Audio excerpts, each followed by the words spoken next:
Hello and welcome to the GIMP Photo Editing Masterclass, where you're going to learn how to edit your photos in GIMP like a pro. Now, this photo editing masterclass is 5 hours long and includes 33 different lessons in total. The timestamps are in the description below. So if you're ready to master photo editing in GIMP, let's do it. All right, so are you ready to edit your first image in GIMP? If so, that's exactly what we're going to do in this tutorial. So let's go up to File, click on Open. You're going to navigate to your Section 1 folder, and you're going to select the O1 image, and you're going to go ahead and open that. So this is the image that we're going to be working on. And as you can see, it's kind of flat. There's not a lot of contrast in the image, and that's due to the highlights and the shadows, or maybe it's the blacks and the whites of the tonal range that are missing detail. And we're going to find out which one it is with the Levels tool, which is going to show us the histogram of the particular image. But first, let me show you my final edit. So this is the edit that I created for this project. And as you can see, it has a lot more contrast than the original image. So that's what we're going to do in this tutorial. Add some contrast and make it pop. So we're going to start off with the Levels tool, and then I'm going to show you a different tool to add contrast because I prefer the second one better, but it's nice to know more than one way to edit an image. That way you can decide which one is best for you. So we're going to go up to Colors, and we're going to click on Levels. So the Levels tool shows you the histogram of the image, and if you've ever taken one of my photography courses before, then you may already know everything you need to know about the histogram. But for those of you that do not, we're going to take a quick tour over the histogram so you can get an idea of what we're going to do for this particular edit. Now I'm going to go ahead and grab a corner here so I can drag this out and make this a little larger to make it easier to see. So the histogram is made up of the different tones of your image, and that includes the blacks, which are over here on the left.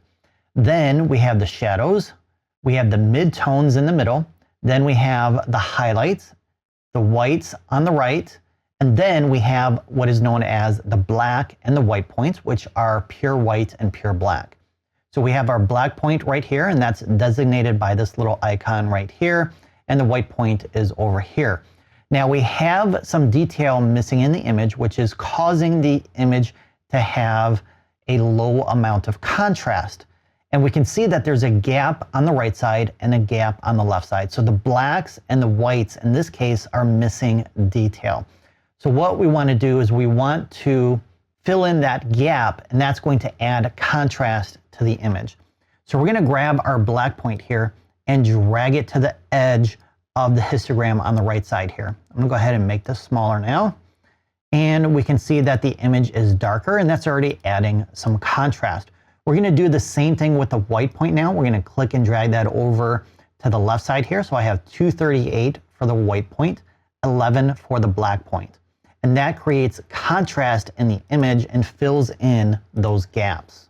Now, another thing you can do with the Levels tool is you can target individual color channels.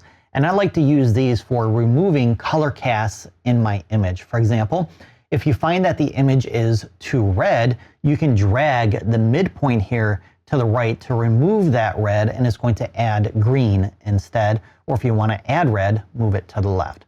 Okay, so since I'm not a big fan of this particular tool, I'm going to go ahead and cancel out of this and go to my favorite tool for adding contrast, which is the Curves tool. It's a little bit more advanced, but it does provide more precision and control over the Levels tool. So let's go ahead and grab that by going up to Colors and clicking on Curves. Now, just like with the Levels tool, we do have a histogram in the back, but this time, instead of applying our adjustments along a horizontal line, we're going to manipulate this linear line that goes from the bottom left to the top right.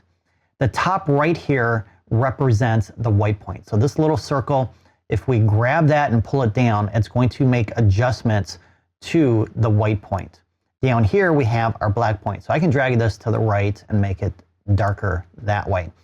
But what I want to do to create the contrast for this image is I want to manipulate this linear line along the blacks and the shadows and the whites and the highlights, so I can pinpoint where that adjustment is going to be applied along that tonal range, and it's going to be more subtle versus linear like we had with the levels tool. So we're going to click right around here, and you're going to click and drag down. That's going to make the image darker, and then that line begins to bend. So it creates a subtle transition from our edit from this point, and it slowly diminishes as it gets up to this part of the tonal range. So this part of the tonal range really isn't being affected by this adjustment down here. Now, if I click and drag up, that's going to make the whites and the highlights brighter.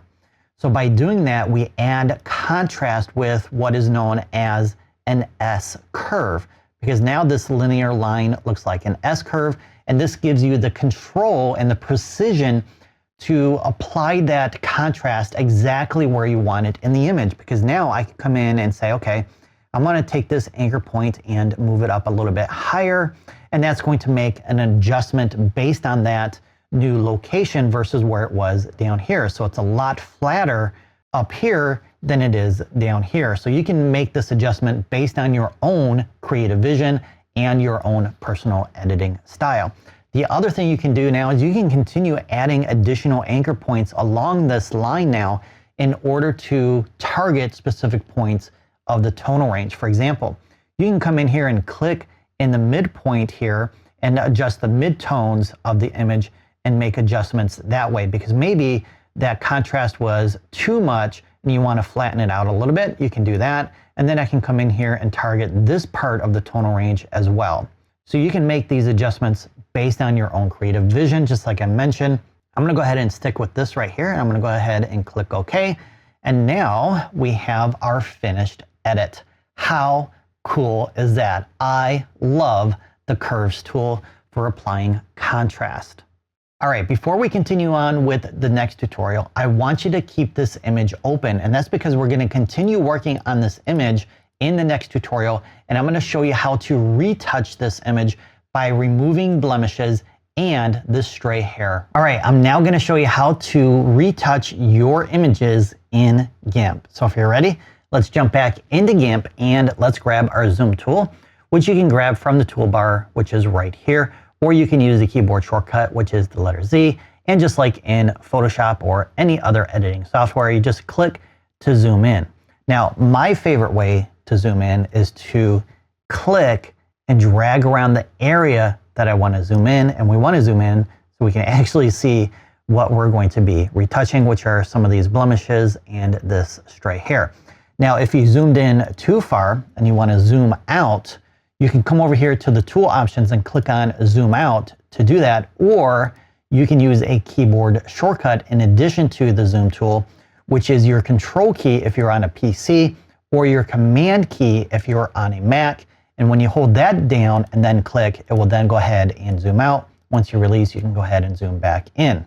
All right, to retouch, we are going to use the healing tool in GIMP, which is very similar to the healing tool in Photoshop. We also have another retouching tool that is similar to the one in Photoshop, which is called the clone tool. So if we come over here to the toolbar, click on this little icon right here, and then you will see your heal tool over here. But in order to select it, I can't select it by clicking and dragging down. What I need to do is right click on this icon, and then I can scroll down and select the healing tool from here, or you can use the keyboard shortcut, which is the letter H.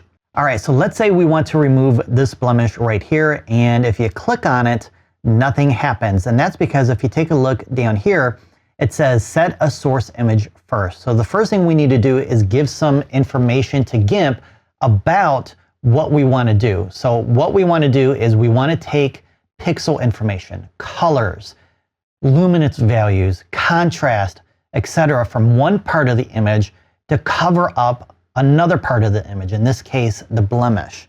So we need to give GIMP a target source to work from. In order to do that, what we need to do is we need to hold down our control key if you're on a PC, or your command key if you're on a Mac. Now, you're going to select an area that's similar to the colors and the pixel values of the area that we want to retouch. I'm going to go ahead and click out here. I'm going to hold down my command key and click once, and then we're left with this little circle, which is the target area. Now, when I come over here and click on this blemish, it disappears. How cool is that? I love it. It's very similar to what we have in Photoshop. But let's say for whatever reason, you don't like the results. Let's go ahead and undo that with Command or Control plus the letter Z. What we need to do is change our target source. So I'm going to select an area closer to that blemish. So again, I'm going to hold down my Command or Control key, and I'm going to click right here to reset that source. Now, sometimes you may need to click more than once in order to get the results that you want.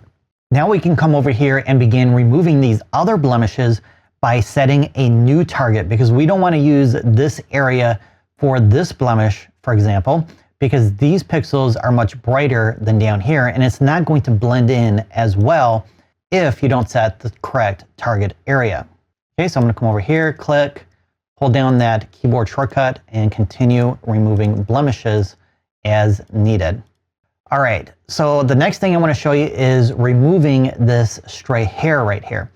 And what we need to do this time is resize the editing tool to be smaller or a little bit larger than the thickness of the stray hair. Now, when it comes to blemishes, I like to have my brush size a little bit larger than the blemish that I'm removing.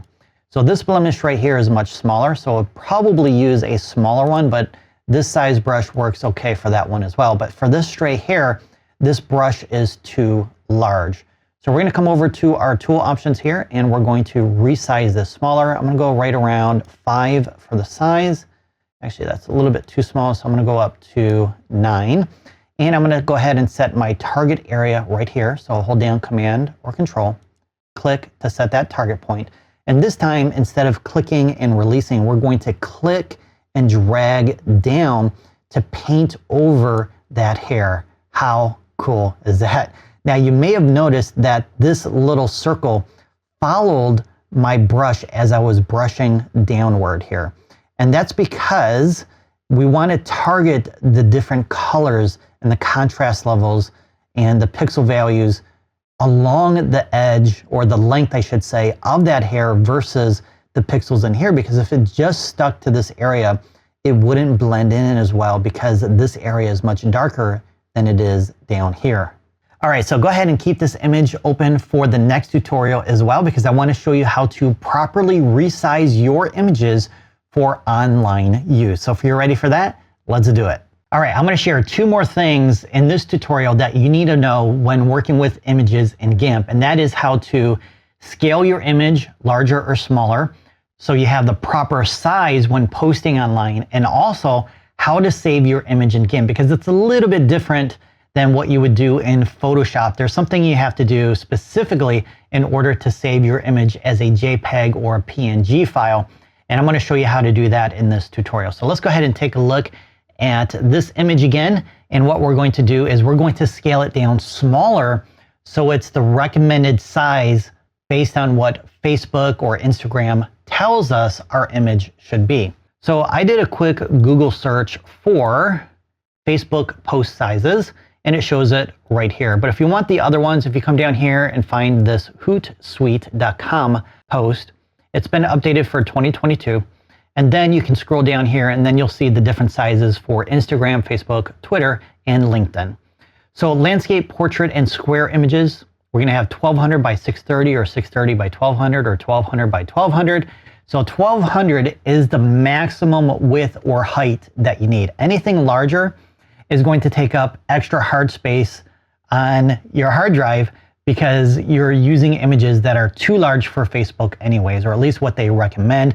And what Facebook is going to do is they're going to compress that image down smaller anyways. So you might as well start off with the size that they recommend. And I'm going to give you a pro tip on which file format I recommend when posting to Facebook. Now, if you're going to do a story, you can go a little bit larger, 1080 by 1920. All right, so we know our width for this image, because it is, the landscape is 1200 pixels wide. So let's go ahead and resize this image smaller by going up to Image and selecting Scale Image. So from here, you want to make sure you have this little icon turned on. So it should look like this. And when you type in 1200 for the width and hit your tab key, it's going to automatically adjust the height to 800, which is going to keep the image in proportion. Now down here, we have a resolution of 300, which again is too large for online use. 300 is for print, and then 72 is for online use. I'm going to click my tab key and it's going to update the Y resolution. Now when I click scale, it should resize the image. And what I want to do now is I want to fill in the window with this image like it was before. It's too small. So to fix that, we can go up to View, Zoom, and select Fit Image in Window. Or you can use this keyboard shortcut, which is Shift plus Command or Control if you're on a PC plus the letter J. So that fills it back into the workspace. All right, so what we need to do now is we need to crop the image so it's 1200 by 630 pixels tall versus the 800 pixels tall it is right now. That being said, you don't have to do that.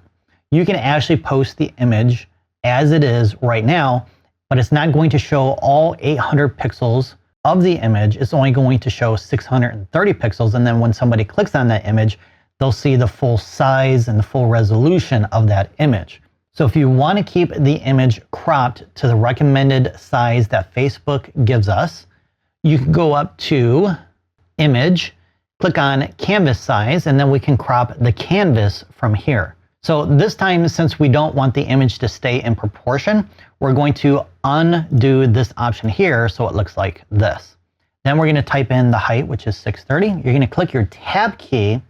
And then down here, we have our thumbnail preview. And once you click that tab key, it's going to update with a new preview showing where the image is going to be cropped. So right now, she's going to be cropped across her shoulders and her neck right here. We don't want that. I want the full body. So I'm going to click and drag up to make sure the entire subject is in the frame. And then when you click resize, it will recrop that image.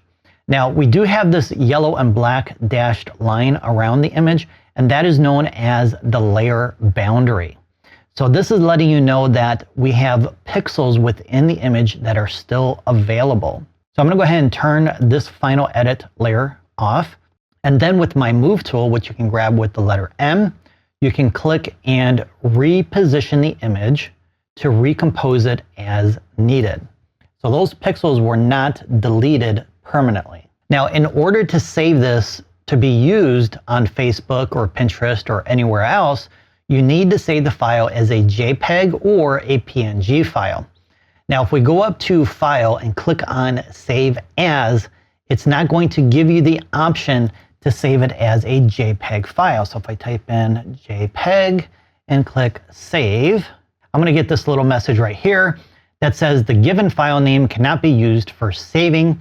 You can use this dialog to save to the GIMP XCF file format, which is a proprietary file format for GIMP, which is similar to the PSD files that we use in Photoshop.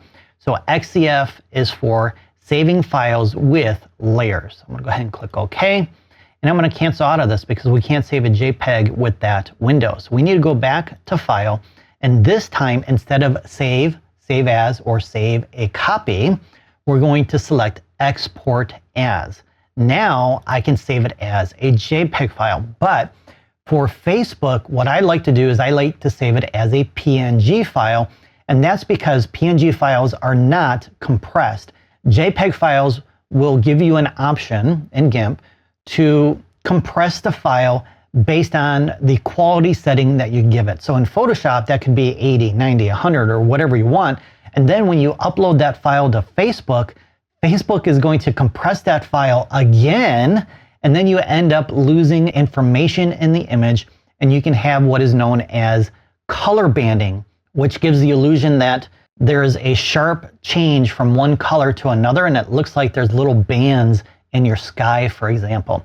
And that's because there's not enough colors from one color to another. So the transition from, let's say, a dark blue sky to a light blue at the horizon, there's not enough colors within that particular sky, and that creates the banding effect. Well, that comes about from compressing the file one too many times. So short story is use PNG file if you want a higher quality image, or if you're noticing that you're getting that kind of banding in your image.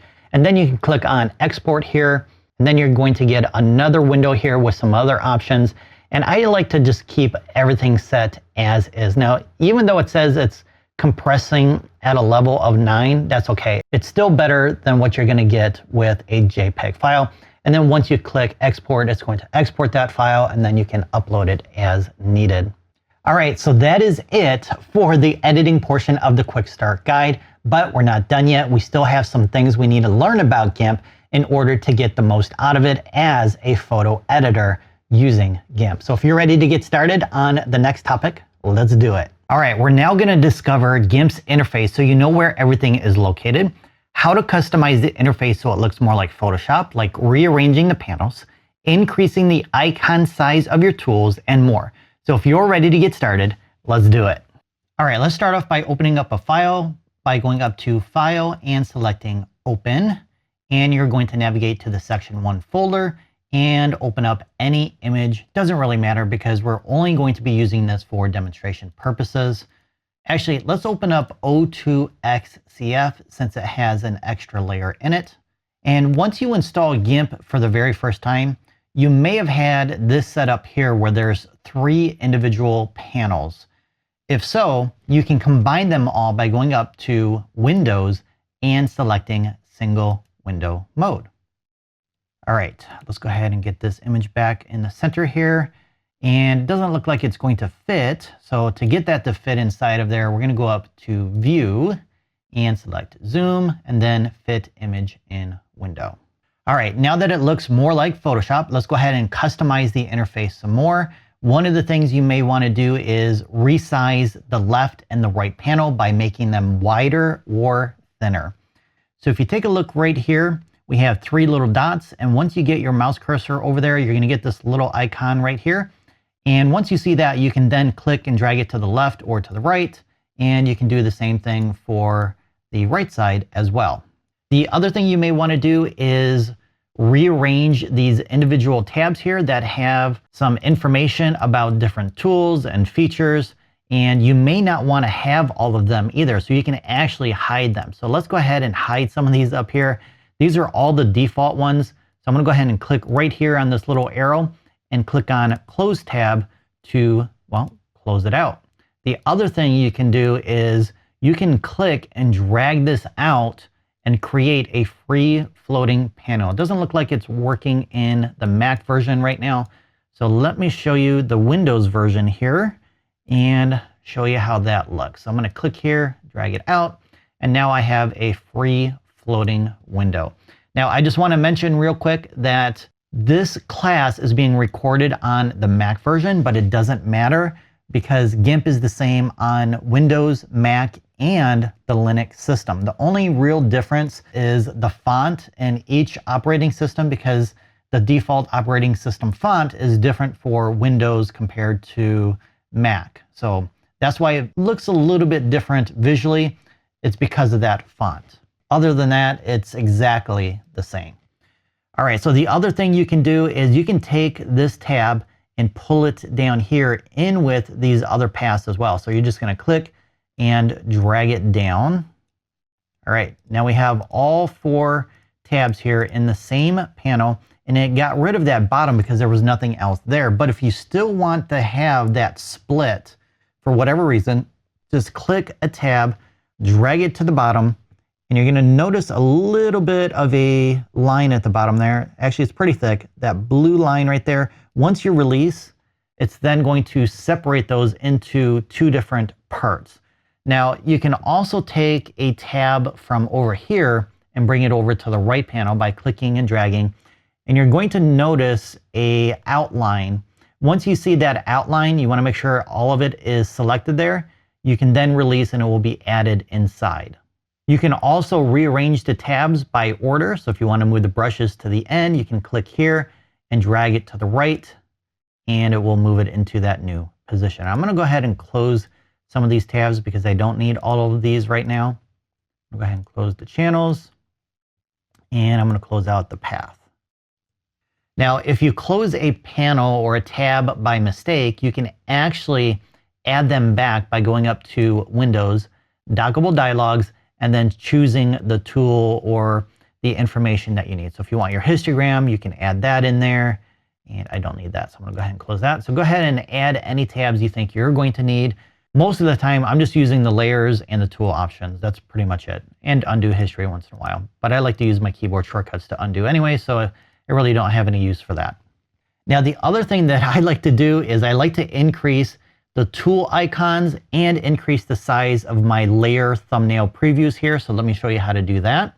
For Mac users, you're going to go up to GIMP and select Preferences from here. And if you're on Windows, it's going to be under Edit down here at the bottom. All right, so there's one main difference between Mac and Windows. That's it, I promise. All right.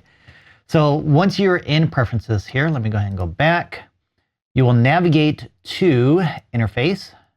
I'm going to expand that and look for Icon Theme. Now up here in the icon theme, you can change, well, the theme of GIMP.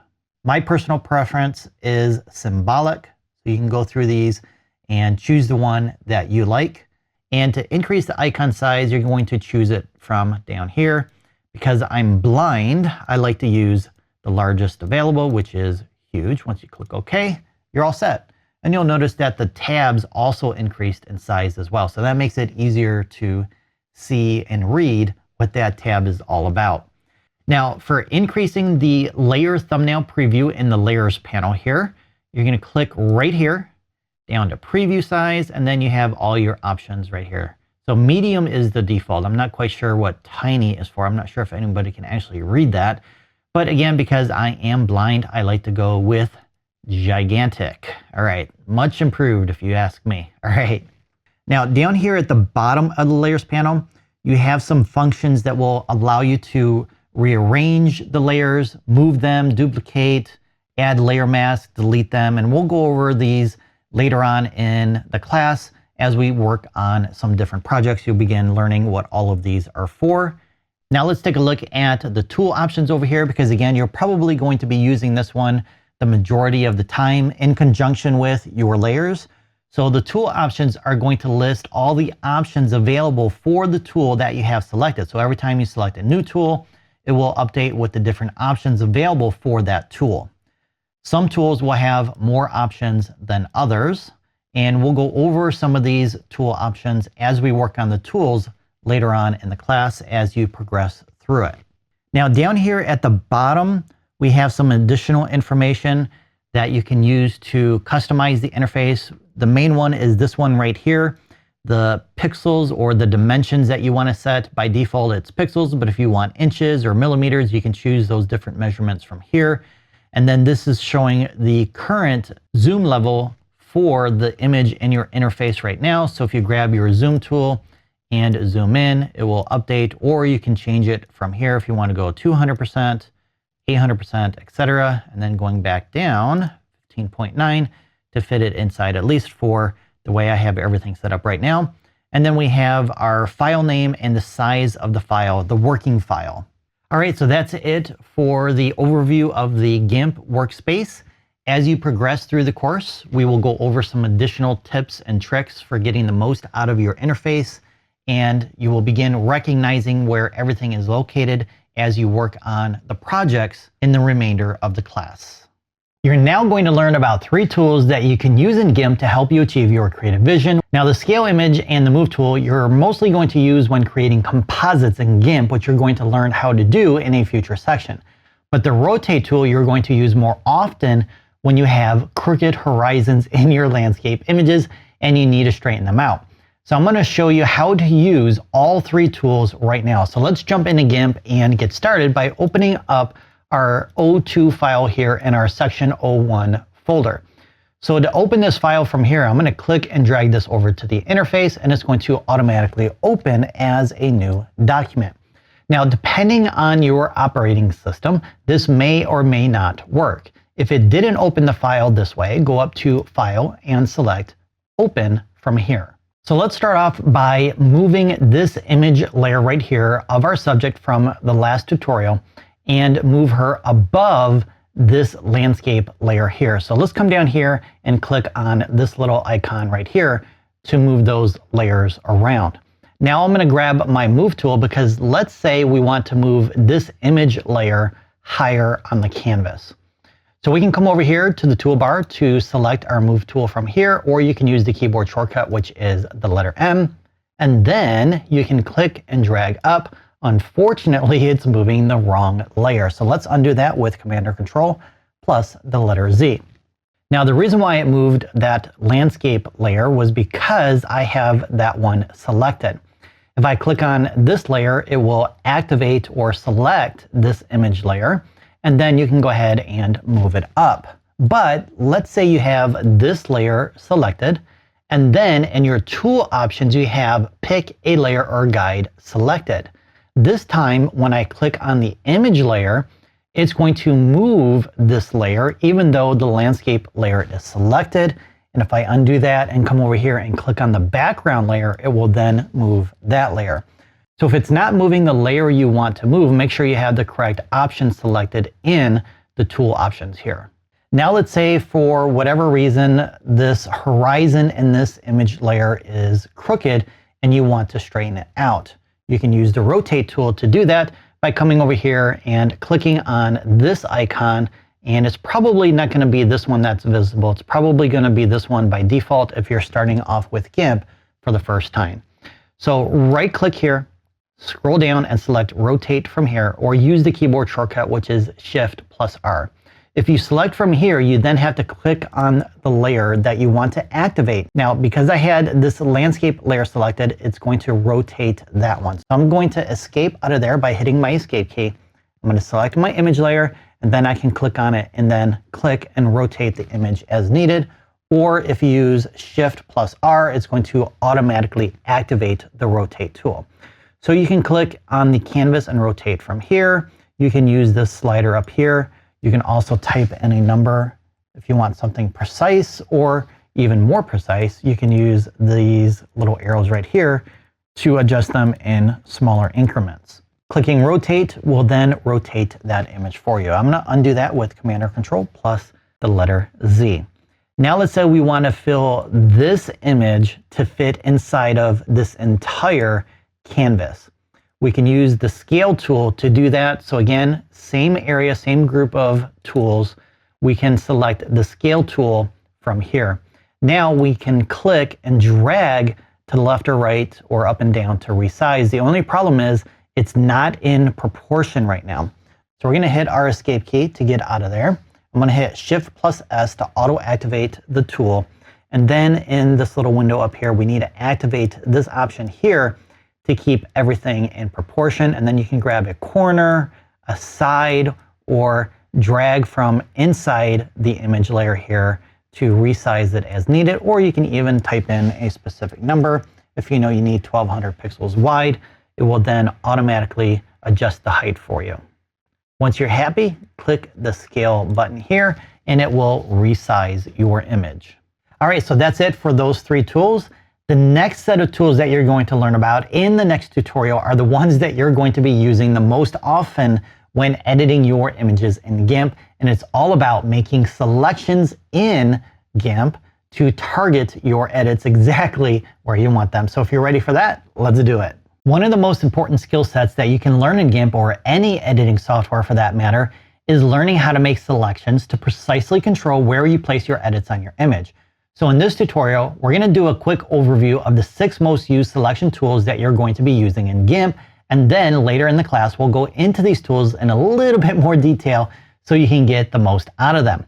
So we're going to jump back into GIMP here, and we're going to select our Section 1 folder again. And this time we have 5 images for this tutorial. And just like before, we're going to click and drag over the interface, and then they will open up one at a time into new individual documents. And you can navigate to each image by clicking on the tabs.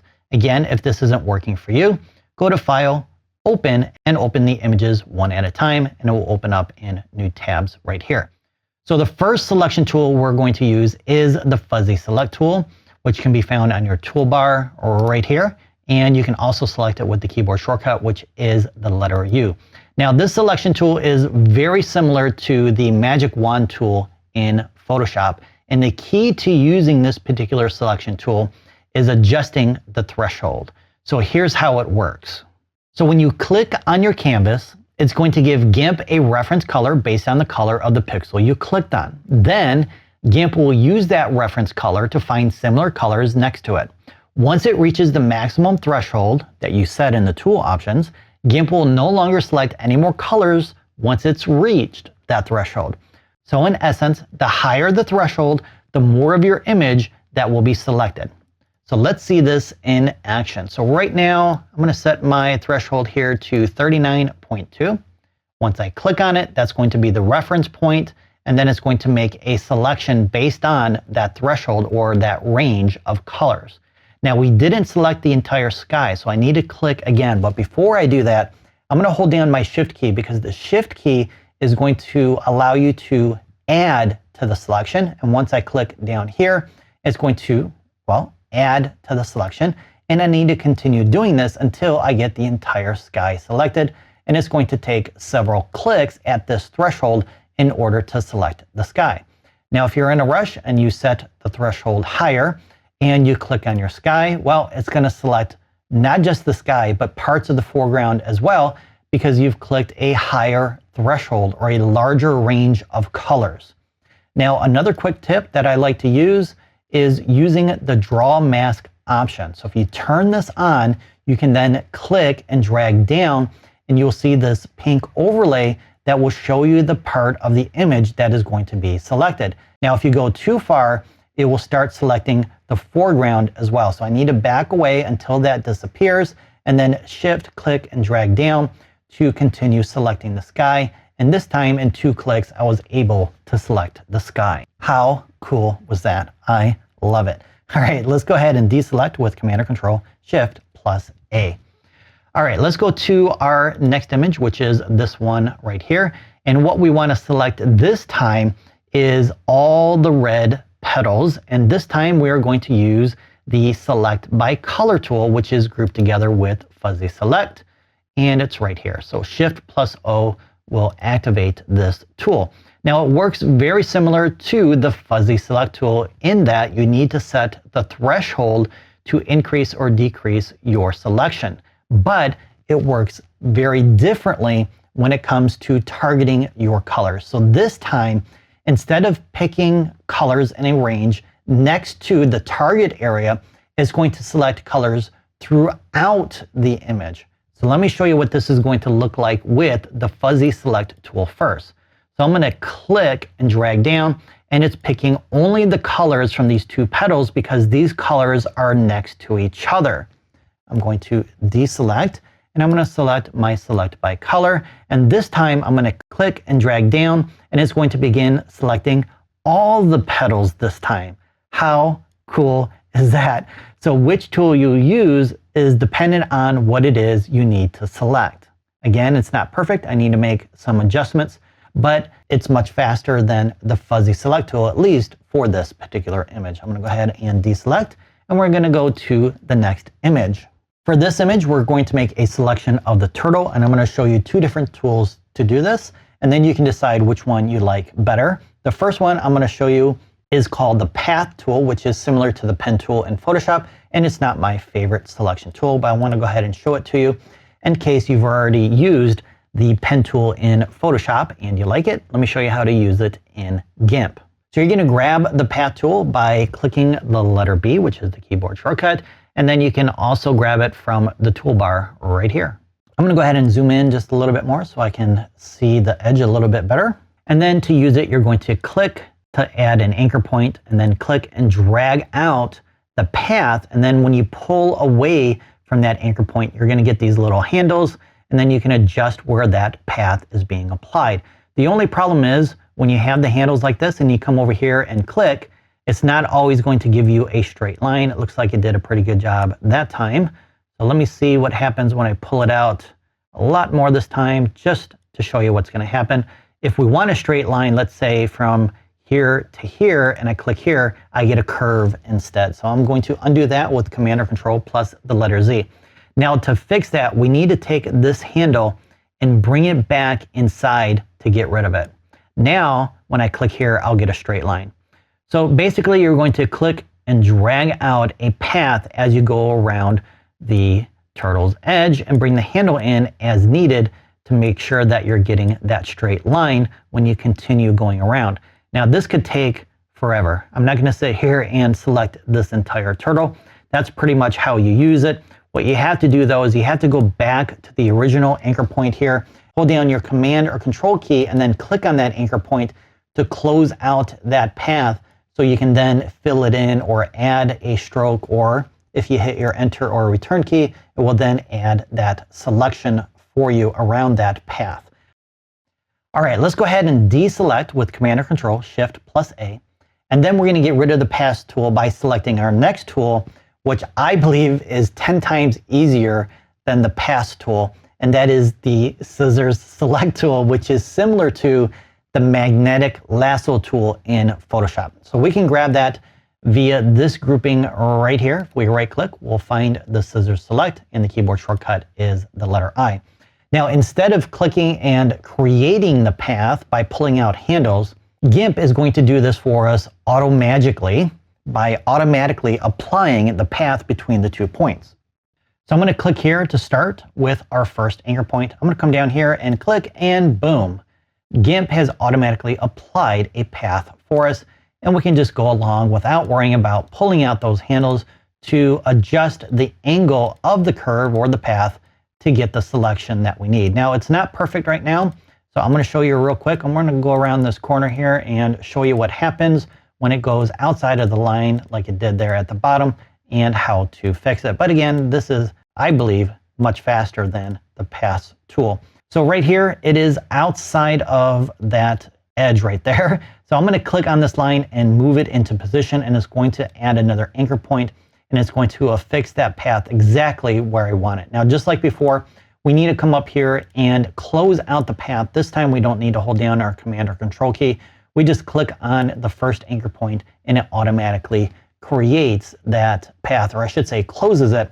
And then with Enter or Return, you can apply your selections. Let's go ahead and deselect with Command or Control, Shift plus A. All right, this is our next image, and the tool that we're going to use now is known as the Quick Mask Mode, which again is available in Photoshop. Now, it's not available through the toolbar here, so you need to either use the keyboard shortcut, which is Shift plus Q, or come down here to the bottom left of the interface here and click on this icon to turn it on. Now that it's on, we have a red overlay, and this represents what is selected. In this case, nothing is selected, so anything in red is not selected. Now, to add to our selection, we're going to grab our paintbrush tool with the letter P, or you can grab it from the toolbar right here. Now, I'm going to increase the brush size here a little bit larger, maybe a little bit more. And then I'm going to paint over, actually I need to switch to white to the foreground here. And then when I paint over the horse here, it will remove that overlay, and that lets you know that part of the image is being selected or is part of the selection. So once you go through and you adjust your selection this way, you can turn off the Quick Mask Mode by using the keyboard shortcut again or clicking on this icon, and then it shows you the selection that was created with that selection tool. Now, I like to use this particular selection tool in conjunction with the first two, Fuzzy Select and the Select by Color, even some of the other selection tools that you're going to learn about as well. And that way I can quickly narrow down my selection to exactly where it was, because you may remember in this image here, it was selecting parts of the image outside of those petals, and you can use the Quick Mask Mode to quickly remove it from the selection. All right, we're going to deselect again, and I have one more selection tool that I want to share with you, and this one is called the Foreground Selection Tool, which is in the same group as before, which is right here, Foreground Select. We don't have a keyboard shortcut for that, so you have to grab it from the toolbar.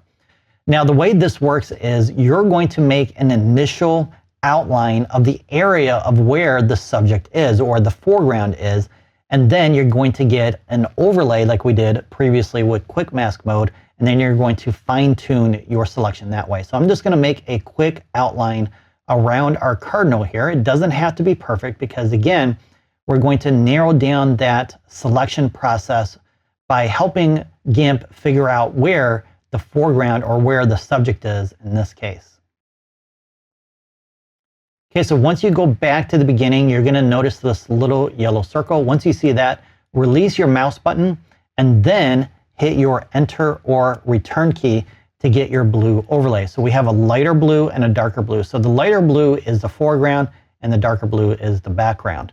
Now in the tool options, you want to make sure you have draw foreground selected. If not, it's going to do the opposite of what you want. So to fix or to refine our selection, you're going to use a brush tool, which is automatically activated for you. You're just going to need to go in and adjust the stroke width to increase the brush size. So I'm going to go maybe a little bit lower here.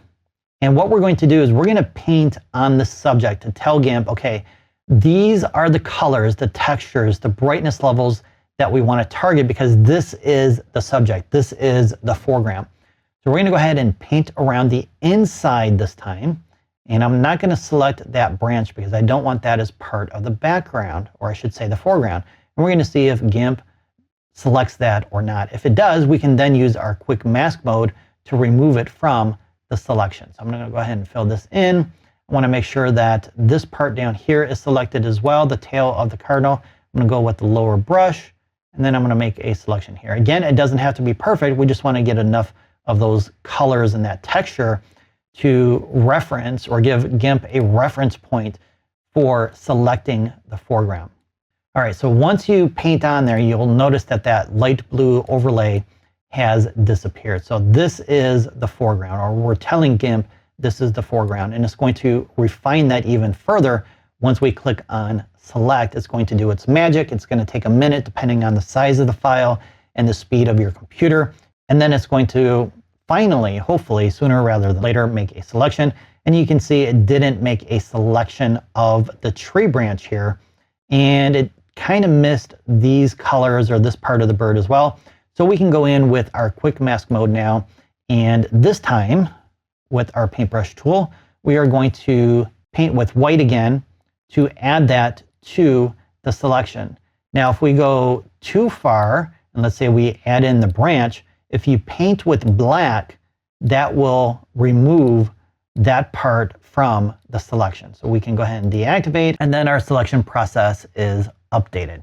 All right, so that was a quick overview of the selection tools in GIMP. There's still a lot more to learn, and we're going to cover more in upcoming tutorials. Once we get into the projects, you're going to learn more about these tools to get the most out of them. But before we go on to the next section, there's another set of tools that you need to know about for editing your images in GIMP, and that is tonal adjustments and color adjustments. So we're going to cover those tools in the next tutorial. So if you're ready for that, let's do it. All right, I'm now going to share some editing tools, color and tonal adjustments in particular, for editing your JPEG files in GIMP. And I don't use these tools all that often unless I need to make adjustments after I've done my edits in the raw file itself, because I'm going to make my tonal and color adjustments with the raw file, not when I bring the image in as a JPEG file. Now, if you're shooting with JPEG files, you're going to use these tools more often. So I'm going to quickly give you an overview of how they work and where they are. And then what I recommend doing is using your own images to practice using these tools so you can see how they work. Because if you're just going to use the one image that I'm going to show you throughout this tutorial, it's not really going to give you an indication of how these tools work. So it's best to use your own images to learn how these tools work. I'm just going to give you a rough overview of what's going on in each tool and how to use them. So I'm going to use this turtle image here, and let's go ahead and zoom all the way in. And the color and tonal adjustment tools are up here under the colors menu here. So we're going to concentrate on these tools right here. Again, we're only going to be using 20% of the tools 80% of the time. So there's tons more tools in here that we haven't even covered yet, but you're most likely not going to use them when you're editing images in GIMP. So we're going to start off with color balance, which will allow you to remove color casts or to add a color cast depending on your creative vision. You can also target your shadows, midtones, and highlights to pinpoint where that edit is going to go. So if I want to add red in the shadows, I can do that with the cyan red slider here, and then add cyan if I want to do that. So if I want to add colors into the highlights or remove that color cast, I can do so by targeting the highlights and midtones, etc. All right, let's go to the next one, which is pretty important, which is the color temperature or the white balance as you know it in Lightroom or Adobe Camera Raw. So with the color temperature window here, you're going to type in the original temperature or the Kelvin number that you used, or the Kelvin temperature that you used when you captured the image. And then you're going to apply your intended temperature that you wanted for that white balance. So if you shot it at 7,000, then you're going to type that in here. And if you prefer 5,400, then you'll go ahead and adjust this. Now again, for me, I prefer shooting in RAW, and 9 out of 10 photographers that I know, a lot of my students, they prefer shooting in RAW as well. And that's based on a poll that I did in our private Facebook group. And 90% of them said they prefer RAW over JPEG. And it's much easier to change the white balance in RAW versus JPEG. And that's why I bring it up, because you're not necessarily going to get great results by changing the white balance from a large range. So let's say you did 8,000 for the Kelvin originally, and you actually meant 4,000. Well, the skin tones, especially with portraits, the skin tones are not going to be that good. It's going to look unnatural. So just keep that in mind when you're adjusting your white balance. Next, we have hue and chroma. Never ever use this one. I don't anyways. You can adjust your colors here. You can adjust the chroma and then the brightness levels here. Instead, what I like to use is the hue saturation option here, and then I can target, or you can target your individual color channels to remove color cast or to change the colors or the saturation or even the brightness levels of those individual color channels. This is the one that I use 99% of the time if I need to make adjustments once the file is inside of GIMP as a JPEG file. All right, next we have saturation, which adjusts the saturation slightly differently than the previous option I just showed you. Again, I never use this one. This is something you're gonna have to play with to see if you like the results from this saturation option versus the other one. Next, we have exposure, which is pretty self-explanatory. You're going to increase or decrease the exposure this way. You can also change the black level or the black point with this slider here. Now, a lot of these windows, you're gonna notice down here, a blending option. So you can come in here and choose a blending mode to adjust how that edit is going to be applied to the image. Not something that I use, but it's there. So go ahead and play around with that to see if you can get something that you like for your particular style. Next, we have shadows and highlights. So we can target the shadows and the highlights to make them brighter or darker. Here's the highlights. Common, to be honest, I've never used this. I'm not even sure what it's used for. So play around with that. Looks like it's making adjustments to the white point and increasing the radius of that white point, and then compressing it to be wider or shorter based on the amount or the intensity for that particular edit. Again, I don't use these at all. I only use the shadow and highlight adjustments in the raw editor, or if I want to target the highlights and the shadows, I use the curves tool like we talked about previously. I'm going to adjust my highlights this way versus using those highlight and shadow sliders, because again, this gives you more control. And then we have, I think the last one is brightness and contrast. Again, pretty self-explanatory, brighter or darker, more or less contrast. But again, I prefer the curves tool over this option. So we've already talked about levels and curves, and we're going to use the curves tool more later on in the course, and I'll give you some more tips for using that tool. All right, so congratulations on finishing the quick start guide. You now know how to do some basic edits in GIMP. Later in this class, you'll learn some more advanced techniques and pro tips for editing in GIMP. And in the next section, we're gonna dive into layers in regards to how they work in GIMP, because they work a little bit differently than they do in Photoshop. The concept is the same, but I wanna give you all the information you need to know about layers in GIMP and how to maximize your use of layers in GIMP. So if you're ready to learn more about layers in GIMP, let's do it. So when it comes to layers in GIMP, you don't have all the same features and tools as you do in Photoshop. However, there are 4 main types of layers and ways to customize them that can help you achieve your creative vision in GIMP. So in this tutorial, you're going to discover all of that and more. But first, let's define what a layer is so we're all on the same page. So in your analog world, a layer is nothing more than a canvas or an image. And you can add layers to the initial layer, like a sheet of paper that you draw on, or maybe you want to add another photo to it. And that's another layer that you can use to alter your artwork. Now, the same is true in your digital world. You either start off with a blank canvas or a layer that doesn't have any pixels. But if you open an image here, let's go ahead and open up an image. That first layer consists of pixels that make up your image. And just like in your analog world, you can create new layers to alter how your image looks. So I can add a new layer, I can fill it in, and then I can blend it in with the layer below. So that's how layers work. So let's go ahead and review the 4 types of layers and the 4 ways to customize them. All right, to follow along, navigate to your Section 2 folder and open up this file called 4 Layer Types. Now, the first thing I'd like to do is to turn off the layer boundary, which is this blue and black dashed line right here. And you're going to learn more about the layer boundary in an upcoming tutorial. Let's go ahead and hide that by going up to View and clicking on Show Layer Boundary. All right, so the first type of layer is the background layer, and it's a little bit different compared to the background layer in Photoshop. Now, before I show you what it is, let's go ahead and expand this first layer right here. Go ahead and click on this plus icon to expand the contents inside of it. And then what I want you to do is I want you to navigate to the background layer here. You can go ahead and click right here and then come over here to the left and click right about in this area right here to reveal the contents of that layer. So this eye icon will show or hide the contents of a layer. So if you click here again, it will hide that content. All right, so the background layer is the layer that is created when you create a new document or when you open an image for the first time. So if I come up here and create a new document, that background layer is right here. So the contents are blank. There's nothing in there. We have a blank slate to start with.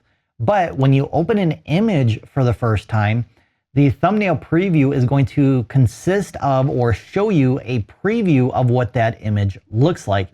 Even though it doesn't say background layer, this is the background layer for this file.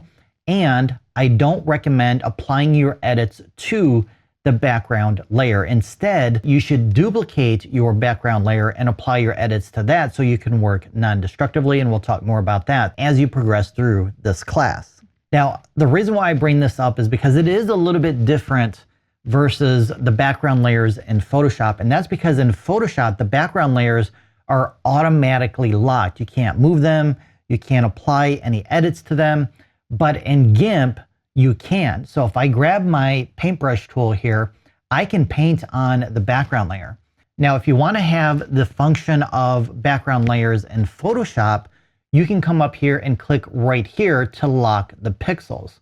So now I can't paint on it, but I can grab my move tool and move it. Now you can lock that action as well by clicking on the icon next to that, and then you won't be able to move it. So now it's a true background layer similar to what we have in Photoshop. All right, let's go back to our layers here.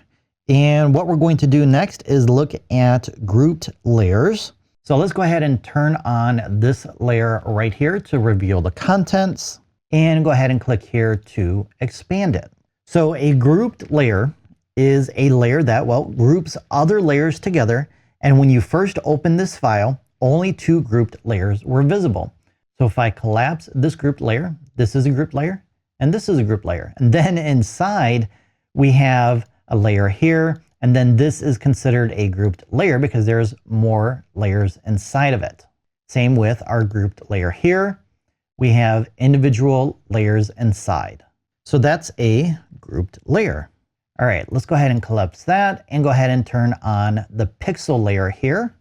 And this is the third type of layer in GIMP. And a pixel layer basically is a layer that consists of pixels.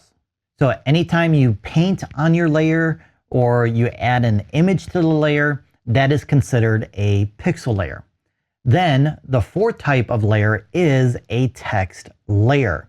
Now, if you take a look at the preview right here, it looks like there's some information there, but we can't see it on our canvas. Why is that? Well, that's because the contents of the pixel layer here is above this layer, which hides it.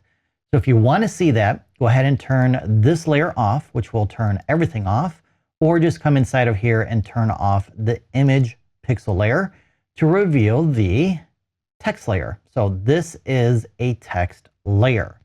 Now I know it's a text layer. Let's go ahead and expand this here because we have this little icon right here as part of the preview. So if we come over here to our toolbar, you're going to see that same A letter. And if you click on it, you will then activate the text tool. And then you can click here to update that text with new content, or to change the color if that's something that you want to do, or to change the font type, the size, and more. Now, if you try and do that with this text layer down here where it says text layer, or any one of these for that matter, if you try and click on there, you will not be able to update that text. And that's because it's been converted from a text layer to a pixel layer. And then if you take a look at the individual layers, you're going to notice that the preview is different than the text layer up here. So that's how to distinguish between a text layer and a pixel layer. All right, let's take a look at the 4 different ways that you can customize your individual layers. Let's go ahead and close this group up, and let's go ahead and turn it off to reveal the grouped layer below it. And let's go ahead and expand this. So the first type of way to customize your layer is through a layer style. So a layer style could be a stroke or a drop shadow or something else. So if we go ahead and turn this layer on, we have the image without any type of layer effects. But if you turn on the layer below, you would then see a drop shadow has been added. So that's a layer effect. So layer effects can be applied either through filters or through selections, and then adjusting that selection with a stroke through a selection or through a path right here. The next type of way to customize your layer is with a layer mask. I'm going to go ahead and turn this image layer off here. And then inside, I'm going to reveal this layer here. And then just above that, you can see the layer preview shows a black and white version of this layer below it. And then next to that, we have this rectangle with some black paint on it. And this is the layer mask. So the layer mask is used to show or hide individual pixels of that layer. So if you turn this on, you will then see some color coming through that black and white image. And that's because it's blending with the layer below based on the black that's been painted on the white rectangle here. So the rectangle takes the shape of the pixels in the layer. And then when you paint with white, you will add the edit, and then black will remove the edit. So that's why certain areas here are in color, because that area has been painted with black on the layer mask to reveal the layer below it. All right, let's go ahead and hide these 2 layers here and collapse the layer masks, and then go ahead and turn on the blending modes layer and expand the content here. And then inside, you're going to see that black and white image again, as well as a solid color of orange. So once you turn that layer on, it will hide the image layer below it because it's a solid color and it's above it. Now, what you can do is you can use your blending modes to blend this layer in with the layer below. So let's go ahead and try that by going up to mode and selecting soft light. And now you have a sepia tone versus a true black and white image. And that's another way to customize your layers through all these different blending modes that you have in GIMP. There's actually more blending modes in GIMP than what we have in Photoshop. So go ahead and go through all of these, play around with them, and you will see the different ways that you can blend one layer with another layer. All right, I'm gonna go ahead and collapse that. Actually, let's turn off these two layers here and turn on the opacity layer. Now, opacity is going to allow you to customize the layer by reducing the transparency of the layer.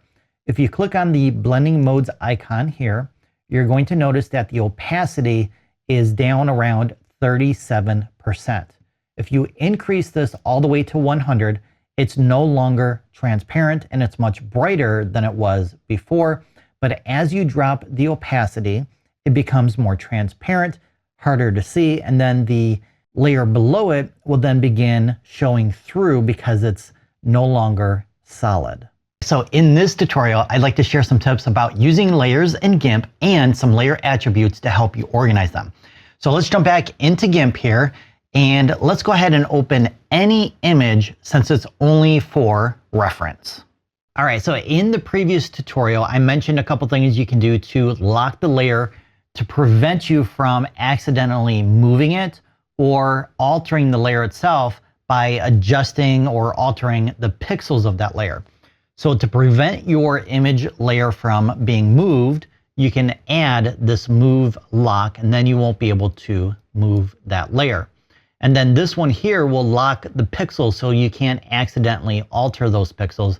And then this last lock option here is to lock the alpha channel. So the alpha channel is the transparency of a layer. So if you have transparency in that layer, let's say a logo, then you can lock that transparency from being altered. Now, in addition to locking with these three options, you can also lock two layers together or link them together. So if you come down here and click on this icon, that will duplicate the layer. Then if you click to the right of this eye icon, it will add a link icon. And then you will need to add another layer to link to. Now, when you grab your move tool and move that layer, it's going to move both layers at the same time. If you only have one linked, then it's not really linking to anything. So you're only going to move that one layer that has that link icon or without it actually. And you can actually link two or multiple layers together if that's something you need to do for your particular project that you're working on. All right, so let's quickly review some of these options down here at the bottom of the layers panel so you have an idea of the things that you can do with these attributes. And then we're going to cover some of these in more detail later in the class. So this first option here, pretty self-explanatory. It's going to delete a layer. And of course, this will duplicate. This little clown icon will allow you to add a layer mask. And there's multiple types to choose from. And we'll go into great detail about these in the Pro Editing section. So we're going to go ahead and cancel out of that for now. And then this icon here will allow you to merge the layer that is selected with the layers below it, or at least the ones that are visible. If they're not visible, then you won't be able to merge them together. So once I click here, it's going to merge those two layers together.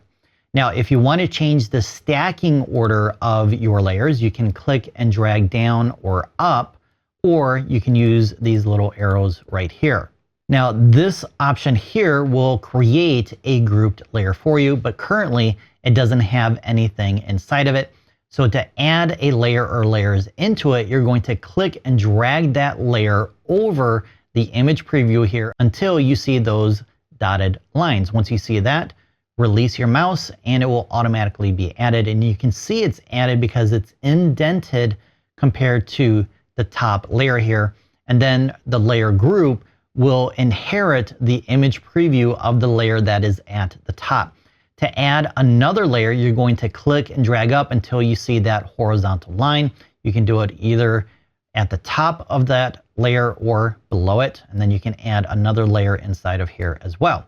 To remove the layers, you're going to click and drag down, and then it's going to remove it. And if I close this, you'll see that this layer is no longer in this grouped layer here. Now, to create a new layer, you're going to click right here, and you have some different attributes inside of here that you can apply while creating your new layer. So you can give it a name here. You can add a color tag based on how you want to organize your layers. Maybe a specific color will be applied to all layer masks, and then maybe another color for grouped layers, so on and so forth. And if you want to apply a blending mode at the time of creation, you can do that from here. These options are more advanced. I never really use them myself. You can apply an opacity setting for that layer as well. You can set the size and the position with these options here. And then this option down here, you'll probably use more often because you're either going to want to fill in that new layer with transparency or a solid color, whether it's your foreground or background color swatch that you had set up prior to activating the new layer window. Now you also have some options over here to make that layer visible or hidden. It's visible by default.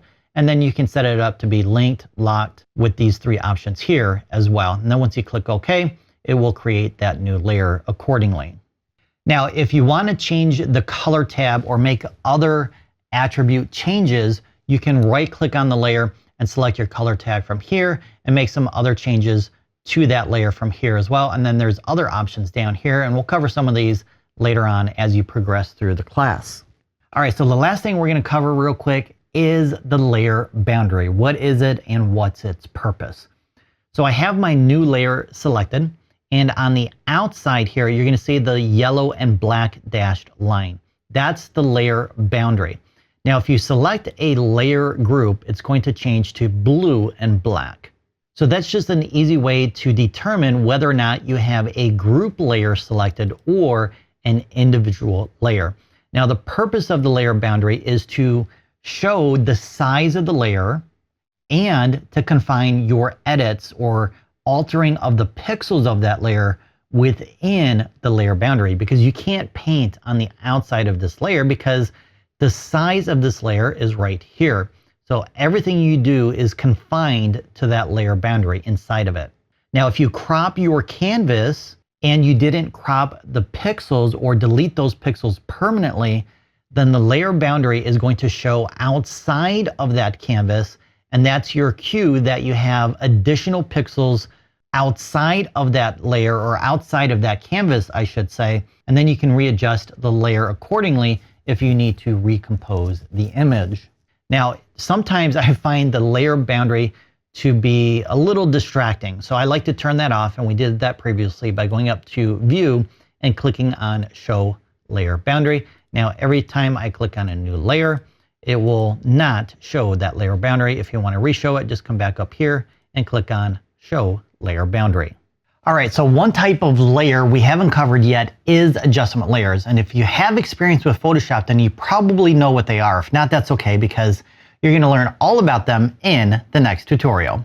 Next up is discovering what an adjustment layer is, where they are in GIMP, and how to use them. So if you're ready, let's do it. All right, so an adjustment layer is a type of layer, but it's a very special type of layer. An adjustment layer is used to contain a specific type of editing tool. We take our editing tool and we put it inside of a layer.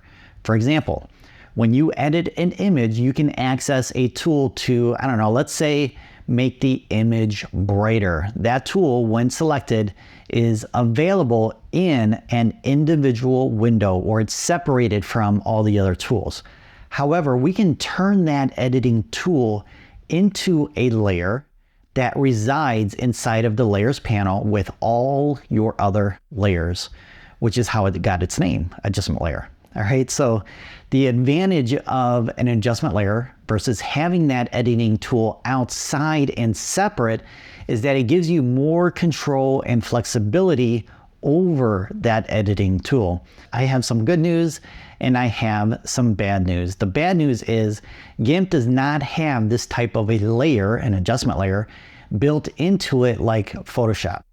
But the good news is I have a workaround that will allow you to mimic adjustment layers in GIMP so that you have that flexibility of using the editing tools for your creative vision. All right, so let's go ahead and dive right back into GIMP and learn why we want to use adjustment layers and how we can use them in GIMP.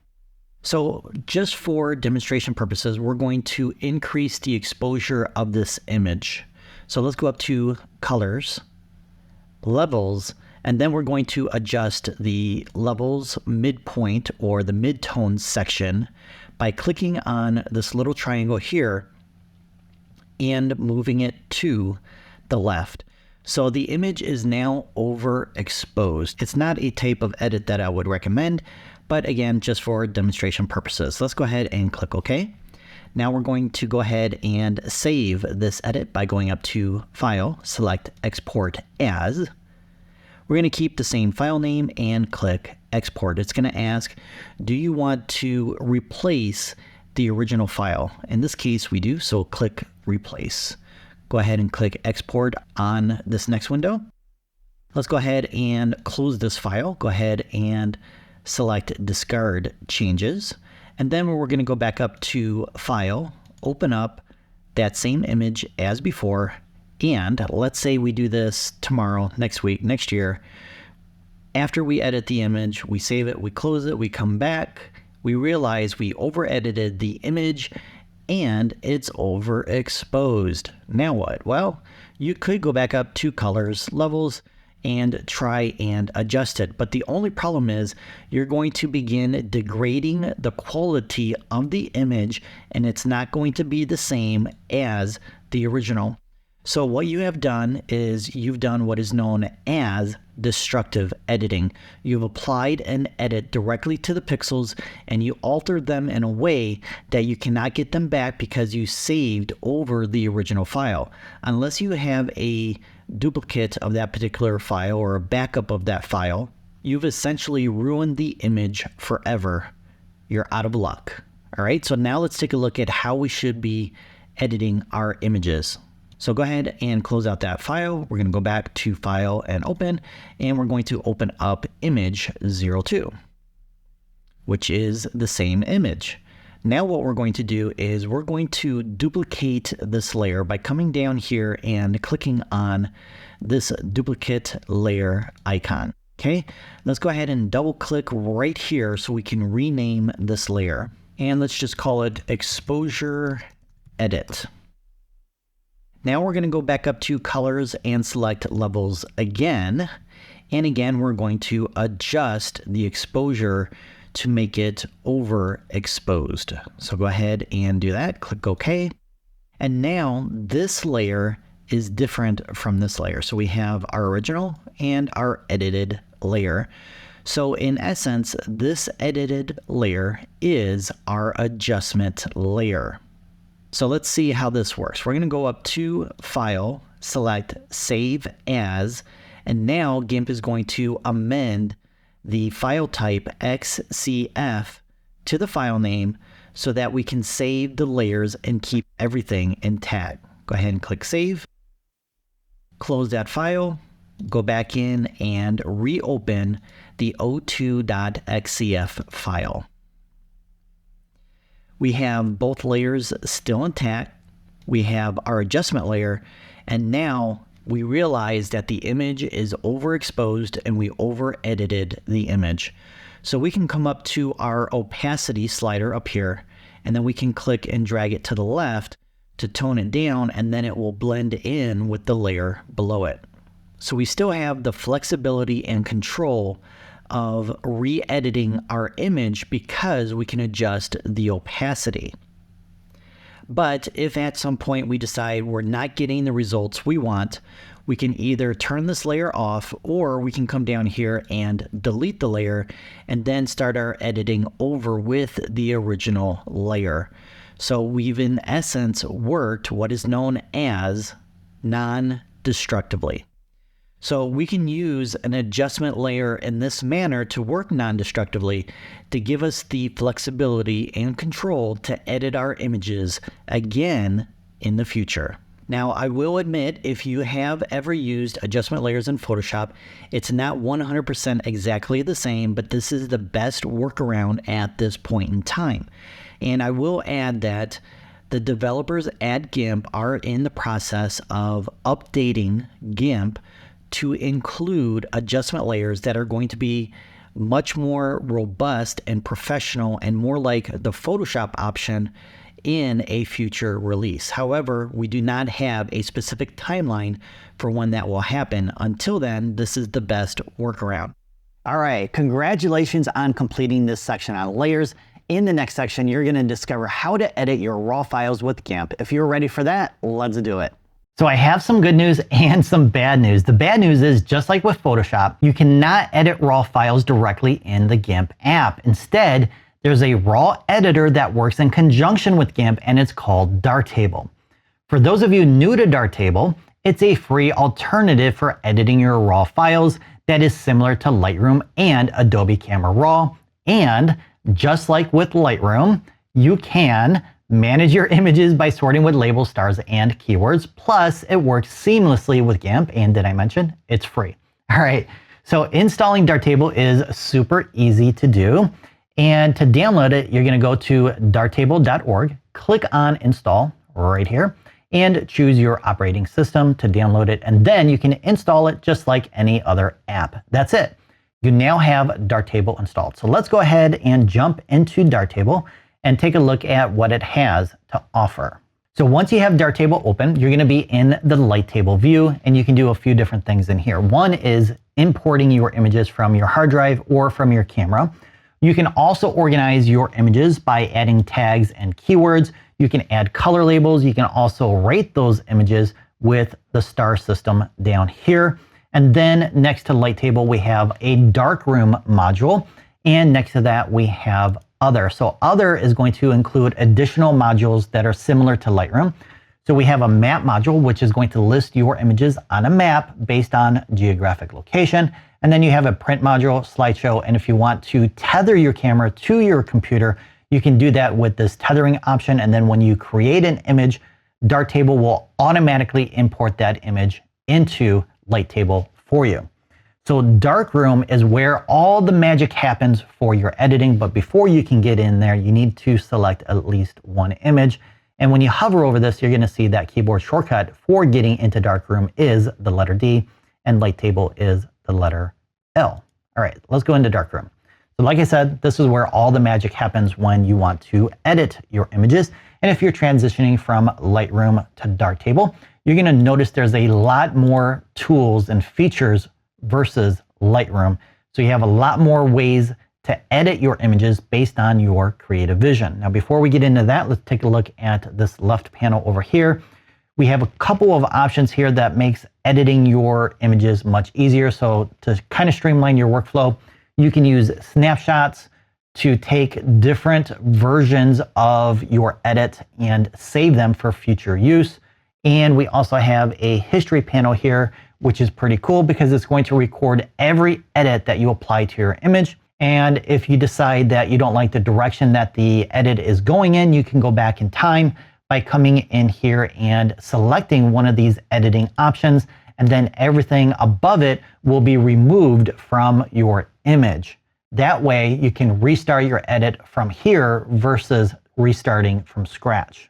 Now over here on the right side, we have our editing tools, and they're divided up into different categories. Now there's around 50 to 60, maybe 70 different editing tools that you have available for editing your images. Now, just like with GIMP, you're probably going to use 20% of these tools 80% of the time, and we're going to cover those later in the course. I'm also going to show you right now how to customize each one of these panels to only include the editing tools that you'll want to use, because personally, I probably use only around 20 of the 60 or so tools available for editing.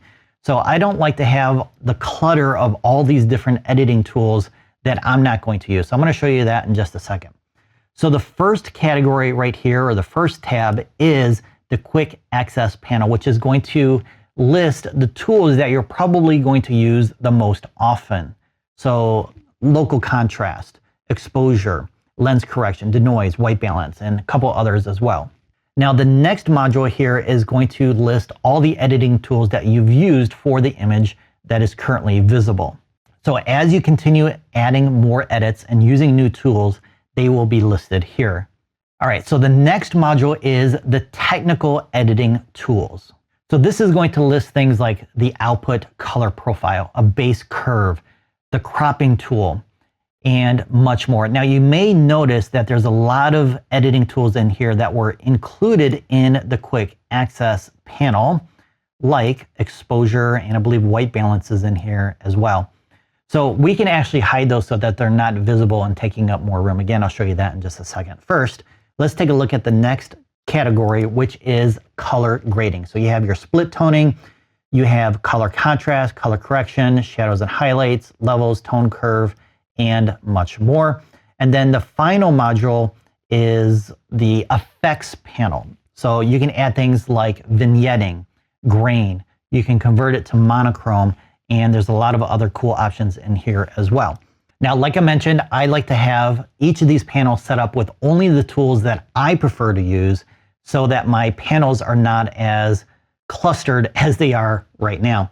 So if you click on this hamburger icon right here, you're going to see all the different default workflow options available. So they even have one for beginner, display referred, scene referred. Those are some pretty advanced types of concepts here. So we're going to keep this kind of simple and just look at some of the basic editing tools that you may want to use in your editing workflow.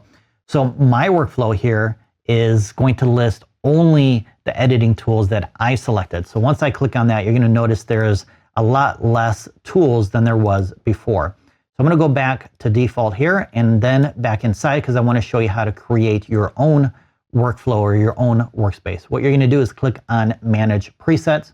You're going to duplicate the default option that has the majority of the editing tools.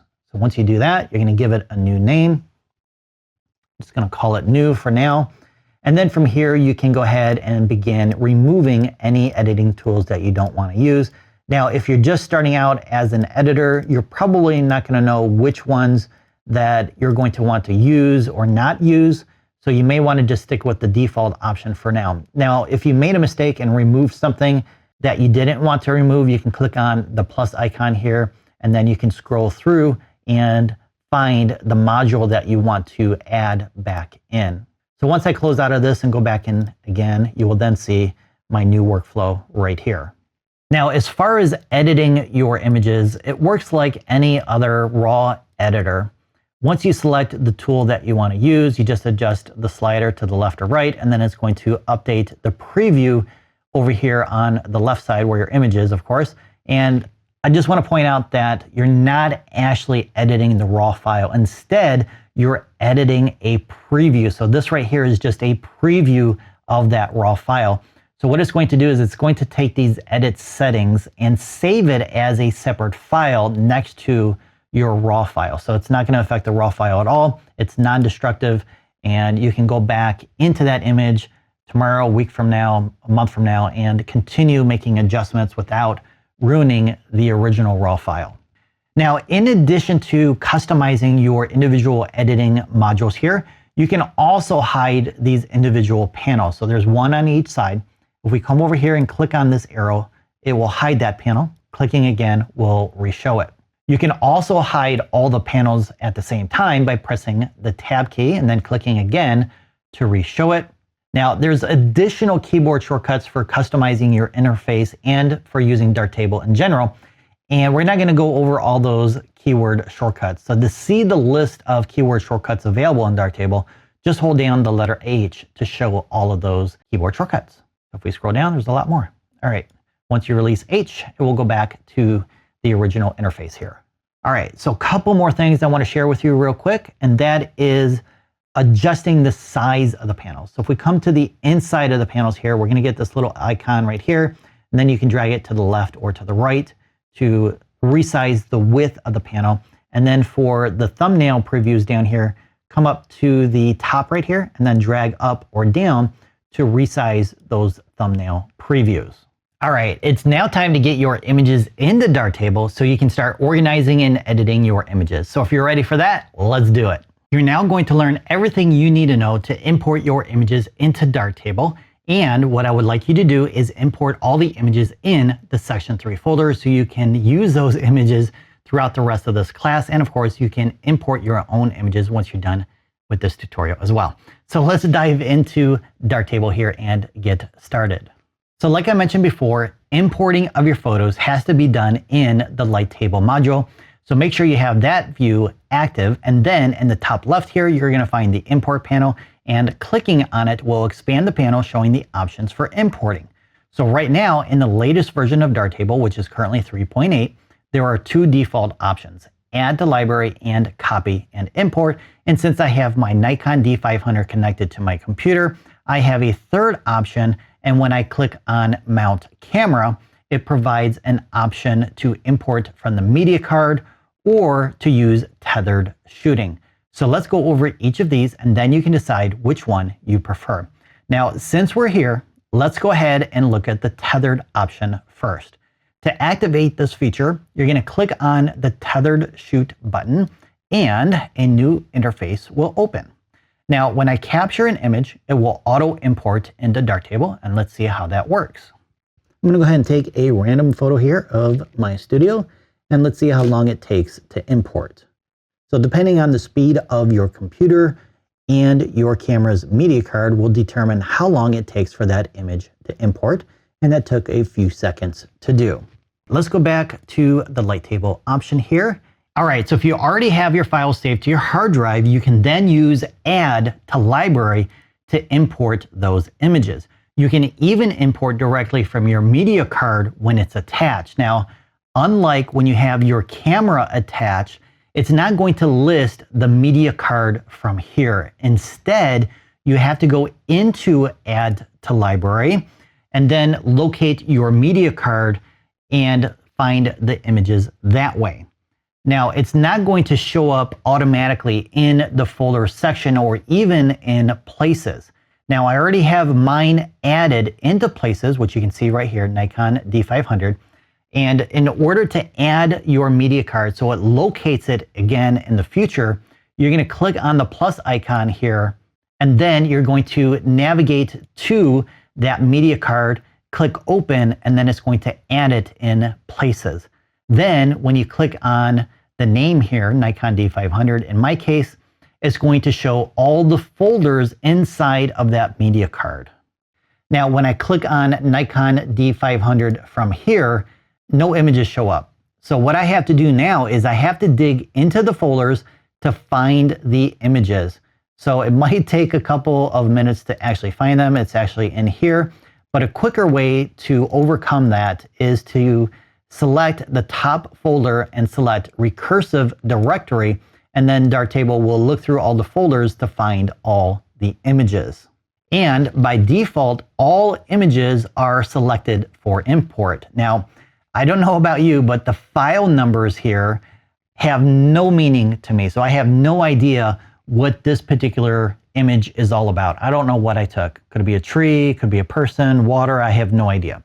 So what I like to do is I like to turn on the thumbnail preview so I can actually see which images are being imported, because I may not want to import all of them. I may just want to select a select few. So if we click right here on this little eye icon, it's going to show those thumbnails, and you can click it again to hide it. So it's going to take a minute to show all those thumbnail previews depending on how many images that you have. Now what I can do is I can go in and select individual photos. So if I click on this top photo, only that photo is selected. If I want to select this one as well, I'm going to hold down my Command or Control key and click that. Then I can scroll through and continue clicking as long as I have Command or Control selected. Now, if I want to select multiple images within two other images, I can select one and then hold down my Shift key and click on the top image here, and then it's going to select all those images in between. Now it's only going to import those images that are selected versus what we had originally. So 9 images out of 139 are now selected. And that's it. So now all you have to do is click on Add to Library, and they will automatically be imported into Darktable for you. All right, so let's go ahead and close out of that, and let's take a look at Copy and Import. Actually, let's go back because I want to show you one more thing here in Add to Library. And that is if you go to the Places again and click on Home, this is going to list all the folders on your operating system. This way you can select your folder of images that are already installed on your computer. So in this case, I can go to Desktop and select this folder, and it's then going to show all the images inside of here. So that's how you would import your images if they're already on your hard drive. All right, so copy and import is pretty much the same process. However, this option allows you to rename your files during import. So this would be helpful when importing directly from your media card or when you haven't renamed the files on your hard drive, but you're gonna end up with duplicate files since you're copying and importing at the same time. So my recommendation, if your files are already on your computer, is to rename them before importing. And you should be able to do that with the operating system that you have, Windows, Mac, Linux, whatever the case may be.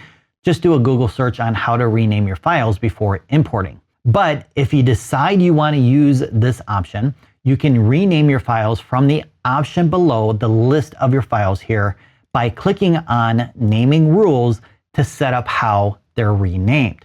Now, the naming pattern consists of 3 parts. A base part for defining the parent folder, a session part defining a subdirectory, and then a file name part defining the file name structure for each imported image. And the file naming structure, I'll admit, it looks a little confusing. So in the next article that's going to follow this tutorial, you're going to find a link that will provide a list of predefined variables that you can use in each part. So by default, your images are going to be imported into the System Pictures folder on your operating system. And it's going to go inside of a subdirectory, or I should say a subfolder called darktable. If you'd like to import your images into a different directory, you can do so by clicking on this folder icon and then choose your preferred folder. Now, under that, we have our subdirectory naming pattern. And a default subfolder naming system will be applied and your images will go into this subfolder.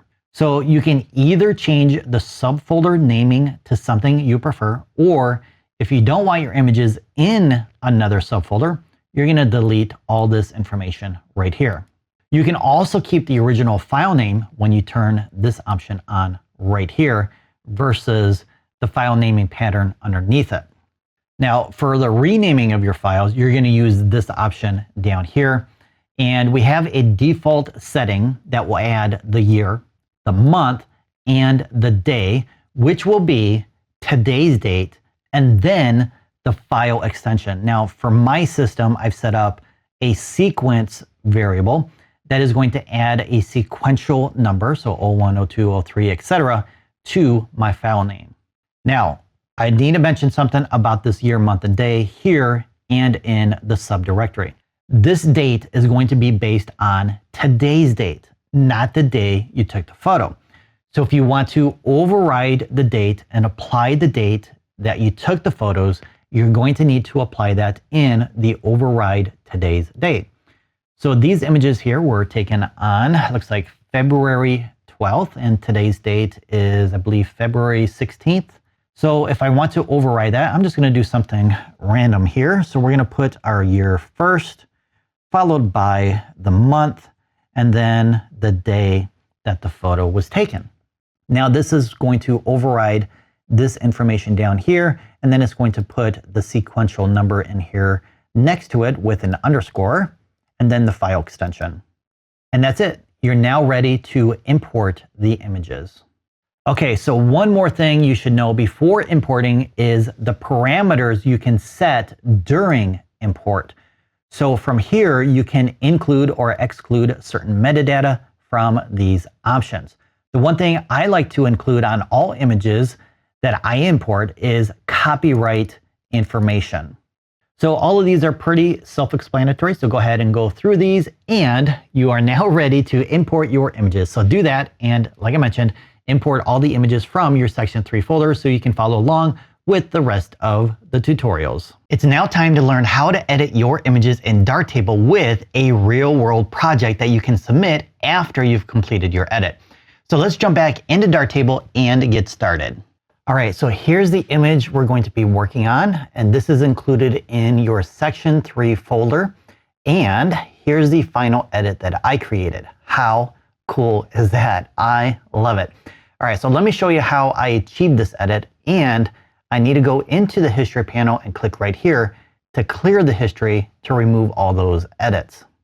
All right, so the first thing that I like to do before I edit an image is look at the histogram, which we can see up here. And you can see that it's severely underexposed, which is pretty interesting since I shot this with an exposure or shutter speed of 30 seconds. So I didn't nail the exposure in camera, and now we need to fix it. And we're going to use the exposure module to brighten it up. So I'm going to go ahead and increase the exposure by sliding this to the right. And as you can see, the histogram begins moving to the right to fill in that gap. And if I go to around 2 stops brighter, we can see that the histogram is beginning to be clipped right here on the right side. So I might be losing some detail with that clipping. And to verify if I am or not, I'm going to go ahead and use my clipping indicators, which are located down here. Actually, it's this icon right here. So once you click on that, you'll see this red or blue or both overlays on your image, indicating that the detail in that part of the tonal range is being clipped. So the red overlay here in the sky is an overexposure indicator. So I'm losing detail in the sky. So I increased the exposure too much. Now there's also a blue overlay, and it's kind of hard to see. So I'm gonna go ahead and use my scroll wheel on my mouse to scroll in, and you can see little specks of blue in the tree stumps. And I'm okay with that. I'm not going to try and correct that because it's not going to really help this image that much, because we're not going to see the detail in there anyway, especially when I'm done editing and darkening up that part of the image. So what I do want to do though is I want to lower the exposure value until these red overlays, these little dots here, disappear. So I'm just going to go ahead and grab my slider and move it to the left until they're all gone. So right about there. So reading the histogram is an awesome way for figuring out where to start your editing. It's going to tell you if your image is over or underexposed and what parts of the tonal range need to be fixed.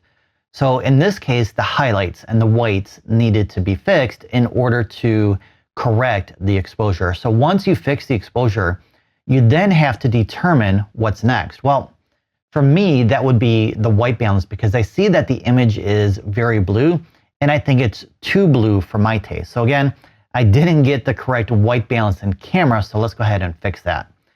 So if we navigate to the quick access panel, you're going to find the white balance setting options here at the bottom. And these settings are the ones that were applied during capture of this image. So I should have increased the Kelvin temperature before I took the photo, but since I didn't do that, I'm going to go ahead and drag this to the right. And I think I want to place it right around 12,000 for the Kelvin. And I also want to increase the red tint a little bit as well to add a little bit of red and reduce the green. Now, when it comes to white balance for an image like this, it's more of a personal preference. There's also, if you take a look down here, some white balance settings down here that will help you set the white balance to remove color tints. So if you click on your eyedropper tool here, what you want to do is you want to click on an area in your image that should be either pure white or pure black or pure gray. And then when you click on it, it samples those colors in there and it removes the colors so that part of the image is pure white, pure black, or pure gray. So a neutral gray.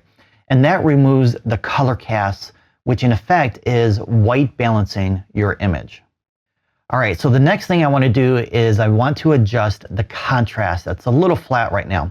So I'm going to go ahead and grab my tone curve here because that is my preferred method for adding contrast.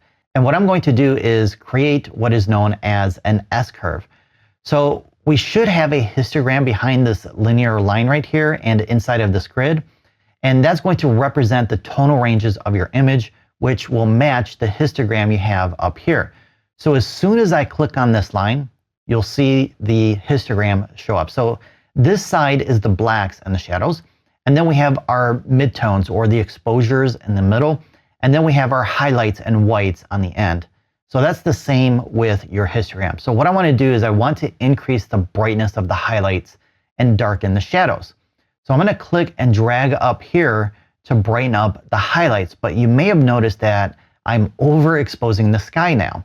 So what I need to do now is decide if I'm okay with losing detail here or if I should lower this setting here back to where it was or reduce it some, which is going to still show some overexposure, and then just darken up the shadows instead. And I think I'm okay with making this part of the image overexposed for two reasons. One, it's not that important of an element of the image. There's no detail there anyways that I can really see. There's no texture or anything like that. And we're going to end up darkening up the sky later on with another tool, which is going to compensate and reduce the overexposure here. So these are things that you have to think about and consider as you're editing. What other tools do you plan on using? And can you fix it with a different type of edit? Or should you reduce the adjustment now that you made with that specific tool? So increasing the highlights or making the highlights brighter and making the shadows darker adds contrast.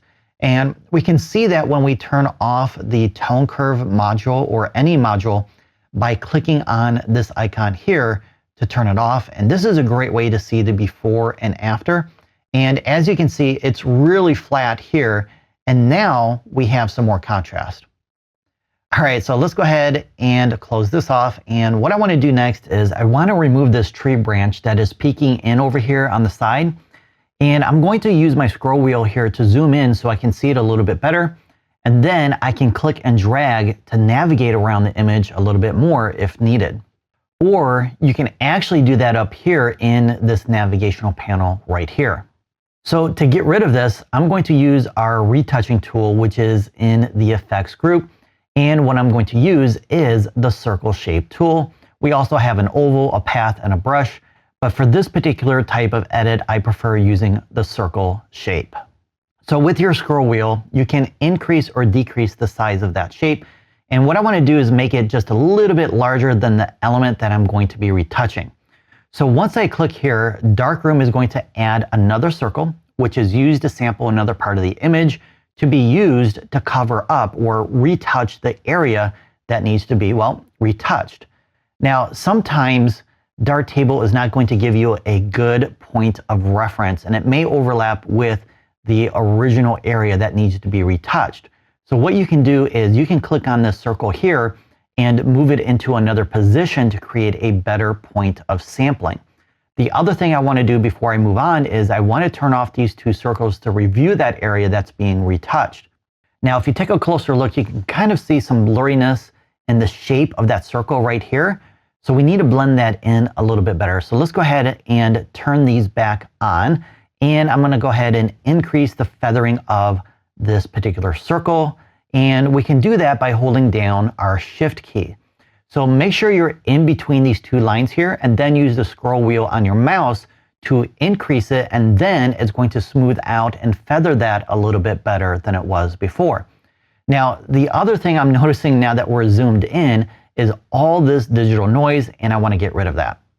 Now, typically, when I shoot at ISO 400, I don't have this much digital noise, but because I had a 30-second exposure, that tends to increase the amount of digital noise. And because my image was extremely underexposed when I fixed it, it added additional noise. So what I always recommend doing is trying to nail your exposure in camera, at least as close as possible. And you'll end up with a higher quality image and you won't have to do these extra editing steps like reducing noise. All right, so I'm gonna go ahead and come up here to the search module and type in noise to find our denoise tool. And we have 4 options. So which one should we use? Well, this first one is for astrophotography or designed for that type of photography. Surface blur is going to apply an edge-aware surface blur to denoise or smooth out the textures. And I've never really used this one, so I don't know that much about this one.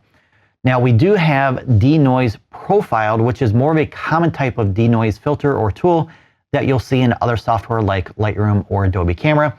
And then we have raw denoise, which is a more complex, advanced type of denoise filter. So again, which one of these are you going to use? Well, it depends on your image and the type of noise that you have. So for this camera, my Nikon Z6, I found that the raw denoise works best for this particular camera.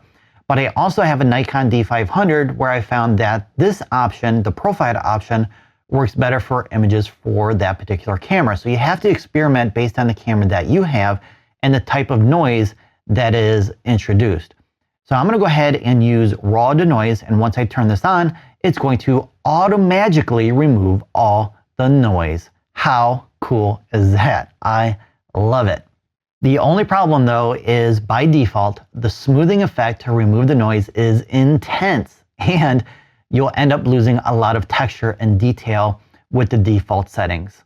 So that's where this extra linear line here and this grid and other options here give you more control over how much noise is reduced or removed and how much texture or detail is lost. So I don't want it to be this smooth because it looks fake, it looks plastic. Especially when applying this tool on portraits, the skin looks really unnatural with these default settings. So what I want to do is I want to introduce a little bit of noise back by clicking right here and dragging it down towards noisy. Next, I want to increase the texture and the detail, and I have two options, either coarse or fine. So fine will be smoother and coarse will be more intense. And you're going to see more of that texture come back. So let's go ahead and click and drag this one down. And this node or anchor point, I'm going to bring down as well. And yes, we have more digital noise, but it's not as bad as it was before. Plus, we've brought back some of that texture in there. Now, granted, this was a 30-second exposure, so we're not going to have a lot of detail anyway because of the effects of the water being smoothed out during the process of the long exposure. I just wanted to bring back a little bit more texture so it wasn't too smooth. All right, so the next step is to darken the sky, the water, and add a little color tint to the image as well, because I think the colors right now are a little boring, and I want to add a little bit more color pop to it as well, maybe a little color boost with some contrast as well. So what I want to do is I want to click on this icon here to bring back all the editing modules. So the tool for this job is going to be the graduated density tool, at least for this image. And this is the tool that I like for this particular effect that we're going to create. So once you click on your graduated density module here, you're going to see this horizontal line on your image. And this is the halfway point of the image right now. And we also have two triangles on either end, which you can click on and then rotate the line according to the direction of the adjustments, because what it's going to do is it's going to apply the adjustments from the top down to this line. So 100% of the edit will be applied up here at the top, and it will gradually decrease to 0 once it reaches this line. And then, of course, anything below that line will not receive that edit. So I want to apply this to the entire sky. So I'm going to go ahead and click and drag this down to the horizon. And then in my graduated density module here, I'm going to increase the density, and by default, it's already increased it by 1 stop. So if I turn this off, we can see that the sky is darker and the sky is no longer overexposed in this area. So I'm going to go ahead and increase this to around 2 stops or 2 EV. So right about there looks pretty good. And then I'm going to use my hue slider here to change the color, but nothing happens. And that's because you need to increase the saturation first to add some color to it, because right now, without any saturation, it's not going to render any colors in that area or render any effects. So I'm going to go ahead and click and drag this over to the right to right about there should be good. And actually, that's not the color I want. I want it to be more bluer to purple. So I'm going to go ahead and increase the hue slider here to the right. So right around there looks pretty good. All right, so I want to do the same thing with the water now, but I want to use different settings. And that's why I didn't drop this all the way down to the bottom. So to create another density adjustment, we need to create a new instance for this module. So we're going to click right here and select New Instance to get another graduated density filter effect. So again, this line, this new line, is applied in the middle of the image, and it's starting from the top down. And we want to reverse that, so I can either click and drag and rotate it that way, or we can use the rotation tool, which I'm going to use, and let's drag it all the way to the right here to 180 degrees. All right, so I want this to start at the horizon again. So I'm gonna go ahead and click and drag this back down to here. And now the edits are being applied from down here all the way up to this line. So I think 1 stop looks pretty good. And as you can see, the blue overlay is much more brighter or intense than it was before. And that's because I'm clipping more of the blacks and the shadows and losing detail in that part of the image. But I'm okay with that for this particular image because it is a night or blue hour sunset type of photo, and it's more of a silhouette of the tree stumps, and I'm not really interested in keeping all the detail. All right, so I'm gonna go ahead and increase the saturation again to about where we were before. And let's increase the hue to the right again to, I don't know, what do you think? I don't want to go as purple as before. I want it to be a little bit bluer, so maybe right about there. I think that looks pretty good. Now, the other thing that you may have noticed once we darkened up the sky is the remnants of dust spots, and they're much more visible now than they were before we darkened the sky. So I'm going to go ahead and zoom in right here. And we can go ahead and navigate over here to the left, and we can see a spot right here. And there's a couple of other spots here as well. So to fix these, we're going to use the retouching tool again with the circle shape. And I'm going to go ahead and click right here. Actually, I think maybe I need to make my brush size a little bit smaller. And then once I click here, darktable will do its magic and it will magically disappear. And don't forget, you can go ahead and move these circles around to adjust it if it's not giving you the sample point that you need to completely remove it. And once you have all of those removed, there's one other thing that we need to fix as well. And what I'm noticing in the sky is some color banding. So the color banding resulted from some of the other adjustments that we've already done. And to fix that color banding, let's do a search for the dithering tool.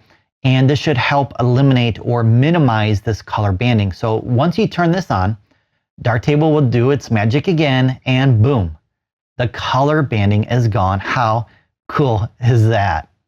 All right, now that you've learned some tips for editing in darktable, you can complete this project on your own to reinforce what you've learned. And then you need to know how to get your images out of darktable so you can share them with the world, and you'll discover how to do that in the next tutorial. So if you're ready for that, let's do it. Now that you've learned some basics for editing your images in darktable, it's now time to learn how to get your images out of it so you can share your images with the world. So let's jump back into darktable to find out how to export our images. All right, in darktable here, make sure you're in the light table view. Select an image or images that you want to export and click on export, and you have a ton of options to choose from before you export your images. We're going to go over each one of these items so you know what they do and which ones you should select. But keep in mind, some of these are very advanced options and are beyond the scope of this tutorial because entire books have been written about them, and we can't cover everything in this tutorial. But once you're done with this video, you will know how to export your images and which options I recommend using. So the first thing you need to do is tell darktable where to export the file. So click on this icon here and choose the destination. Under that, we have an item here called Create Unique File Name, which is going to append a number at the end of that file name. If you click here, you also have Overwrite, which will overwrite the original file. And you also have skip, which will skip renaming the file. But if the original file is in that same folder location, it will overwrite it. So I don't recommend either one of these. It's nice to have a number appended to the file name so that you can keep them together if you decide to put them in the same folder. And then under that, we have to set the format or the file type of the image when exported. By default, we have JPEG selected. If you click on it, you get this menu here with additional file formats. If none of these look familiar to you, then you won't need to use them. In fact, I would think 99% of the time, JPEG will be sufficient for most of your projects, especially if you're posting online. JPEG is sufficient. Even when I do print enlargements, I still use JPEG 8-bit, and I find my prints are perfect with that file format. Next, you need to set the quality of that JPEG file. So you can set this between 0 to 100. 100 is the highest quality, and I set mine to 80 for the quality. It just means a smaller file, and it may not be as good as 100, but I can't see the difference unless I'm pixel peeping. In other words, I'm zooming in real close and putting that print enlargement right up against my face. I'm not going to see the difference when it's hanging on the wall or sitting on my desk. All right, so under that we have an option to set the size of the file on export. By default, it's going to set the size to be the same as your raw file. If you want to change it, you can adjust the width and the height accordingly. You can set it in pixels, centimeters, or inches, or by scale. So if you want to create an 8x12 print, you would type in 8 for the width, 12 for the height, and then the DPI, or what is known as dots per inch. So that's the resolution here, 8x12 by 300. If you're going to be using the images for online use, then you would use pixels. So now that same 8x10 print is now 2400 by 3600 pixels per inch. The other thing you can do is you can leave the width or the height set to 0, and then you can adjust the width or the height accordingly to whatever you need, let's say 800 pixels wide. And then Darktable will adjust the height automatically to keep your image in proportion. And this is useful when you're sending images to a social media site that requires a specific width. All right, so this next option, allow upscaling, I recommend using when you set the size of the dimensions to be larger than the original raw file. And what this option is going to do, when you set it to yes, is it's going to improve the quality of the image because you're making it larger than the original, and oftentimes images will become jagged or pixelated due to the extra pixels that have to be created when making it larger since they were not there originally. So long story short, use upscaling when the dimensions are larger than your original. The next option, high quality resampling, is another way to improve the quality of your images because it's going to process that image or the export in a different order in order to create a higher quality image. But the downside is it's going to take a lot longer when you have this set to yes versus to no. But if a high quality file is of importance to you, I would recommend using this option here. The next option is grayed out for JPEG file formats, and it's not until you select something that can store masks like an XCF file, which is a GIMP file format, will you be able to store masks with that file. Under that, we have the color profile that you want to export to.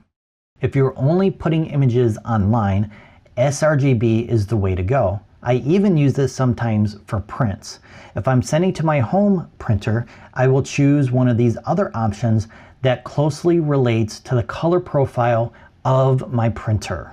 So again, like I mentioned before, color profiles are something you're going to need to spend a little bit more time learning about. But for now, for 99% of your images, sRGB should be sufficient until you have some understanding of these other ones and know when to use them and when not to use them. The next option here, intent, is another advanced type of setting that you're going to need to learn more about. And what this does is Darktable is going to render your images that have out of gamut colors based on the option that you have selected here. So if you don't know what a color gamut is, that's something else you need to learn about if you want to take advantage of this option here and have higher quality images on export. The next option, called style, is like presets, and it will allow you to apply specific edits that you saved, and you can apply those on export. It's something that I usually do during the editing process and not something I do on export, but you do have that option to apply them during the export process. Now, if you decide to use a style on export, You can choose to have that style appended to or overwrite the history stack of that image.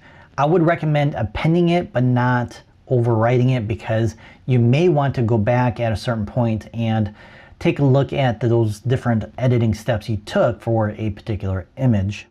So the last decision to make is right inside of here. If you click right here, you get a new window called Edit Metadata Exportation. So from here, you can tell Darktable what metadata you would like applied or included in the image. And these are all the default settings, and you may or may not want to turn these off.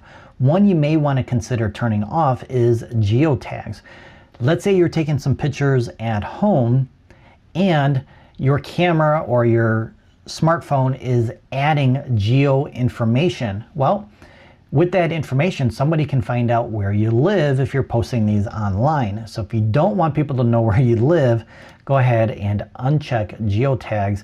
And maybe you don't want tags either. Maybe you're using the names of your kids or your spouse or other family members, and you don't want to include the names because you want to give them some privacy. You might want to turn off the tags option as well. And then once you save that, it's going to be sticky, so the next time you export, those same settings will still be there. All right, now that you spend all this time going through and setting this up, you may want to save this as a preset so you don't have to come back and do this every single time.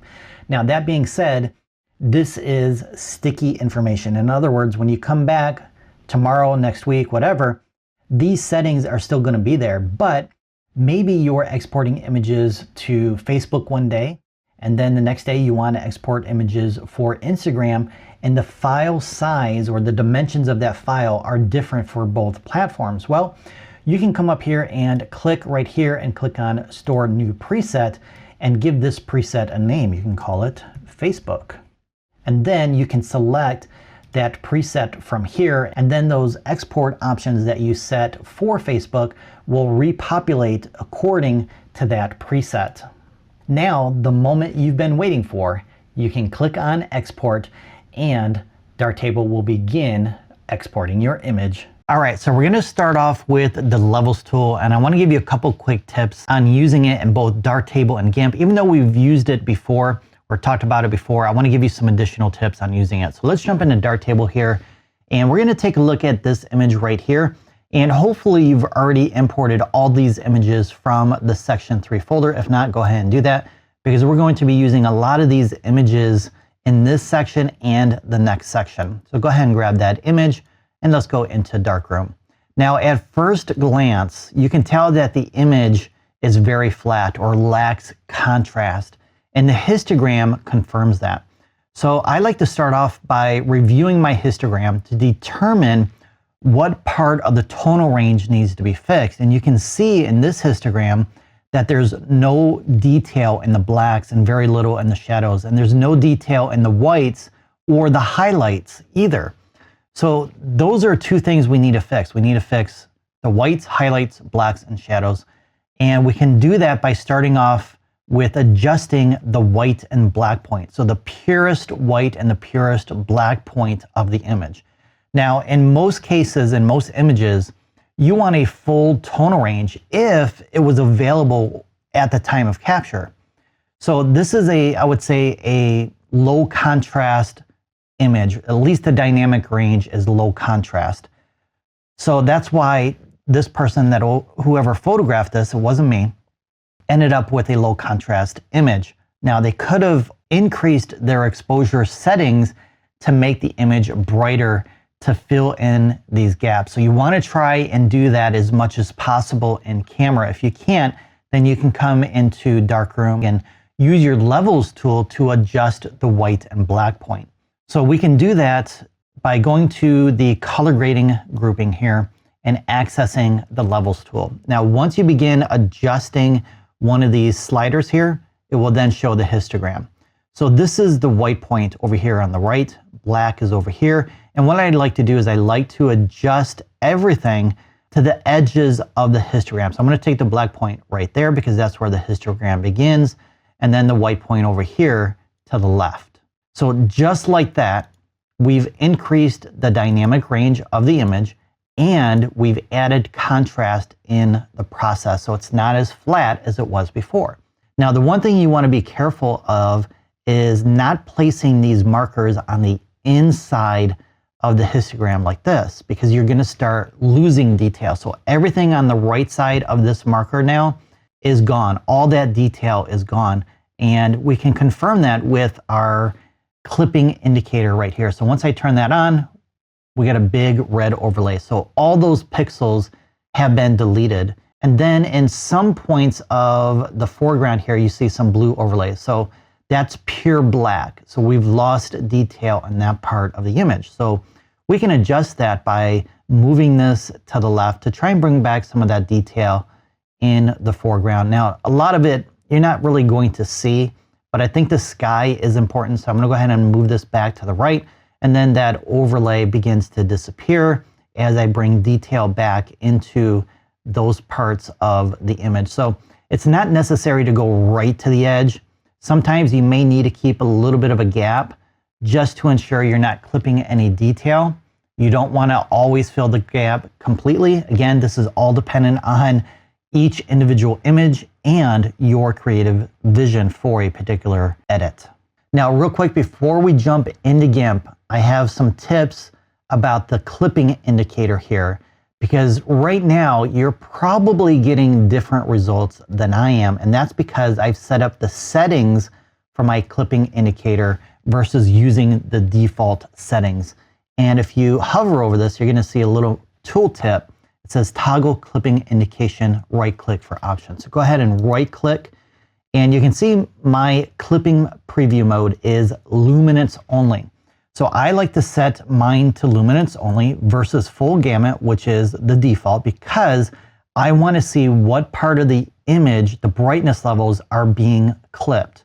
So the whites or the blacks or the black points and the white points. So that's what I recommend using the clipping indicator for, is for the tonal adjustments. So I would set that to luminance only, and then you can change the color scheme to something else if red and blue isn't for you. And then you have different thresholds. So my numbers here are probably different from yours because I've adjusted these. And when you hover over the lower threshold here, this is going to give you a pop-up window for the black points, and it's going to give you some ideas to what settings you should use based on your output. So if you're using an 8-bit sRGB, it's going to clip the blacks at minus 12.69 EV. 8 bits Adobe RGB is minus 19, so on and so forth. And then you can see if you're going to do a glossy print, it's minus 8. Now, which setting you use is dependent on your output, but also based on your individual image, because if you're shooting Nikon, Canon, Sony, or whatever the case may be, it might be slightly different from one camera to another as well, especially when it comes to the upper threshold, because it's not going to really give you any information about the output, because pure white isn't really going to be printed on paper, but black is a solid color ink that is usually used during the printing process, not so much white. So the upper threshold here, you're going to have to experiment with based on your own images. And I find right around 90–95% works the majority of the time. So if I take this upper threshold and move it to the left and lower the threshold, Darktable is now saying that that part of the sky is overexposed, even though we can visually see that it's not. Okay, so now that I have it turned off, I can still see color in there. So it's not really being clipped, and that's why you want to be careful with your settings here. So I'm going to set this back to around 90%, and I think that works pretty good for this image. All right, so let's go ahead and click right here to reset those parameters, and then go ahead and go into Light Table and export it as a 8-bit JPEG file, 80 for the quality, and then go ahead and open it up in GIMP. So I've already done that. And we're going to take a look here at the levels tool in GIMP now. So I'm going to go up to colors and let's select levels. And we basically have the same information. The histogram is showing that detail is missing on both sides. We have a gap, and we can fill that gap in with our markers here on either side Now we have a little teeny tiny line right here, so that's why I'm stopping right here. And I think with this white point now along the edge, I think that's too bright. So I'm gonna go ahead and bring this back just a little bit. And then you have your before and after in GIMP. So pretty much the same results. But what I wanna show you here is a couple other things that we haven't talked about yet. And I would use the levels tool when I'm using, or editing, I should say, a JPEG file. 99% of the time I'm editing raw files because that's what I shoot. But if a client gives me a JPEG file, this is how I would set up the white and the black point. So if you're not shooting raw and you're shooting JPEG instead, then you're gonna use your levels tool to set your white and black points. Now, if your histogram is really flat and it doesn't have these really tall peaks like this, you may wanna change from the linear histogram to a logarithmic histogram. So just click right here and it's going to change the height of that histogram. 9 times out of 10, I use this, but once in a while, I may need to use this histogram to see those peaks and valleys a little bit better to help me edit my image. Another thing that I would do with the levels tool, instead of using the exposure slider here, or this exposure tool, you can adjust your exposure from here by adjusting the midtone. So now I can make it darker or brighter by adjusting this midpoint versus going back into the exposure tool here and doing it from here. All right, so that's it for the levels tool. Next up is the curves tool. All right, we're now gonna take a closer look at the curves tool to see how we can use it in place of multiple tools. So we're gonna jump back into darktable here with this same image as before to see what kind of results we can get with the tone curve. So again, in color grading, just below levels, we have our tone curve. So it's a little harder to determine where the white and black points are, but they are in the corners here on this linear line. This is the black point, this is the white point. Now, as far as moving the white point to the edge of the histogram, well, to fill in this gap, we need to move this to the left. And now that aligns with the histogram right here. I think that's a little bit too bright, so I'm gonna go ahead and bring this back a little bit. And then for the black point, we can drag that to the edge of the histogram right here. Let's go ahead and turn our indicator back on if you don't have it on. And again, we're losing detail in the bushes, but we're not really gonna see that detail in there anyway, because that detail, or those elements I should say, are pretty small. All right, so we now have our white and black point set. Our histogram is now showing a larger tonal range, and we have pretty much the same result as before. But now I can add contrast with the tone curve by applying an S curve. So I'm gonna go ahead and drag the blacks and the shadows down and take the whites and the highlights and drag those up. And now we have more contrast than we did before. And you're going to adjust this based on your creative vision. I love it. I like that right there. You may think it's too much or maybe not enough. That's entirely up to you. I just recommend not overdoing it and start clipping too much detail. So I'm happy with these settings right here because I'm not really losing any detail other than these small bushes in the foreground. Now I can take it even a step further and adjust the exposure by dragging in the middle here where the midtones are, and then dragging that up to brighten up or darken the image. So you can make that type of decision based on what you prefer. So maybe a little bit brighter is better for this particular image. I'm not sure. What do you think? So I think that looks pretty good. Let's go ahead and take a look at another image and see how we would apply the tone curve in the same manner with what you've learned so far.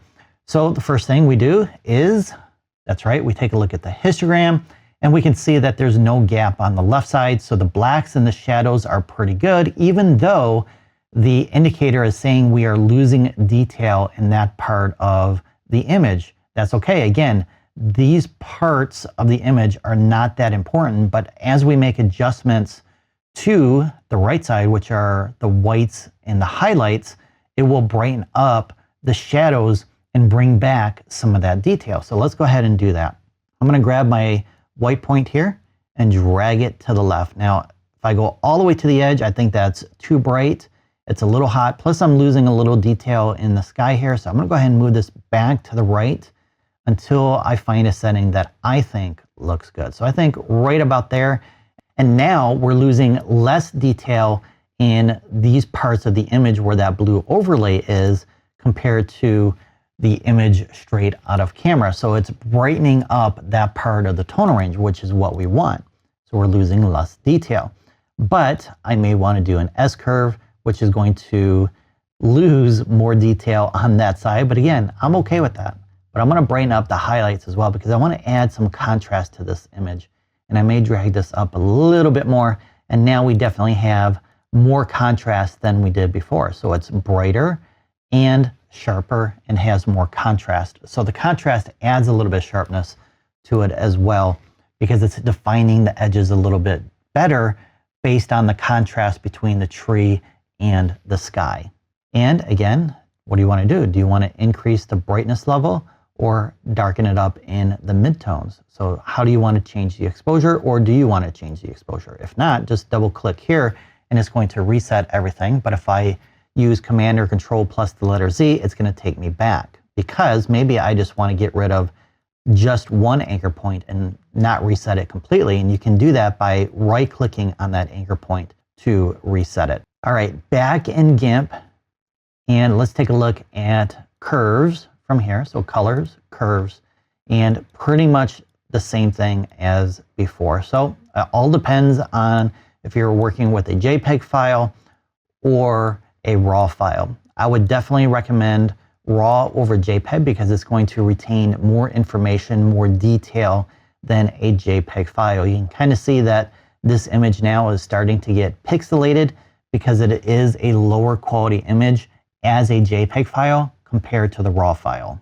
So go ahead and play around with both your JPEG and RAW file to see this for yourself, and go ahead and practice with the tone curve as well. All right, so that's it for the tone curve. In the next tutorial, I have another type of editing technique that can help you elevate your photographic editing skills, and it's called dodge and burn. So let's check that out. Another important editing technique to help you fulfill your creative vision is known as dodge and burn. We used to use this technique back in the day when we processed our own film and printed it in a darkroom. So what exactly are dodge and burn? Well, you would dodge a specific area of a print to make it brighter, and you would burn if you wanted to make another part darker. So dodge and burn are simply controlling how bright or dark different areas of your image are, and you can apply this technique in your digital world inside of GIMP with the dodge and burn tool. So let's dive in and check out how to use this tool. But before we get into GIMP, let's first look at this image that we're going to be working on in Darktable. And that's because I have a couple of tips for editing in Darktable that is related to a little bit to dodging and burning. So one of the things you may notice when you import your images into Darktable for the first time is they may not look like they did on the back of your camera at the time you captured the image. Some of them might be close to what you saw, but some may look completely different. They may look too bright or too dark compared with what you captured or saw at the time of capture. And that's because Darktable is applying default edits to all your images once they're imported. And if you take a look over here at the history panel, you can see all the edits that are being applied during import. So if I click on original, this may be closer to what you saw at the time of capture, maybe. Or it may be something like this. So which one you want to start your editing from is dependent on your creative vision and where you want to start your editing, because you can come all the way back here and pick one of these points to start your editing. Now you may end up with something similar to this as you begin applying your own edits. When you adjust the tonal range, you apply or adjust the white and black points, you add some contrast, you may end up with something similar to this. Maybe not this dark, but something similar. So you have to choose a starting point in the history panel here if you're not getting something close to what you want at the time of capture. Now for this particular image, I believe the photographer adjusted his exposure to the left, or in other words, he adjusted the exposure to get more detail out of the highlights, which is going to end up creating darker midtones and shadows. So something closer to this, but then Darktable is adjusting for that compensation that the photographer did manually and it's trying to fix it for that photographer. So I would come back to this point if this was what I wanted at the time of capture, and then I would do my dodging and burning to make the shadows and midtones brighter and the highlights darker. So we're going to start from this point right here. So make sure you grab this image, and you should have imported this image already from the section 3 folder. If not, go ahead and do that. And we're going to go ahead and do a couple quick edits here, and we'll take a closer look at dodging and burning in GIMP once we export and open this image. So the thing I want to do for this particular image from this point is I want to brighten up the shadows. So that is dodging. And you can do that with the shadow and highlights tool. I'm going to type in shadow here to get the shadow and highlights. Now, once you turn this on, you're going to notice a huge difference in the image. Boom. That looks 10 times better than it did before. We've done some basic dodging and burning, or I should say darktable has done some basic default dodging and burning for us by making adjustments to the shadows and highlights for us automatically. So these are the default settings, and it adds more contrast, more detail, more depth in the image by adjusting the highlights and the shadows in this manner.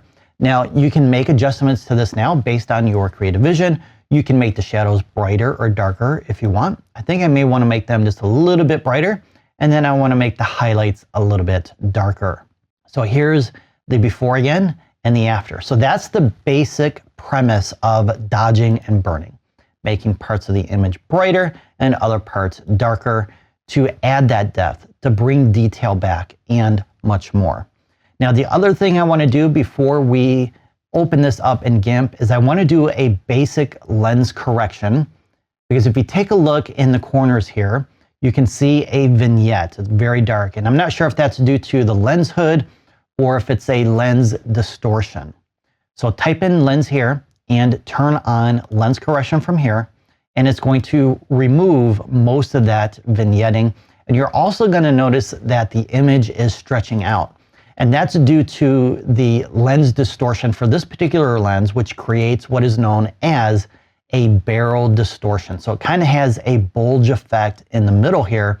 And then lens correction is going to stretch out that image to remove that distortion as well as minimize the vignetting. Now, it's not completely gone, so what you have to do is you need to come in and crop the image tighter to get rid of it. But the problem with that for this particular image is you're going to start cutting into the rocks and the boulders here on the edges, and the composition is going to change. So if you know a particular lens you're shooting with creates this type of vignetting, or if it's going to happen because you have a lens hood on, then you may want to create a little bit more space on the edges here of any elements that may be close to the edge. That way you don't have to worry about cropping out too much of those elements or at all and changing the composition completely. Or you can come in with a clone and heal tool in GIMP to remove this vignetting.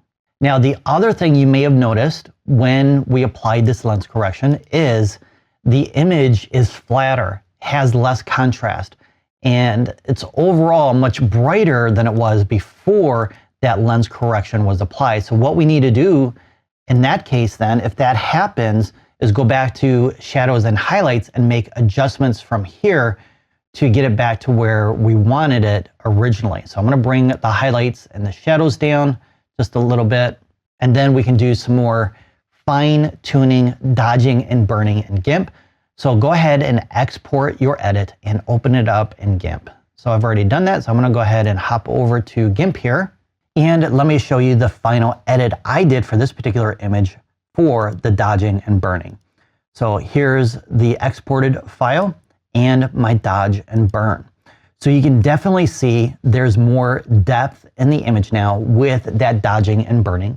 So I've highlighted the highlights and darkened up the shadows a little bit and vice versa, which creates more depth. And you can also see more detail in the rocks here in the foreground. Now, I did make a mistake on my particular edit here, and I did that because it's a common mistake that I see photographers do when they're posting their images online whatever social media platform you use, Facebook, Instagram, Pinterest, etc. It's a very common mistake that I think we need to try and avoid to give the impression that the image is edited or over edited, and that is known as the halo effect. And this can occur when you're doing your dodging and burning and you're going outside of the line. So I don't know about you, but when I was a kid, I had a hard time coloring inside of the lines of a coloring book. And the same thing applies when we're dodging and burning. And if you take a closer look at the boulders here, you can see a little halo effect. You can see it more so down here. And that's because I didn't keep my brush inside of the area where I was trying to apply that edit, and it was being applied outside of the line, and it creates that halo. So if I turn this back on and back off, you can definitely see the halo effect that is occurring along the edges of the rocks, and it's not a very good edit. So let's try and avoid this type of mistake when dodging and burning. Now you may also notice that I got rid of the vignetting here. So I'm going to show you how I did that real quick, and then we'll do some dodging and burning. So I'm going to grab my clone tool with the letter C, and then we're going to target an area in the sky by holding down our Command or Control key, clicking right here, and then you can paint over that area to get rid of that vignetting. So I'm going to do another one down here. I'm going to go with a larger brush now for this area down here. I want to go just a little bit larger than the vignette. So Command or Control, click here to set the target, and then just paint in that area. Okay, so now that you know how to remove the vignette, let's go ahead and grab our dodge and burn tool, which is in this group right here. So if you see this little hand, that's the smudge tool. Right click, and you have your dodge and burn tool right here. Keyboard shortcut is Shift+D. Now we have a brush tool automatically applied once we select that tool, and then we have to tell GIMP which one we want to work with, dodge or burn. So if you take a look inside of your tool options here and scroll down, you're going to see a type, dodge and burn. So you can select whether you want to brighten or darken parts of the image where you apply that brush. Then you can target a tonal range, whether it's the shadows, midtones, or highlights. The other thing we have down here is exposure, which will apply that particular edit at 100%. So think of the exposure like a percentage. So 100, it's applying that edit full force, 100%.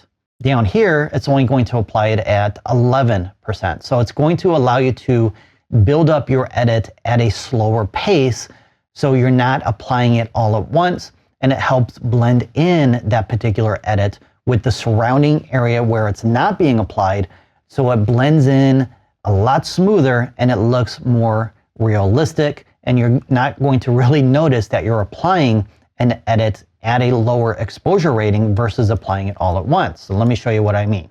So I'm going to go ahead and dodge this part of the boulder and this one down here. I'm going to go ahead and go with a larger brush, maybe a little bit more, and 100%. So you can see it's not really blending in with the tonal range of the rest of the area of that rock or that boulder. And same thing down here. So 100% is too much.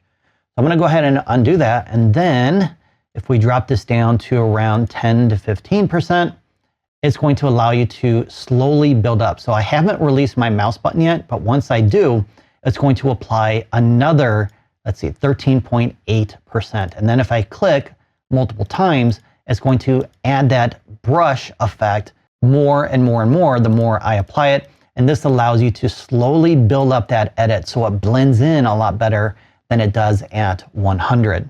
Now I'm going to bring this back up a little higher to around 52, and I'm going to show you. You can see my little outline of my brush there. It's going on the outside of that boulder. And now I've created that halo effect around the bottom of that boulder. So be aware of that when you're applying your dodge and burn tools. So for this particular image, I would dodge my boulders with the mid-tone range and or the shadows, so I can target some of these darker areas in the boulders as well. So that's basically what I did for my particular edit. My exposure is too high again, so I'm going to go ahead and drop that down. is I switched between shadows and midtones, and I slowly applied different exposure settings and applied that brush exactly where I wanted it based on the tonal range. So I can continue going in here into the shadows and building up or bringing out that detail in that area. Now for the highlights, same thing. You're going to grab your dodge or burn tool, depending on what you want to do. I think for the highlights for this image should be darker. So I'm going to go ahead and grab my highlights range here and then increase my brush size. And I'm going to go ahead and darken up the sky slowly this way. And of course, just like before, we want to make sure we're not applying that halo along the edge of the trees and the sky. So you can continue applying this and adding additional adjustments until you get the sky the way you want it. And that's how I ended up with this. How cool is that? I love it. All right, so I'll leave it up to you to complete this particular edit on your own now that you know how to use the dodge and burn tool, so you can complete the project that follows, and then you can post your image and make sure you're not adding that halo effect, which is going to be a dead giveaway. And one of the first things I'm going to look for when you submit your image. All right, it's time to revisit an editing tool that you'll be using often when you need to make a selection of your foreground or a subject in particular. And the tool of choice for that is the Foreground Select tool. So in this tutorial, I'm going to share some tips on how to get the most out of it.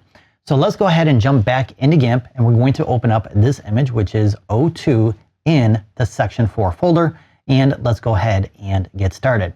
So the Foreground Selection tool, like I mentioned previously, is a tool that will allow you to make a selection of your foreground, which you can then separate from the background. So once you make that selection, the creative options you have are limited based on your creative vision. For example, I've gone ahead and I've isolated our main subject from the background, and I converted the background to black and white. Another option is to remove the background and replace it with something else. How cool is that? I love it. So these are just two examples, and you're only limited by your imagination. So let's go ahead and isolate our bird from the background and review some ways to improve how the tool works so you can get exactly what you want to be selected. Now, before I forget, let's go ahead and duplicate our image layer here so we can work non-destructively. Now, before we start the selection process, let's review the tool options that can help improve the selection of your foreground. And let's go ahead and grab our Foreground Select tool from this group, right click and select from here. Now, one of the most important ones is the feather edges right here, which is turned off by default. So this will feather the edges of your selection. That way it creates a smoother transition or separation of the foreground and background. Now for my images, I'll set this to around 5 to 10. It all depends on the image, and the higher the quality and resolution, the higher I set this. So if you're not getting the results you want, try adjusting the amount of the feather. And for this image, I believe 5 will work out for us just fine. So below that, we have draw modes. So the draw modes determine your intended selection. So in this case, we are selecting the bird and its perch, so the foreground. So we're going to select draw foreground. But if you wanted to, you could select or target the background instead with draw background. So if you ever find yourself trying to select a subject and it's not working as it had in the past, make sure you have draw foreground selected. Okay, so we have stroke width, which is actually the brush size. And I'm not sure why they called it a stroke, but if you want a larger brush size, you can do that from here. All right, so under that we have preview mode, and we can choose either color or grayscale. And I'm not sure what grayscale does, because for me, it doesn't really show anything except a solid gray and black overlay. So let's stick with color for now. All right, so next we have our engine. So the engine is what drives the Foreground Select tool. It's actually an algorithm that you can use to change how the tool functions. So the engine types are matting global and matting Levin. Now each will produce different results depending on whether you're on a Linux machine, Windows, or a Mac. Personally, I prefer to use 11 for my photos. So you'll have to experiment to see what works best for your images.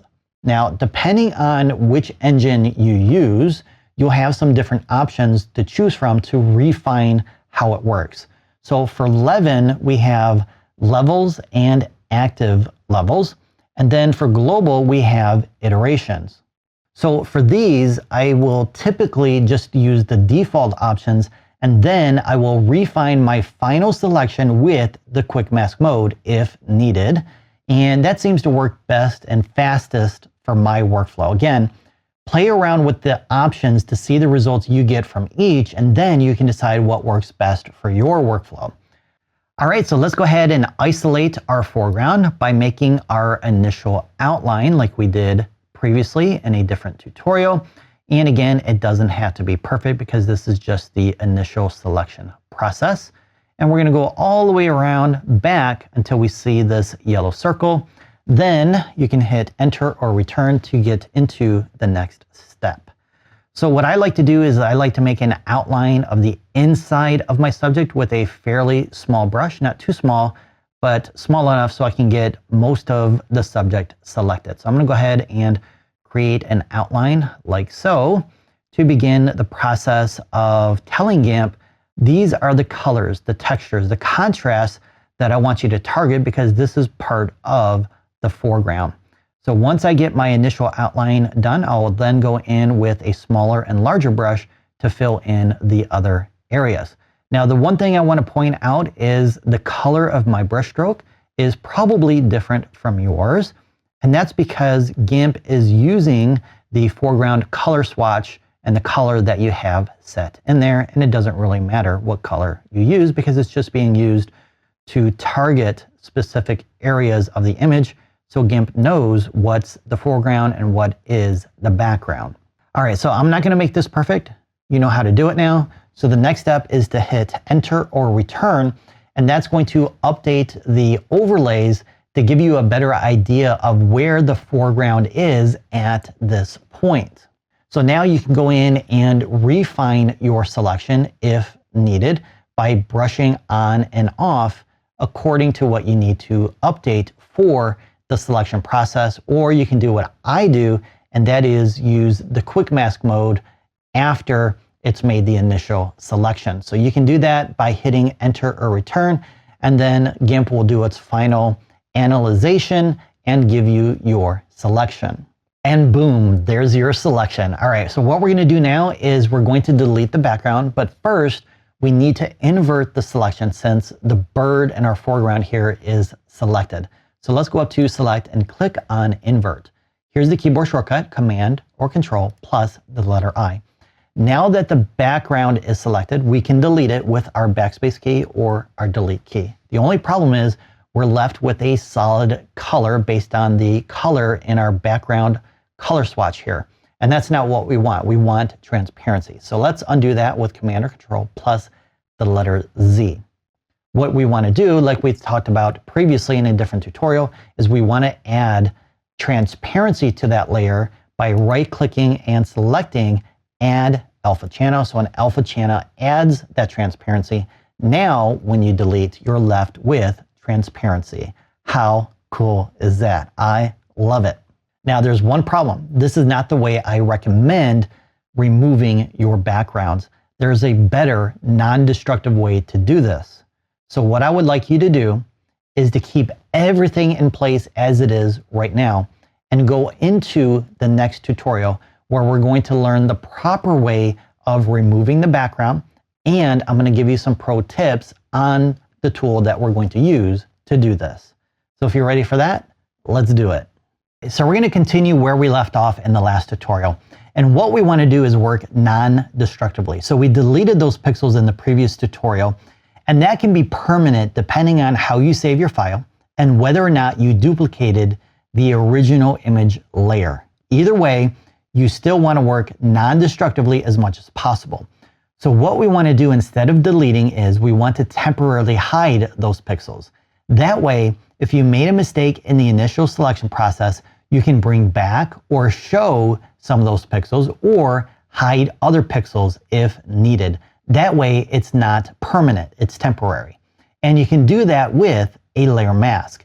So a layer mask will show or hide individual pixels based on how you set up that layer mask. So let me show you how to do that in GIMP. All right, so we're back where we started, and I need to bring those pixels back. And because I haven't saved and closed this file yet, I can do that by undoing my last command. So Command or Control plus the letter Z brings back those pixels. Now we need to make sure we have the right part of the image selected. In this case, the foreground.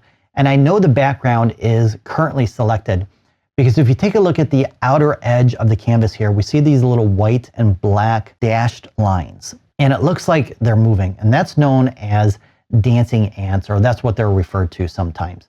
And that lets you know what part of the image is selected. If you see these dancing ants on the outside, that lets you know the outside of the image, or the background I should say, is selected. So we need to invert that with Command or Control plus the letter I. And then those dancing ants disappear, and that lets you know that the foreground is now selected.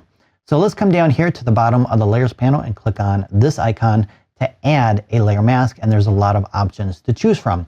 But when you're working with a selection, you want to make sure you use selection as part of the layer mask or the type of layer mask. Once you click add, boom, your background is gone. How cool is that? But what's even better is those pixels are not gone permanently. They're just hidden. So if you take a look at the image layer here, you can see the preview of the image and all the pixels are visible here. But next to that is the layer mask. Anything in black is hidden. Anything in white is visible. So now if you made a mistake, let's say for whatever reason, you decide you don't want to include or show this thing that he's sitting on, tree stump or whatever it is. Well, you can paint with black to hide those pixels. So let's go ahead and do that. But first, let's deselect by going up to select and selecting none. And the keyboard shortcut for that is Shift plus Command or Control plus A. All right, so we need to set up our foreground and background color swatches. So go ahead and select white and black by clicking here and selecting them from there, or click on these little icons right here. So that'll give me black and that'll give you white there as well. Now you can come over here and switch between the two by clicking on these double arrows. But what I like to do is use my keyboard shortcut, which is the letter X. So I can be working on my image, adjusting the layer mask as needed. And then if I want to switch to the other, I just press X to add or to change the color swatch. Okay, so I need black. So I'm going to set black to the foreground color swatch. And then I can paint over this tree stump and it begins hiding those pixels. Pretty cool if you ask me. Now let's say you did the opposite. You made a mistake. You actually wanted this part of the stump included. Press X, paint with white, and it's going to make those pixels visible. How cool is that? I love it. So a layer mask will give you more precision and control over the final area being targeted with your edit. To sharpen or not to sharpen your images, that is the question. Then, how much sharpening should you apply so you don't over sharpen? Well, in this tutorial, you're going to learn some pro tips for sharpening your images. Let's dive back into Darktable here, and we're going to look at some raw photos, and we're going to determine whether or not we should sharpen them, and then how to sharpen them in Darktable. Then we'll jump into GIMP and learn how to sharpen our images in there. So we're going to take a look at this image first. I'm going to scroll in with the scroll button on my mouse. And I don't know about you, but I think this image is sharp enough. What do you think? Yes, technically you can sharpen this image even more, but I think it will degrade the image, not improve it. Now this next image down here on the left is much softer than the other one. So I think this particular image can benefit from some sharpening. Now, if you want to zoom in a little bit more, you can click right here to select a different percentage. So you can definitely see how much softer it is versus the other image. So I would definitely sharpen up this image. Now, how much sharpening I apply is dependent on the intended use for that particular file.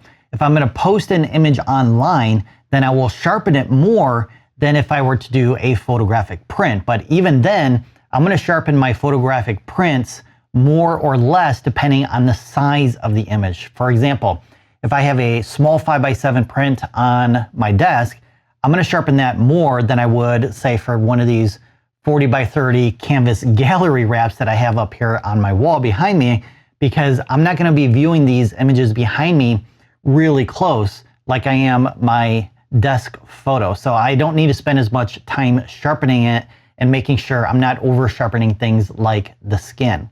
So if you want to sharpen your images in Darktable, just go to the search module here, type in Sharpen, and you'll get this traditional style type of sharpening tool. Now, I only sharpen my images when I've completed my editing. So if you're going to bring your images into GIMP, I would edit after you do all your edits in GIMP and then sharpen from there. But if you do all your edits in Darktable, you can go ahead and increase the amount of sharpening, and the radius will enhance that sharpening a little bit more. And then threshold will narrow down the sharpening in the different tonal ranges from all the tonal ranges down to the midtones and the blacks and the shadows. And it will target the highlights less, which is where the skin tones are usually residing within your tonal range. So if I zoom in here, it's probably a lot sharper now than it was before. So let's take a look at the before and the after. So I think that might be a little bit too much. So I might bring that threshold down just a little bit just to tone it down some so it's not as sharp as it was before. But what I would prefer doing is targeting my sharpening with a layer mask in GIMP. So either way, I would probably export this particular file and then sharpen in GIMP instead. So let's go ahead and do that. Let's jump into GIMP here. And we're going to take a look at this image and this one here. Both are in your section 5 folder. So let's go ahead and zoom in on this image. And you can definitely see it's not as sharp as it could be. And again, I think that's because of some motion blur at the time of capture. So let's go ahead and work non-destructively by duplicating this layer. And let's take a look at the first option for sharpening, which is under Filters, Enhance, and then it's right here, Sharpen, Unsharp Mask. Now, this is an old school, traditional, classic type of sharpening that we've had in Photoshop forever. So if we go ahead and click on that, you can then increase the amount of sharpening from here. And then the radius, of course, will refine the edges a little bit more than just the amount by itself. And if you go too far, you're going to end up with this grunge look. So if you're into that, or if that's what you want, that's one way to get it. Now for this particular image, it's not looking so good. So I wouldn't use that much. So if you bring your threshold in, again, you can target that to reduce the amount of color fringing and the amount of the sharpening along the edges so it's not as intense. I'm not really liking this particular sharpening tool for this image. The one that I prefer is also under Enhance here, and it's called High Pass. Now, the first thing you're going to notice is the image is converted to grayscale, and that's because it's easier to see the sharpening along the edges of the detail more so in a grayscale versus a color image. But if you want to see the color image as you're adjusting the amount of sharpening, you can do that by going into your blending options here and selecting Overlay. Now, as you increase the contrast level here, which is targeting the edges of the detail from lights to dark, you will see that it's beginning to sharpen up the image. But again, it's over sharpening the skin, and the pores and the blemishes and everything are being enhanced. And I think that's degrading this portrait image overall. So I would probably bring the contrast level down to around 2 or so for this particular image, maybe a little bit more. And what I would do next then is I would use a layer mask on this layer in white, and then I would paint with black along the skin here to remove that sharpening from the skin. So I think that's looking much better now. The eyes are sharper, the eyebrows are sharper, and the hair is a little bit sharper, and so is some of the clothing. So you can adjust this to your own liking, but again, you have to determine how much sharpening you want to apply based on its intended use. Now, for landscape photos, you can get away with sharpening a little bit more because you don't have the skin to deal with. So for this particular image, I would use the high pass as well, and I can increase that contrast to maybe right around 2 or so. Now for this particular image, actually, I'm gonna go down lower because it's not as soft as the previous image. So if I put overlay here, you can see that we're already getting a pretty good amount of sharpening at 1.5 versus 2.5 with the previous image, because the previous image, like I mentioned, had some motion blur in it. So the before and after. So I think that is much improved. It's not as soft, the details are popping, and there's more sharpening and contrast from the foreground to the background, and I think this overall makes the image much better. For this project, you're gonna learn how to replace a sky with another one and 3 essential keys for doing it right. So let's open up image 01 from your section 5 folder. And the first thing we wanna do is duplicate this layer here so we can work non-destructively. Let's go ahead and turn this background layer off. And then let's make a selection of our sky. So we're gonna use our fuzzy select tool, and I'm gonna set my threshold to right around 25, and I'm gonna use draw mask to assist in the selection process. So I'm gonna click, drag down, and try and get as much of the sky as possible without the foreground. Let's go ahead and back away. Now with the shift key, I can click and drag down and continue making my selection. Now I'm starting to get a little bit of that foreground again, but we're gonna use our quick mask mode to refine our selection. I just wanna make sure all of the sky here is selected. That looks pretty good. Now we're gonna grab our zoom tool with the letter Z and click and drag in. Let's go into our quick mask mode with Shift plus Q. Let's grab our paintbrush tool with the letter P, and we want to paint with black so we can remove from the selection. So I'm gonna go ahead and paint in this area and continue removing from the selection. Okay, Shift plus Q again to get out of it. I need to do a little bit more refining here. So I think that should be pretty good. Now Command or Control, Shift plus J to zoom all the way back out. All right, now that we have our sky selected, let's go ahead and apply a layer mask to hide those pixels. So we're gonna come down here, click here, we're gonna make sure we have selection selected, and we're gonna click add, and unfortunately, the wrong part of the image has been hidden. So let's undo that with Command or Control plus the letter Z. Let's go back inside of here, invert mask from here. We'll do just that, and boom, this guy is gone. How cool is that? All right, we're now going to review the 3 key essentials for replacing skies to make them look realistic, and that is the direction of light, color of light, and creating an atmospheric condition. So let's review those with some images. So the first thing we want to do is make sure that the direction of light matches our original image or the original sky. So in this image, you can tell that the light is coming from over here on the left, away from or outside of the camera angle of view. And we know that because we have some shadows here coming from this mountain range. So it's coming from over here. So we want to make sure that the light in the set of clouds or the sky that we're going to use matches. Otherwise, it's going to look off. It's not going to look right. The other thing is the color of light. So in the original sky here, it's a light blue. But if you take a look at the light or the color of light right in this area here, you can see it's much warmer. So this tells me that this was taken later in the day, close to sunset. So I would like to find a sky that was taken at the same time as this image. Now, unless you're taking the images yourself, you're not going to really know the time of day that an image was taken unless you can get the original raw file that will have the metadata, the time for that particular image. So when it was created. Now, let's look at some images to see why this is important. So this image here, I took this set of clouds or captured it in the middle of the day. So you can kind of tell that the lighting and the color is different. So it's not really going to match the original. This image here, you can definitely see the direction of the light. It's directly behind the cloud. So again, it's not going to match the direction of the light here. Now, as far as the time of day, this one was later in the day. I believe that the sun was pretty much below the horizon when I took this.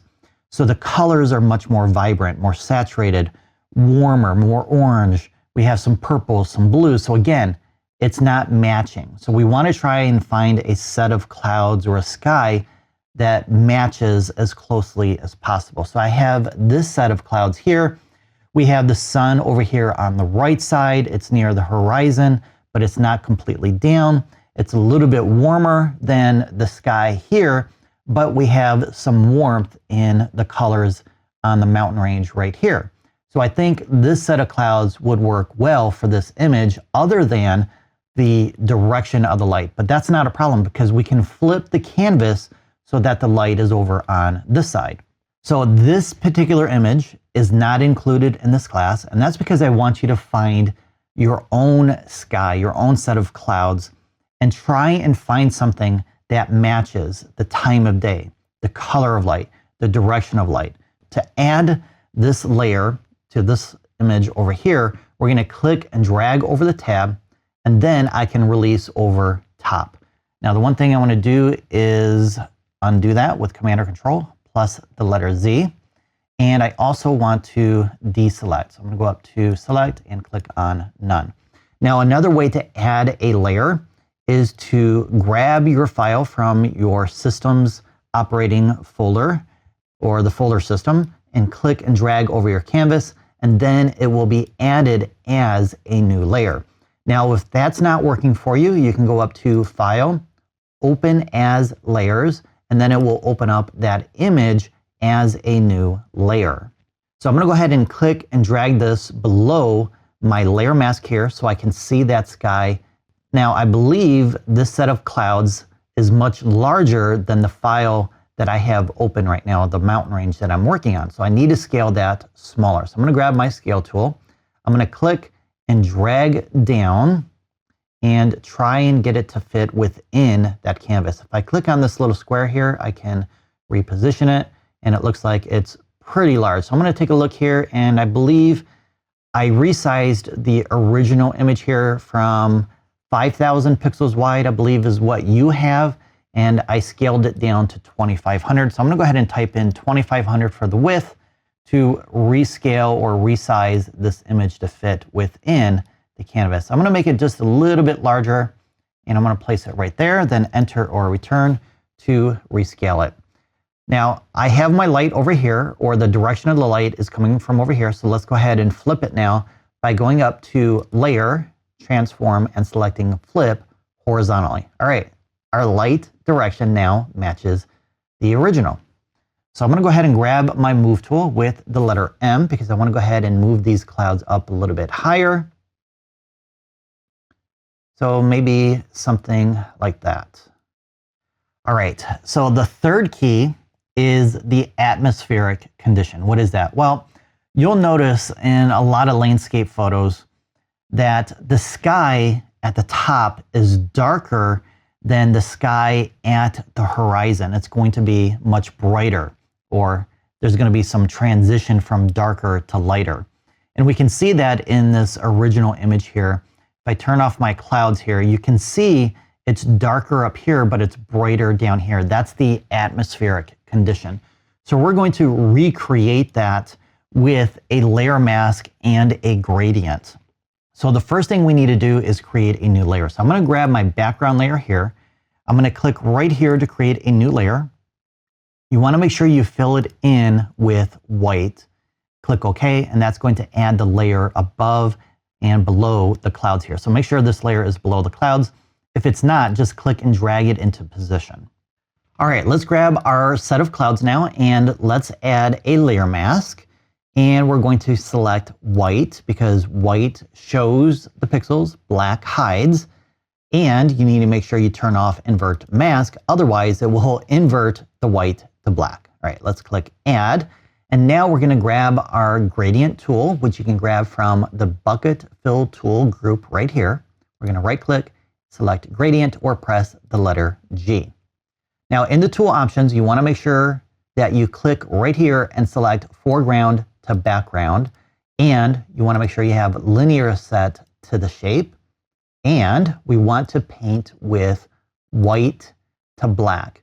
So we're going to start up here and drag down. So it's going to apply white up here and slowly switch to black. So there will be grays in between, and that will reduce the transparency or begin to hide the pixels accordingly. So I'm going to click here, drag down, and that will then create that transition from dark to light.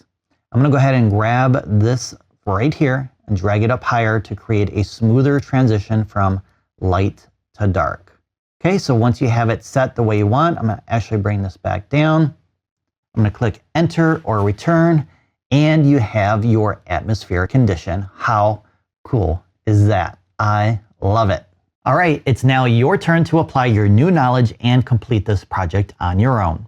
Back in the film days, if you underexposed it, it would create a faded look. Today, you can recreate this matte effect in GIMP, and I'm going to share 2 different methods for creating it.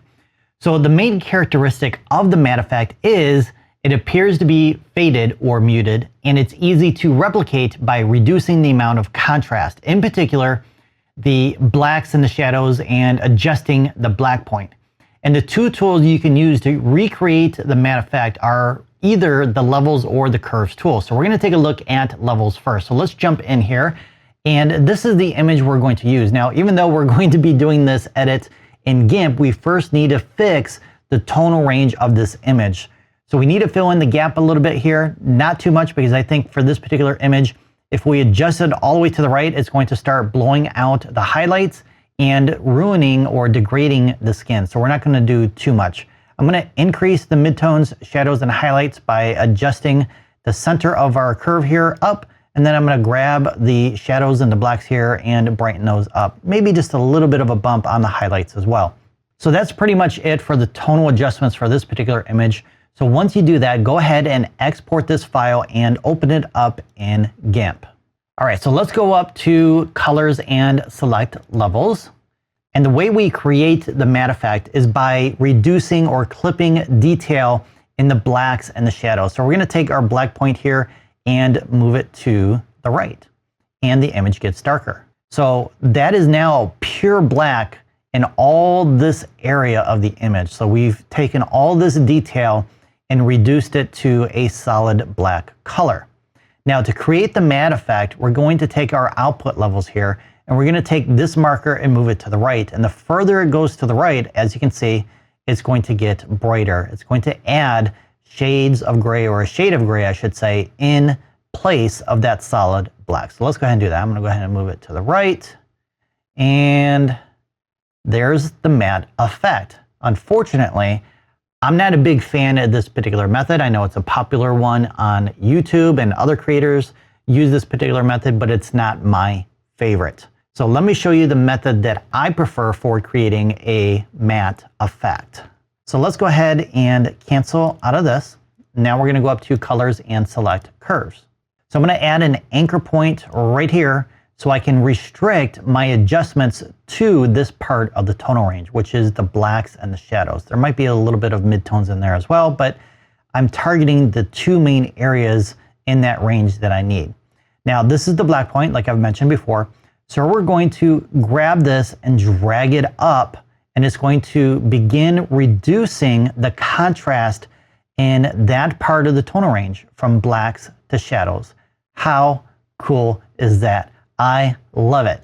Now, this particular method, I believe, works much better and gives us that true classic traditional matte effect. Plus, you can apply this particular technique on images that are much brighter versus this one, whereas the other method will only work with images that has a lot of dark in it.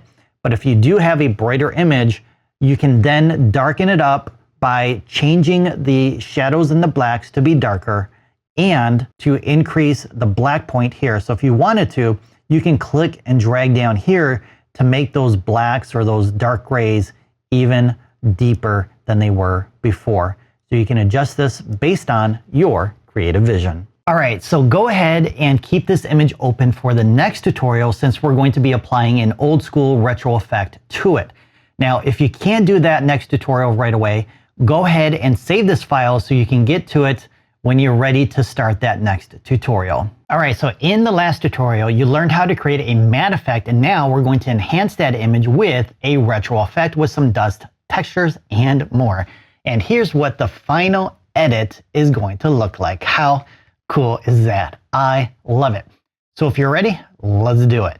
So the first thing we're going to do is work non-destructively by duplicating this layer. Let's rename this Desaturate.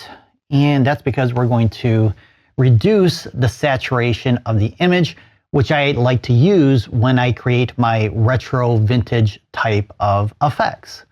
So we're going to go up to Colors and select Hue Saturation. And I'm going to drop the saturation down. Usually for vintage retro photos, I like to do around -50 to -80. But I think for this image, because we reduced the overall contrast, we don't need to reduce the saturation as much. So I'm going to go right around 10 for this project.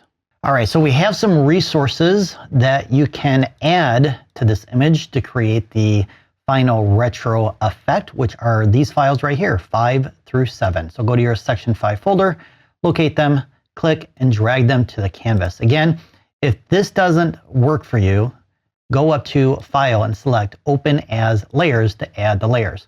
Now we need to rotate and resize these layers to fill the entire canvas. So let's start with this first layer here. These are the scratches. So we're going to go ahead and go up to Layer, Transform, and select Rotate to, well, rotate it.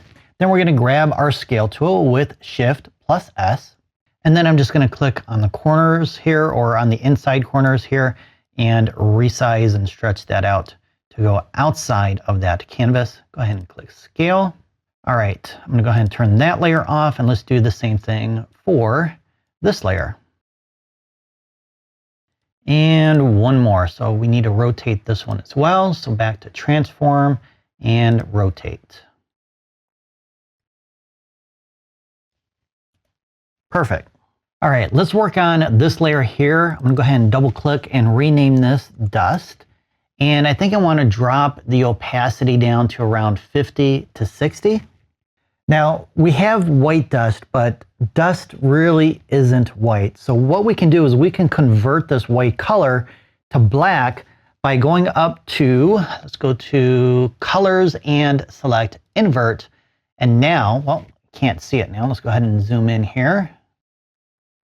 Well, we can see it a little bit, but if you can't see it, go ahead and increase your opacity to show those specks of dust a little bit better.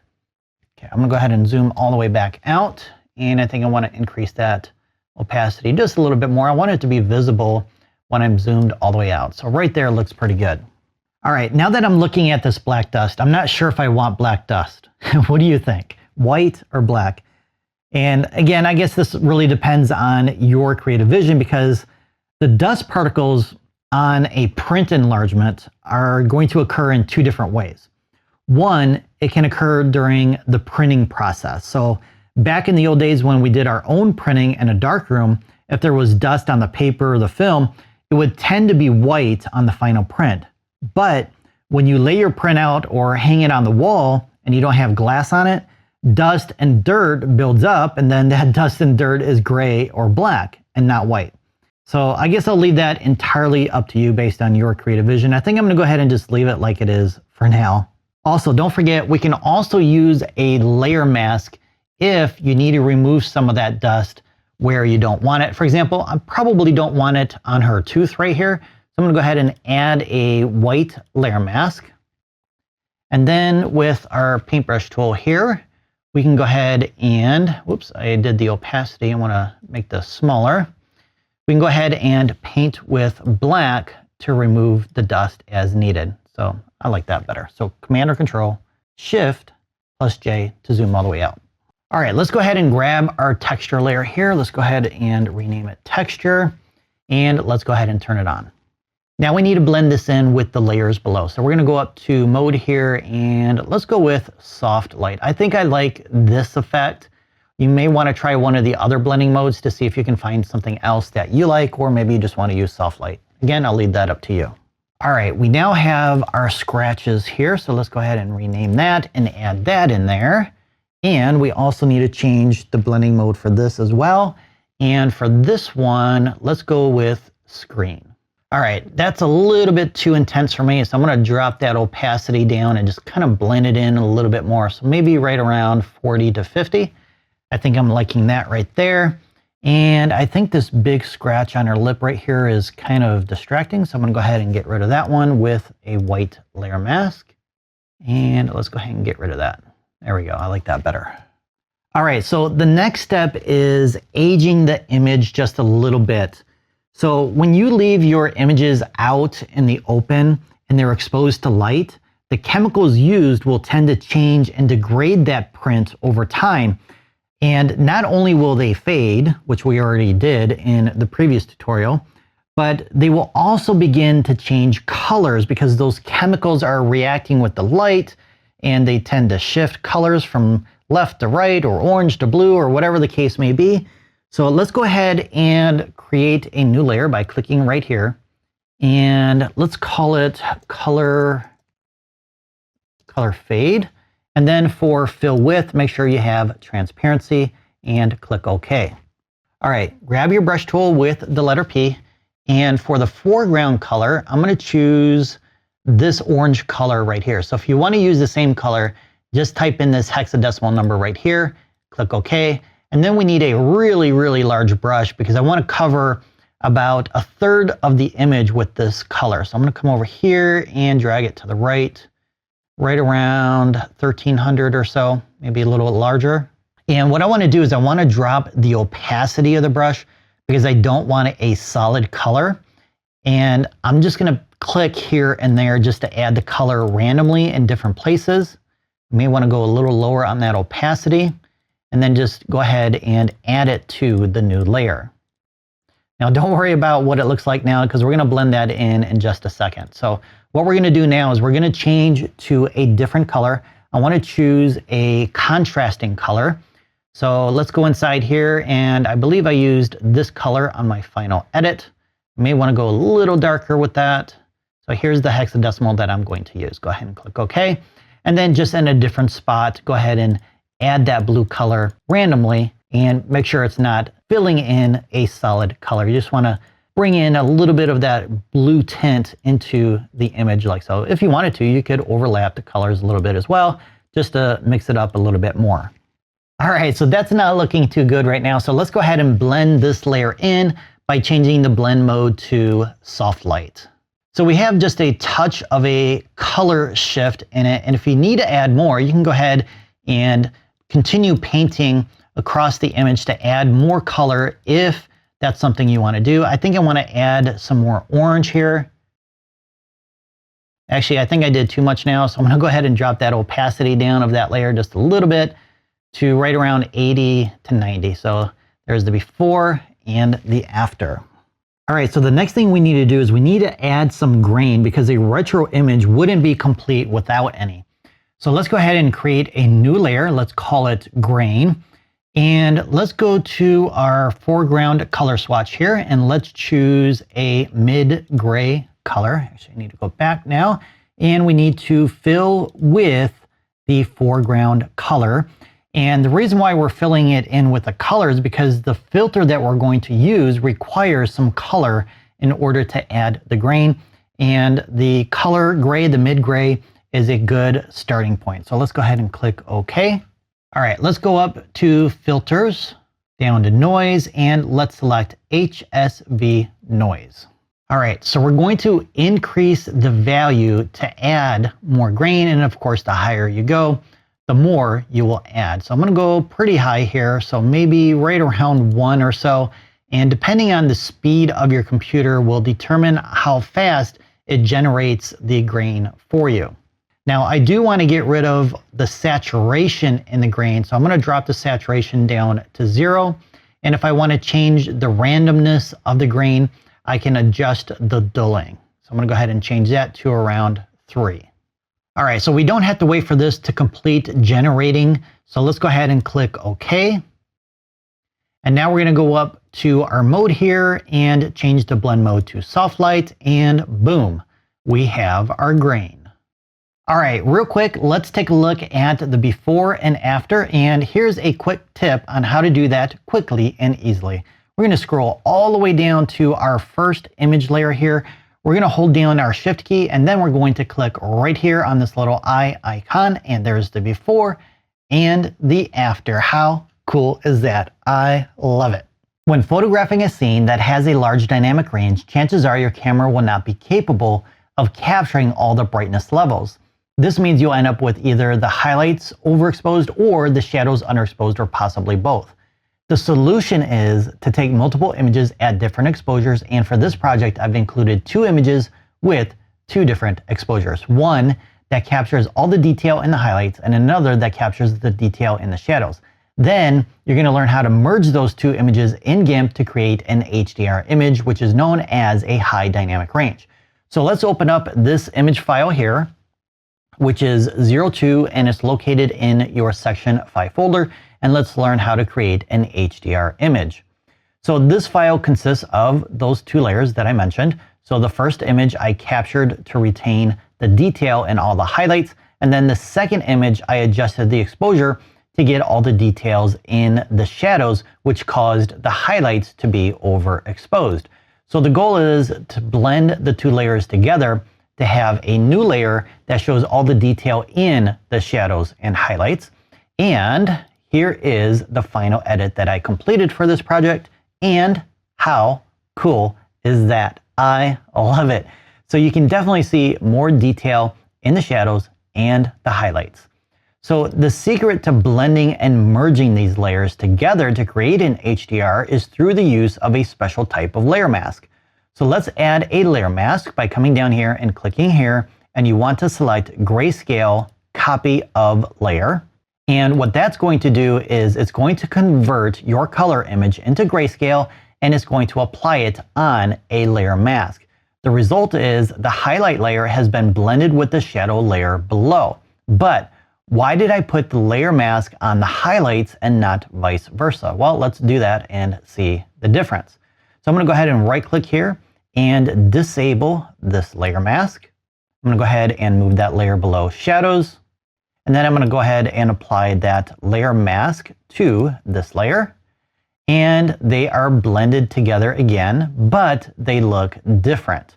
This time, the shadows are really dark compared to what we had before. So I'm going to go ahead and undo this and get back to where we were originally.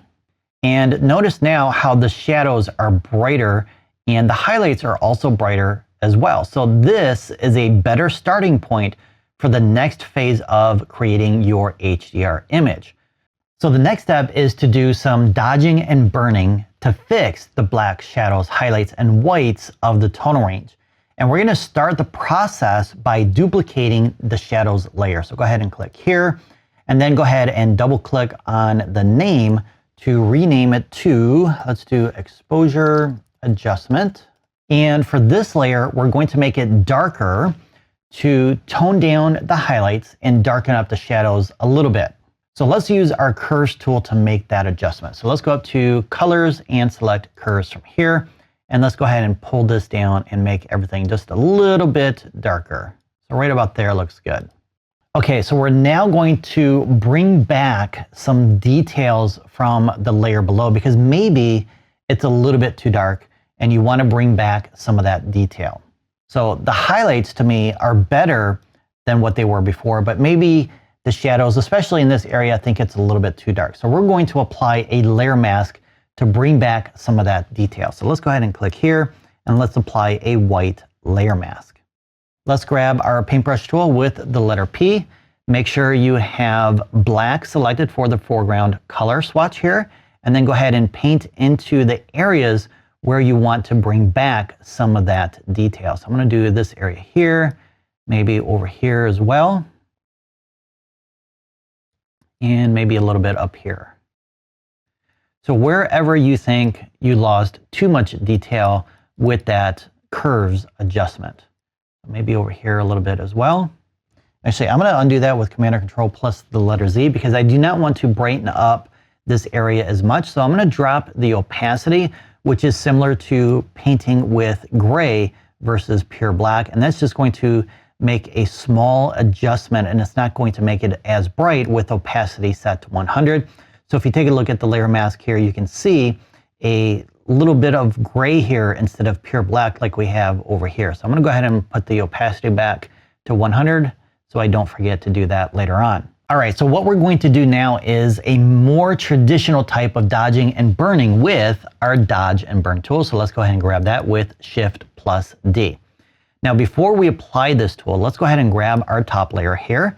We're going to right click on it and select New from Visible, and that's going to merge all the visible layers into a new layer so we can work non-destructively and apply our dodging and burning to this layer.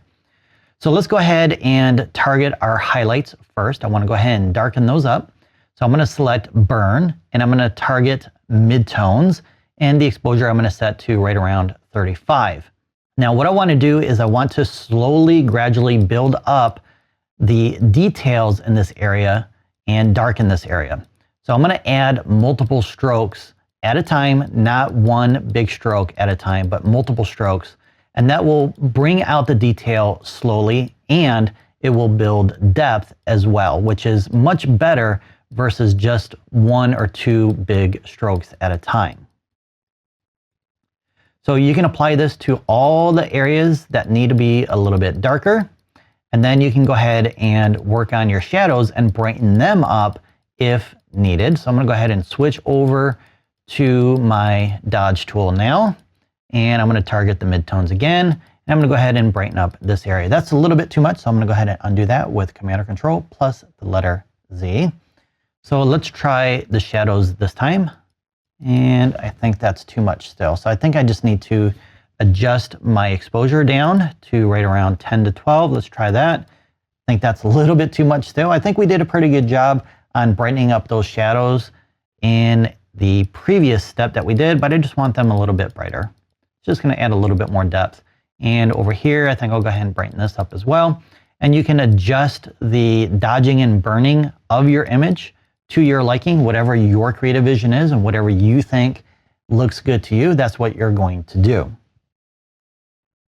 So I think it took me about 20 minutes to complete this particular edit here. So you're going to spend some time on this yourself now to practice what you've learned, but there's one more thing I want to do before we finish up, and that's something that we need to talk about when it comes to HDR images that we haven't touched yet, and that is the ghosting effect. So we've talked about ghosting in a previous tutorial, but when it comes to HDR, you will create the ghosting not from the dodging and burning, but because the two or multiple images, the details in the scene do not line up completely, or exactly, I should say. So if you have a tree, it might be off a little bit compared to the previous image that you took. So what happens is when you're taking multiple exposures and you're hand holding it, you're going to take a photo of the first image at one exposure, right? And then you need to change that exposure to something else to capture the details in a different part of the tonal range. The problem is, as you're doing that, you're not going to line up exactly where you were before. So to avoid that, you can use a tripod. But even then, if the wind is blowing and moving those leaves and the branches and stuff, they're going to be in a different position when you take that second photo anyways. So another thing you can do if your camera has the feature available is to use auto exposure bracketing, and that will automatically change the exposure for you after you take your first photo. And if you shoot in continuous shooting mode, you can take two photos rapidly, one right after the other, and that's going to eliminate the elements in your scene from being out of position. Now, if there is some movement or they are out of position, that is going to create the ghosting effect because it's not lined up and it looks like a ghosting effect around those different elements or the edges of the subjects in your image. So one way we can counteract that in GIMP is to sharpen up the image. So let's go ahead and do that. You learned how to do that in a previous tutorial, but let me show you what I would do for this particular image.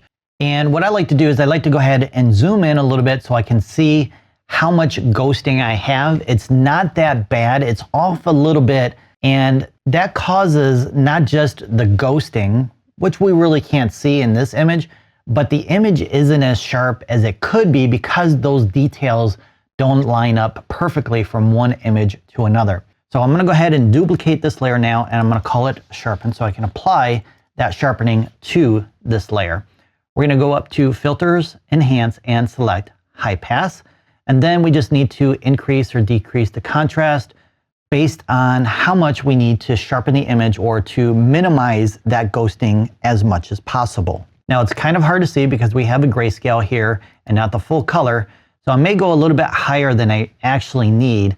I'm going to go ahead and apply that.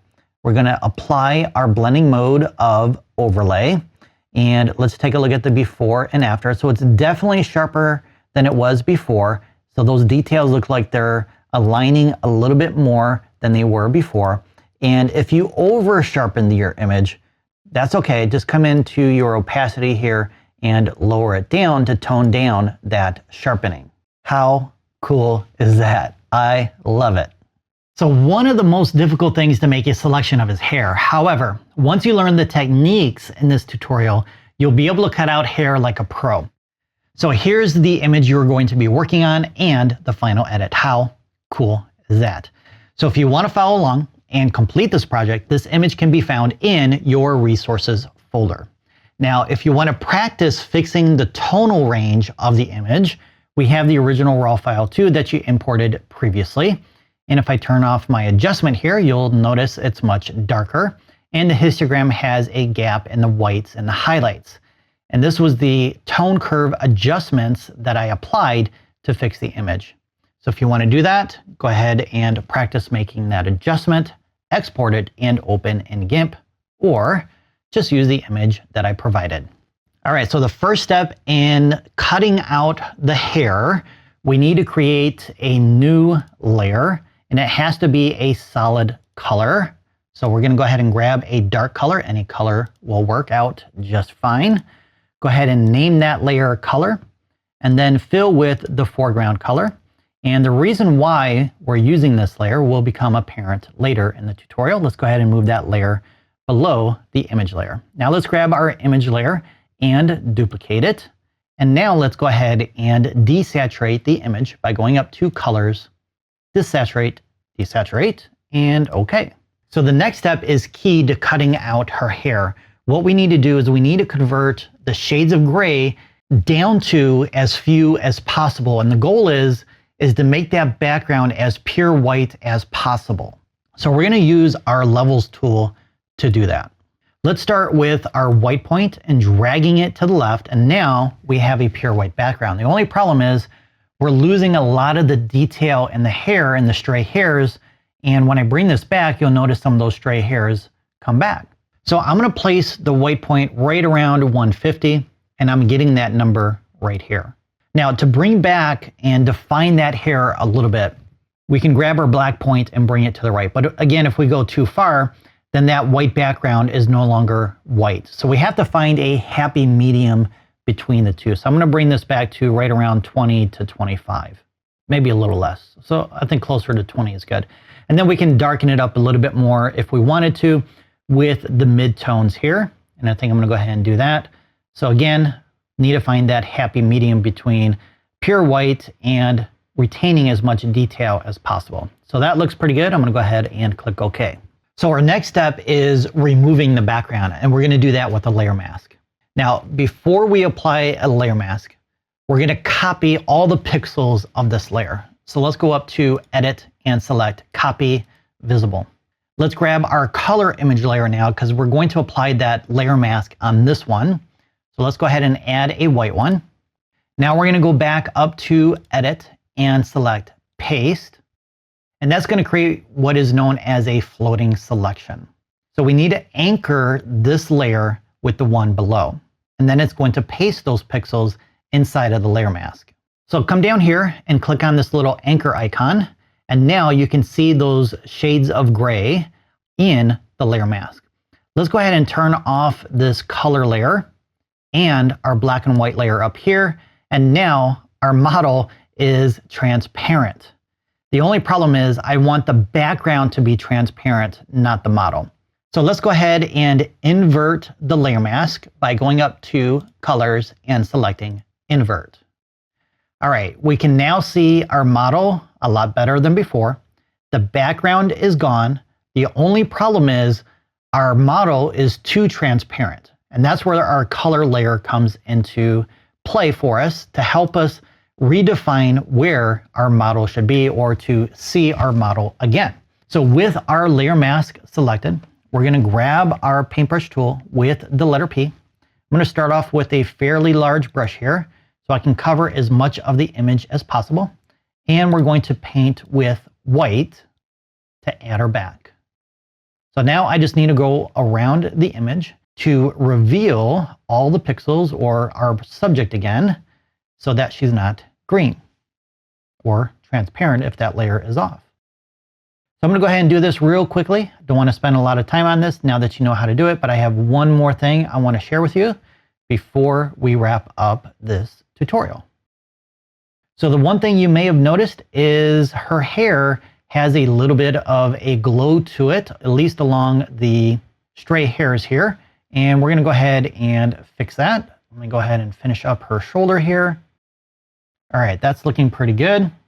Now, of course, I would come in with the smaller brush and get in along these edges here to refine that a little bit so we can see her a little bit better.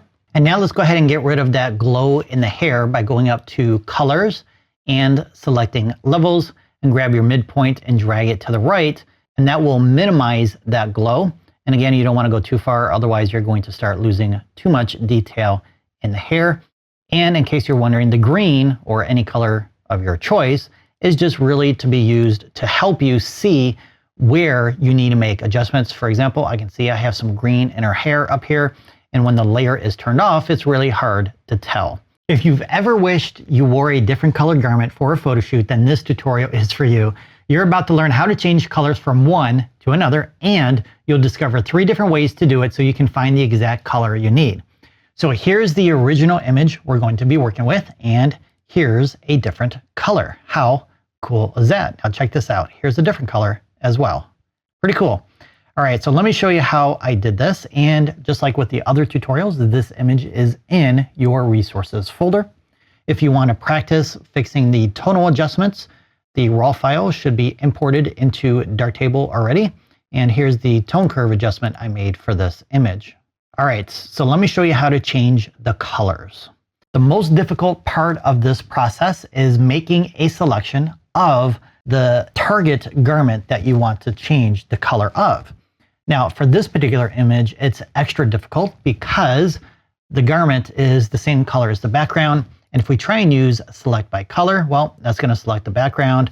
And if we try the fuzzy select tool, that's not going to work because the colors are right next to each other. So again, it's going to bleed into that area and it's going to take a long time with that particular selection tool. So the tool of choice for this would be either the quick mask mode or the foreground select tool. So I think I'm going to go ahead and go with the foreground select tool here. And I'm going to go ahead and make my initial outline here to start the selection process. Okay, I'm going to go ahead and start targeting the colors, the contrast, the details, and the textures so GIMP knows exactly what is the foreground. All right, now that we have our selection, we can refine that with our quick mask mode. So Shift plus Q, P for your paintbrush. And then I'm just going to paint with white and black to add and remove from the selection.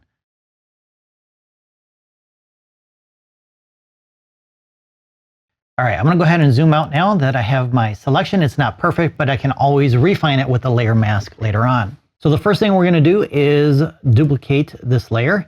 And the first method for changing a color is pretty simple. We're going to go up to Colors and select Hue, Saturation, and then you can adjust the color with the hue slider here. You can make it brighter or darker with lightness and adjust the saturation. Now, this is not my favorite method for changing the color. Let's try another method. For this next step, we're going to try creating a new layer. Let's make sure it's filled with transparency. And then we're going to choose our color here. And you can choose any color you want. I'm going to go ahead and go with this dark orange color and then fill it in with your bucket fill tool. Go ahead and click inside of the selection and that will add the color to that layer.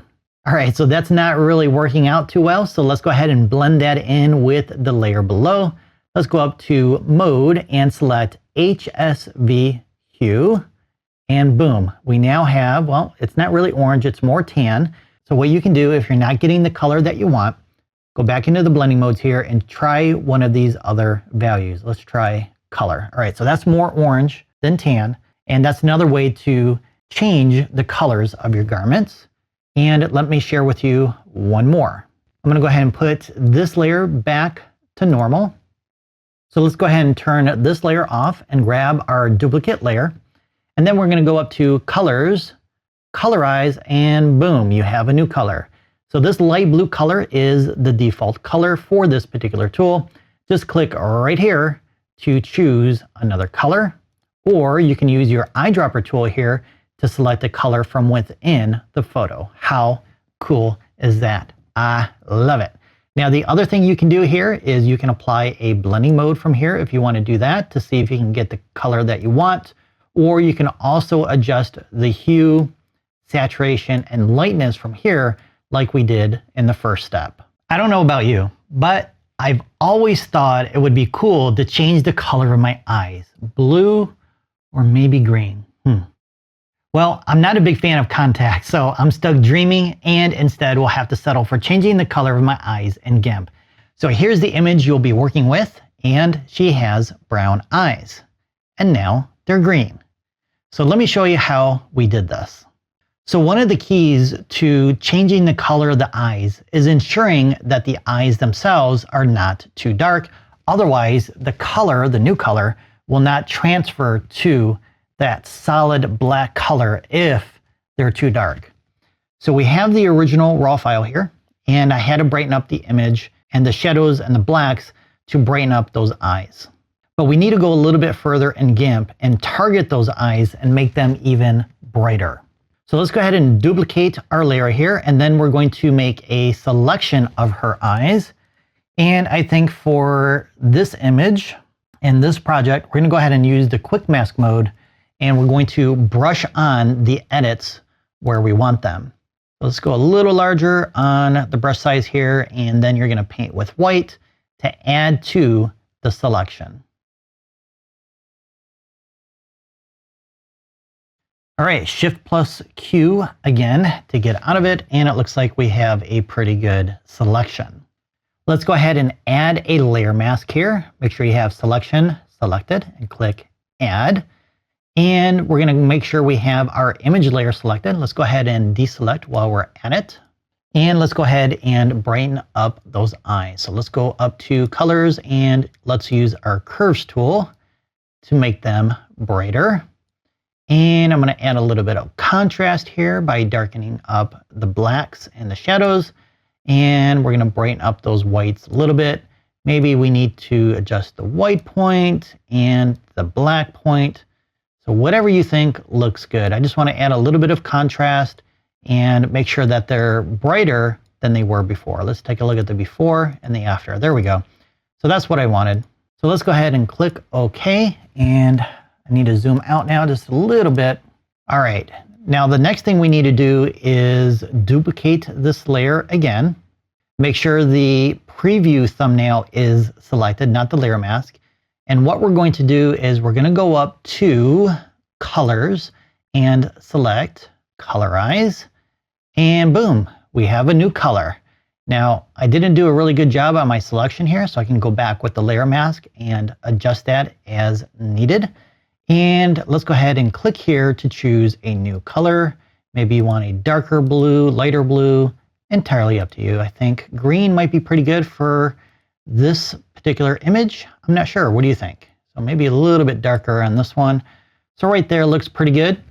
And of course, you can make your adjustments from the hue, saturation, and lightness sliders just like we did in the previous tutorial. I'm gonna go ahead and go with that and click OK. All right, so a couple more things I wanna do. I wanna clean up this eye right here with my layer mask and my brush. I'm gonna go ahead and paint with black to remove this green from the whites of her eye. It shouldn't be out there. So let's go ahead and clean this up. And if you hold down your space bar, you'll get your hand tool, and then you can navigate to the other eye, and you can adjust this eye now. All right, let's go ahead and zoom out a little bit. One more thing I want to do is I want to tone down the green a little bit. It's a little too intense. So I could either drop the opacity, change the blending mode, or both. That's entirely up to you. And the blending modes I like to use are either darken. I don't think overlay or soft light work too well. So when you have a brown eye, I think darken only works pretty good. So let's check out the before. There's the normal. And Command or Control plus Z to go back. Actually, that's not going to work. So I'm going to go in here and select darken only. And I'm going to increase that opacity again. Beautiful. Now, if you wanted to, you can go up to colors.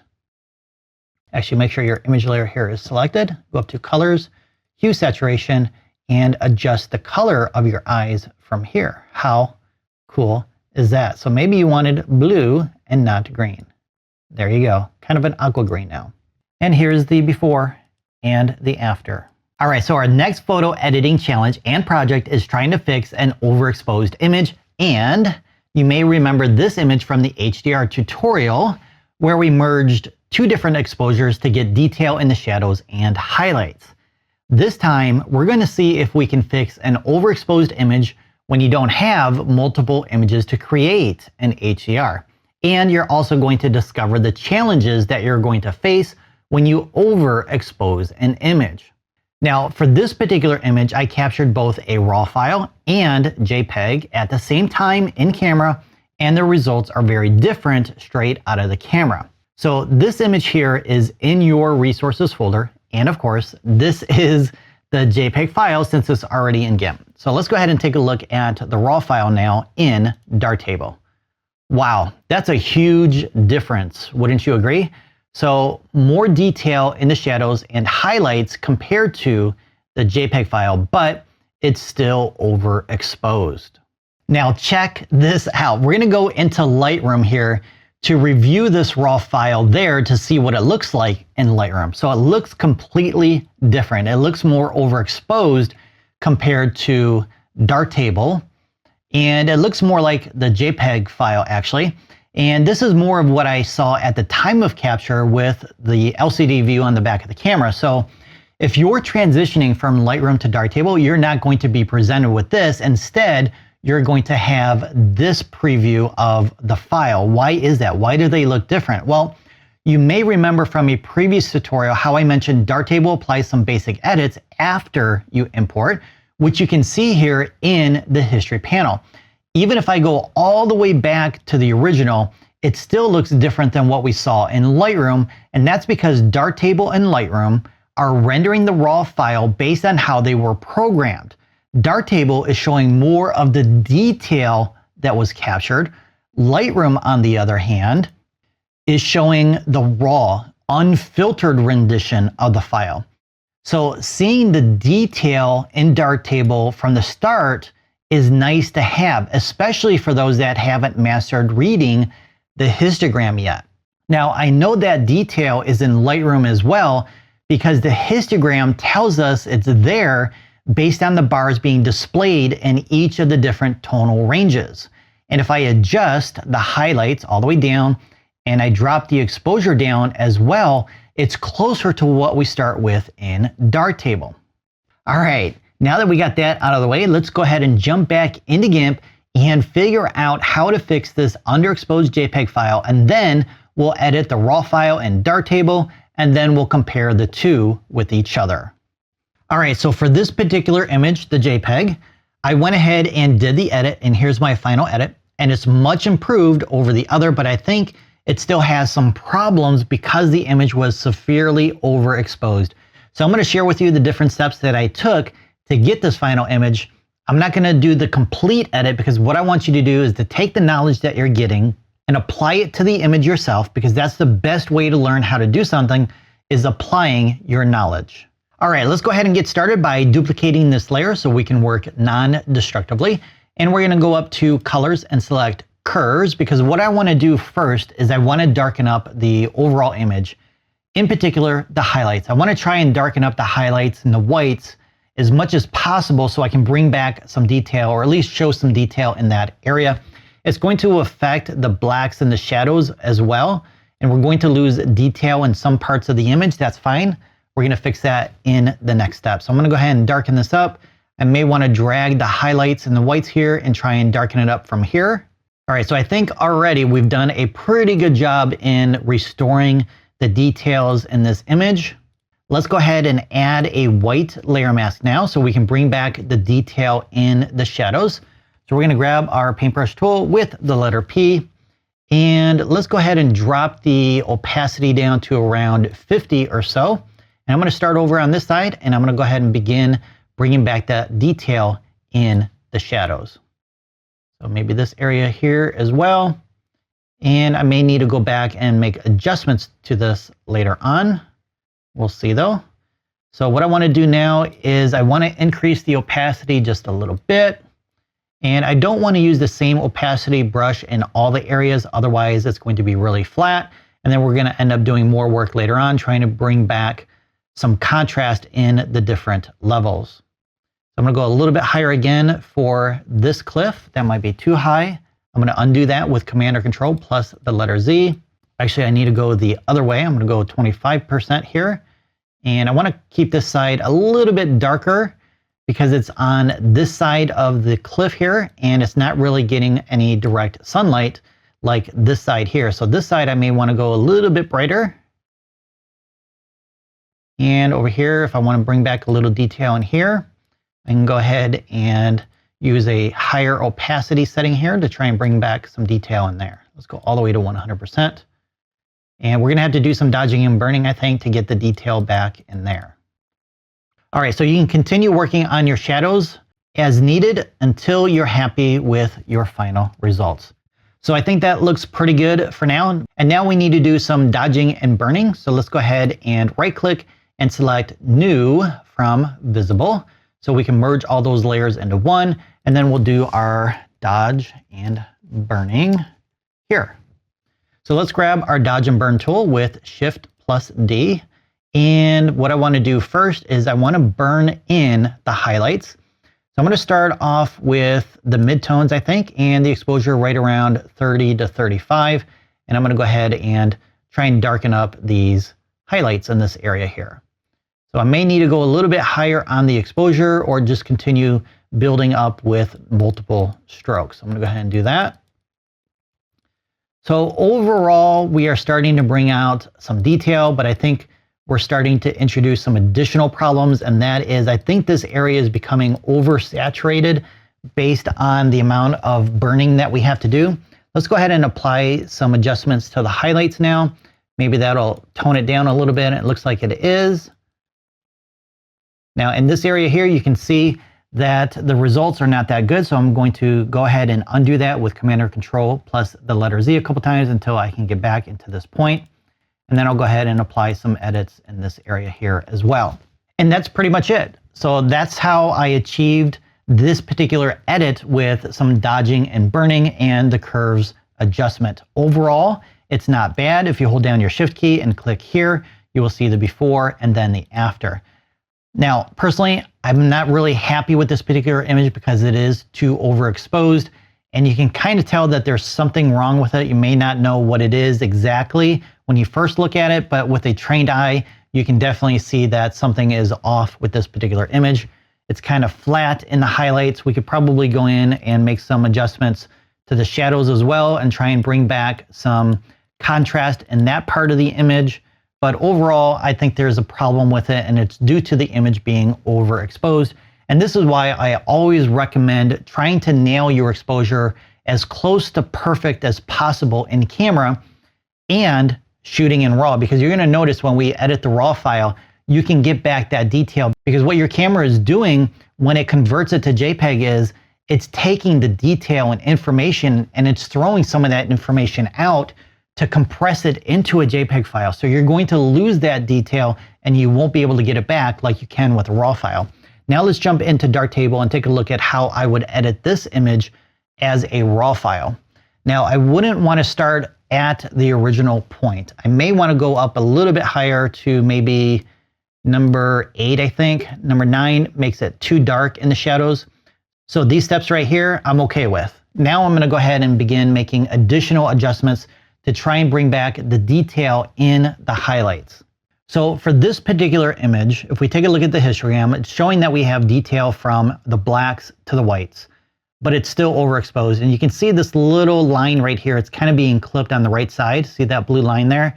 So that's letting you know that there's detail being clipped in the whites. So we need to try and fix that. And what I want to use is the shadows and highlights. So let's go ahead and grab that. And once we turn this on, there will be a huge difference. Boom. All right, so it did kind of fix the shadows a little bit, and we have more detail in here and some other areas, but I think the overall image now is flat. So we need to add a little bit of contrast. But first, I want to try and fix the highlights a little bit more above the default setting here of -50. So I'm going to go ahead and drag this to the left to see if I can bring back some detail.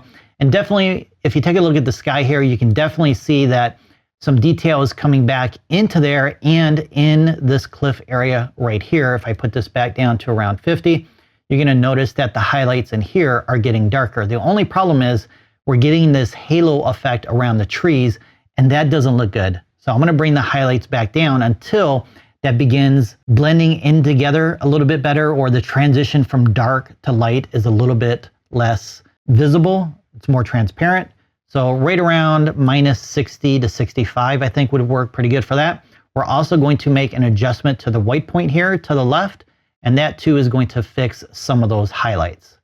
So there's the before and the after. So I think this does a much better job than the dodging and burning in GIMP, although when I'm done editing in Darktable, I will then bring that file into Darktable to do some additional dodging and burning if I think it can benefit from that. All right, so the next thing I would do for this particular image is a tone curve to add some contrast. So we're gonna do a little bit of an S-curve here, and we're gonna try and retain as much detail as possible in the shadows and the highlights. So I think the more I bring this down, I'm still seeing detail. So I'm gonna continue going until I'm not seeing any detail in this area in particular. So if I turn on my masking indicator, or my clipping indicator, I should say, that'll definitely help us out. So I can go ahead and pull this down, and I'm starting to lose a little detail in here. So I'm gonna go ahead and stop right there. Now, if we take a look at these little red overlays, that's where all the highlights are being blown out. Now we do have another indicator to show whether or not parts of the image are overexposed, and it's the one right to the left. So this is an overexposure indicator, and this is going to be more precise than the clipping indicator, at least when it comes to overexposure.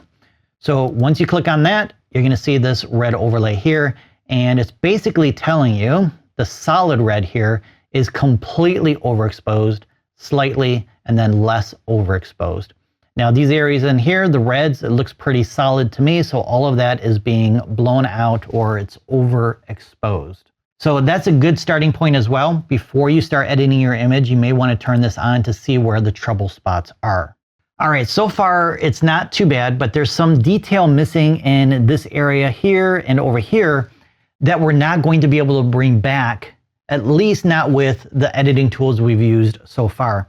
What we could do to bring back this detail in here is to use the clone tool in GIMP to copy the detail from one area into another, which is going to be tedious and hard to try and match the coloring and the lighting to make it look natural and realistic. But before we do anything like that, we still have a couple more things we need to do to fix this image. In particular, the contrast levels are pretty low in the trees, the water, the rocks, and the color as well is kind of flat.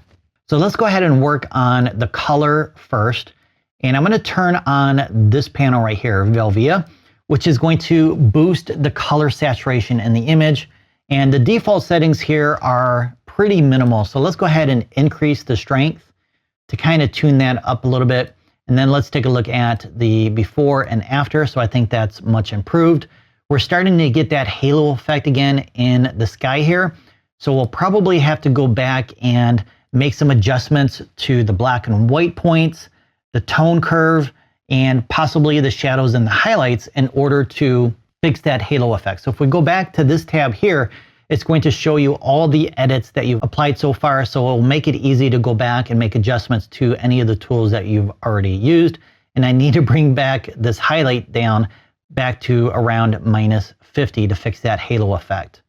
All right, so the next thing I want to do is try and work on the contrast. So I'm going to go into my levels panel here, and I'm going to adjust the black point, which is going to clip some data in the shadows, which I'm okay with because I really don't need to see the detail in this area. So I think that's much improved versus what we had before. I think I want to adjust the white balance now. So I'm going to go into the quick access panel here, and at the bottom, we have our white balance. So I'm going to go ahead and increase the temperature here to make it warmer than what it currently is right now. So there's the before and the after. Actually, I need to bring this down. I think that's too much now. So right about there looks pretty good. All right, so I think we've done just about everything we can do in Darktable. So I'm going to go ahead and export this file and open it up in GIMP. So here's the raw file here. I'm just going to add it to the JPEG layers here so we can compare the two at this point.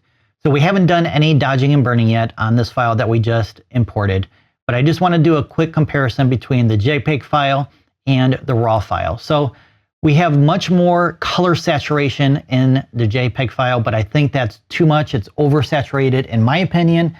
At least that's what I think. You may think differently, but I'm liking the detail in the raw file better.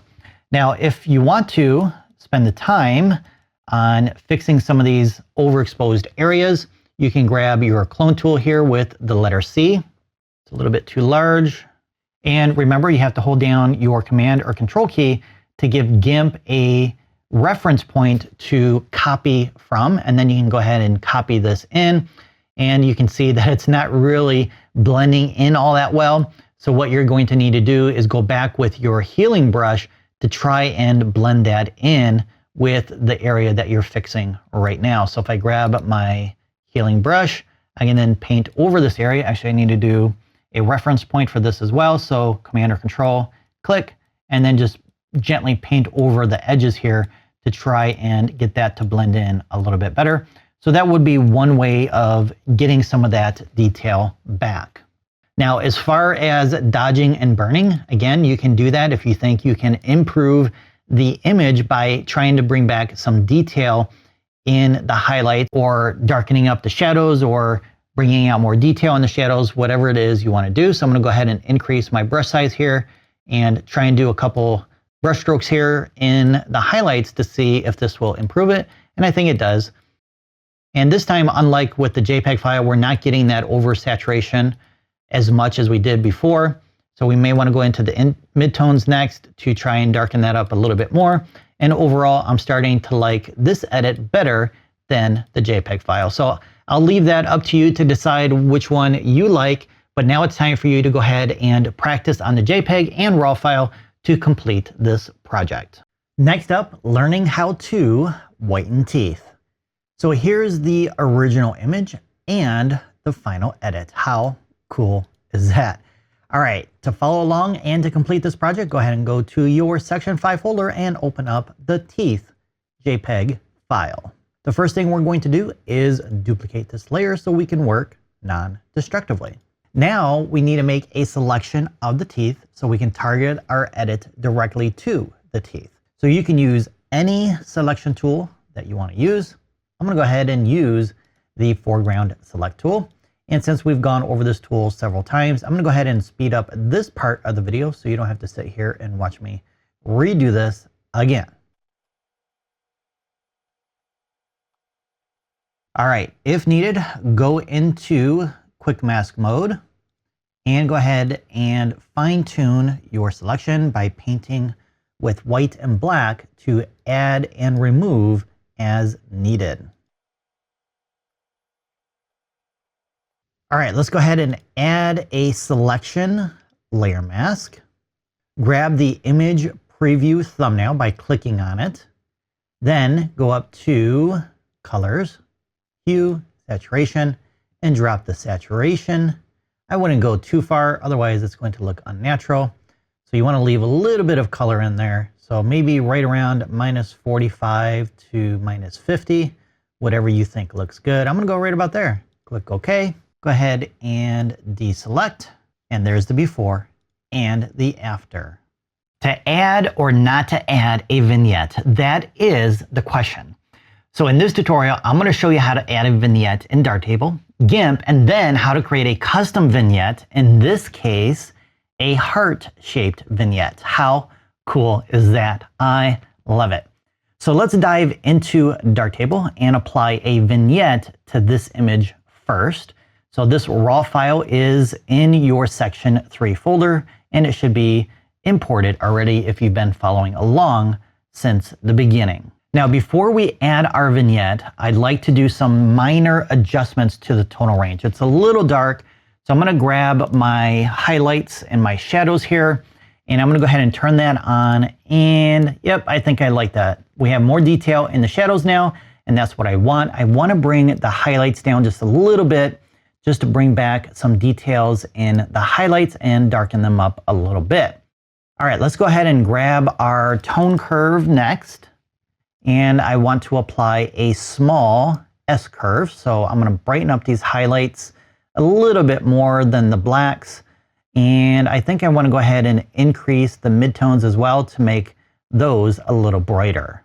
All right, so that's looking pretty good. I'm going to go ahead and grab my vignette tool now. And we're going to add an old school traditional style type of vignette. Once you click on this, the tool will be activated and you will get these two circles on your image. So you can either make adjustments from these two circles here or from the sliders over here, or both. So if I click on this little teeny tiny circle right here and drag in, I can reshape that vignette. I can also resize it from up here as well. So go ahead and adjust that to your own personal preference.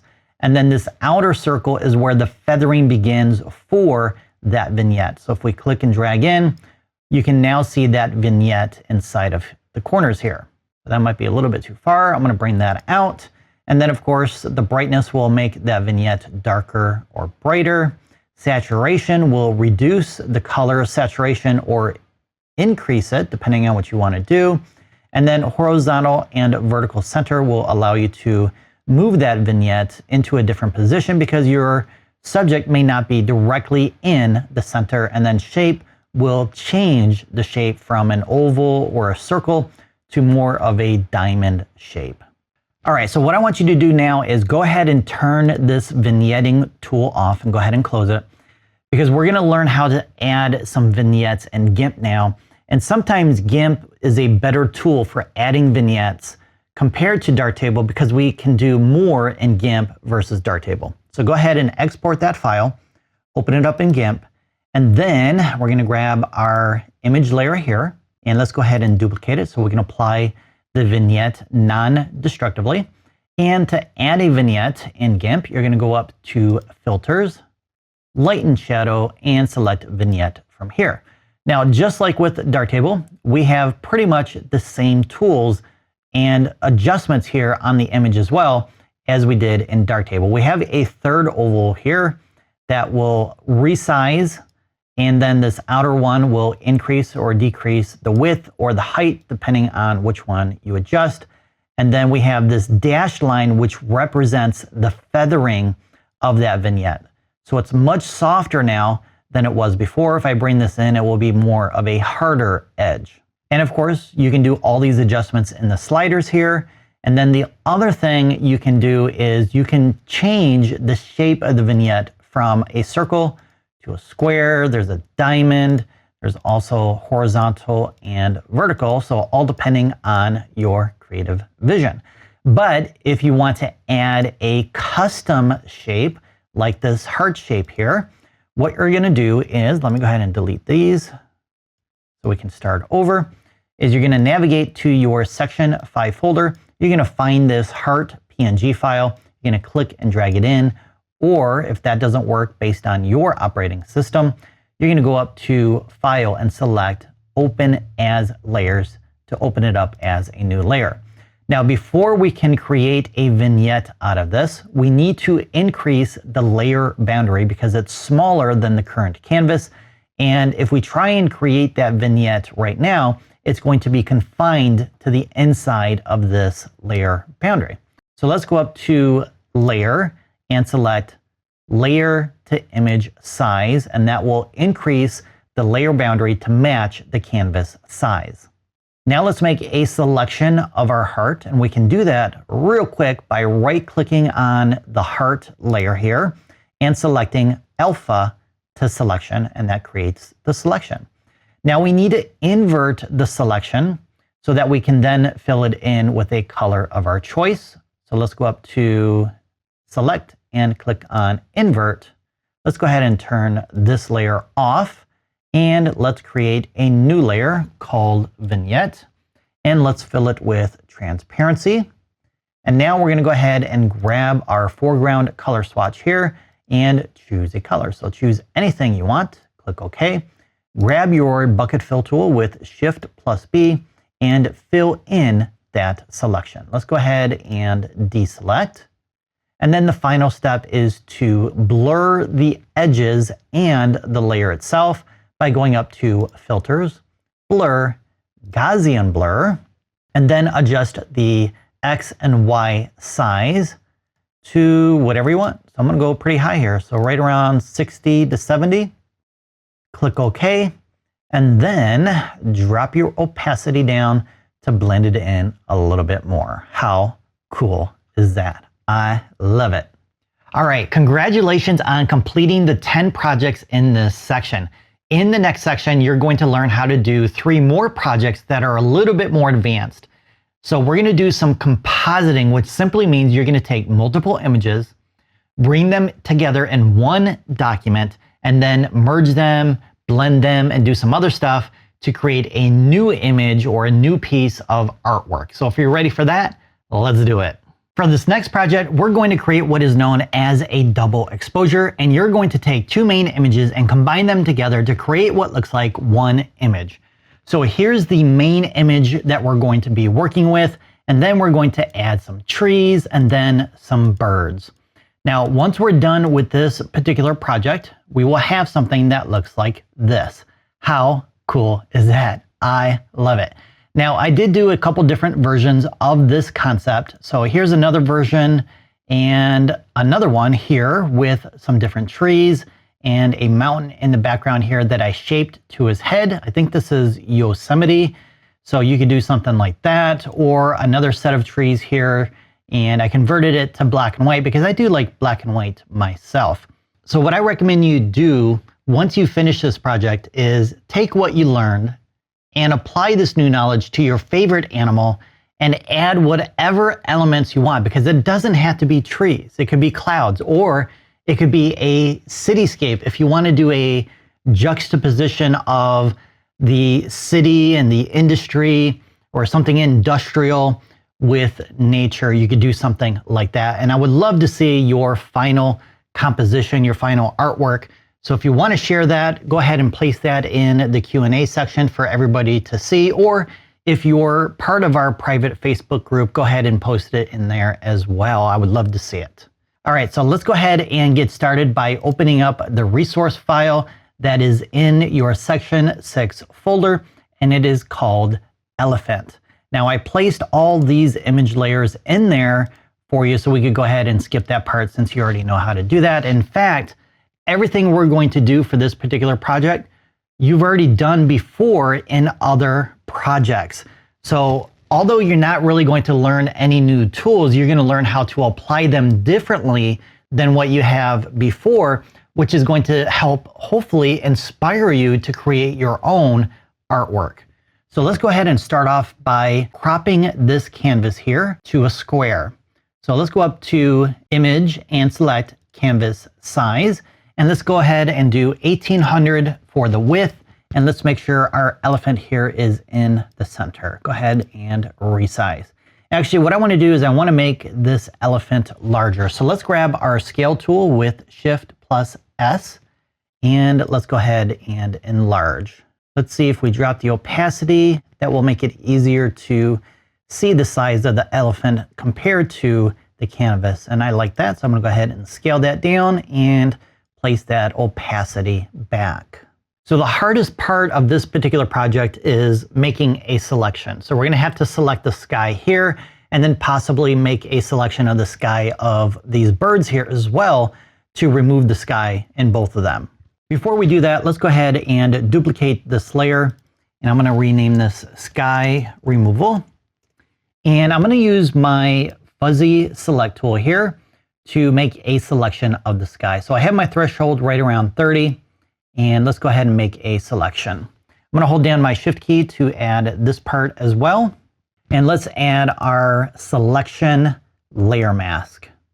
Actually, I think we need to invert that. Yes, we do. So let's go ahead and deselect, Command or Control, Shift plus A. What we're gonna do is we're gonna go up to Colors and select Invert, and that will invert the colors of our layer mask.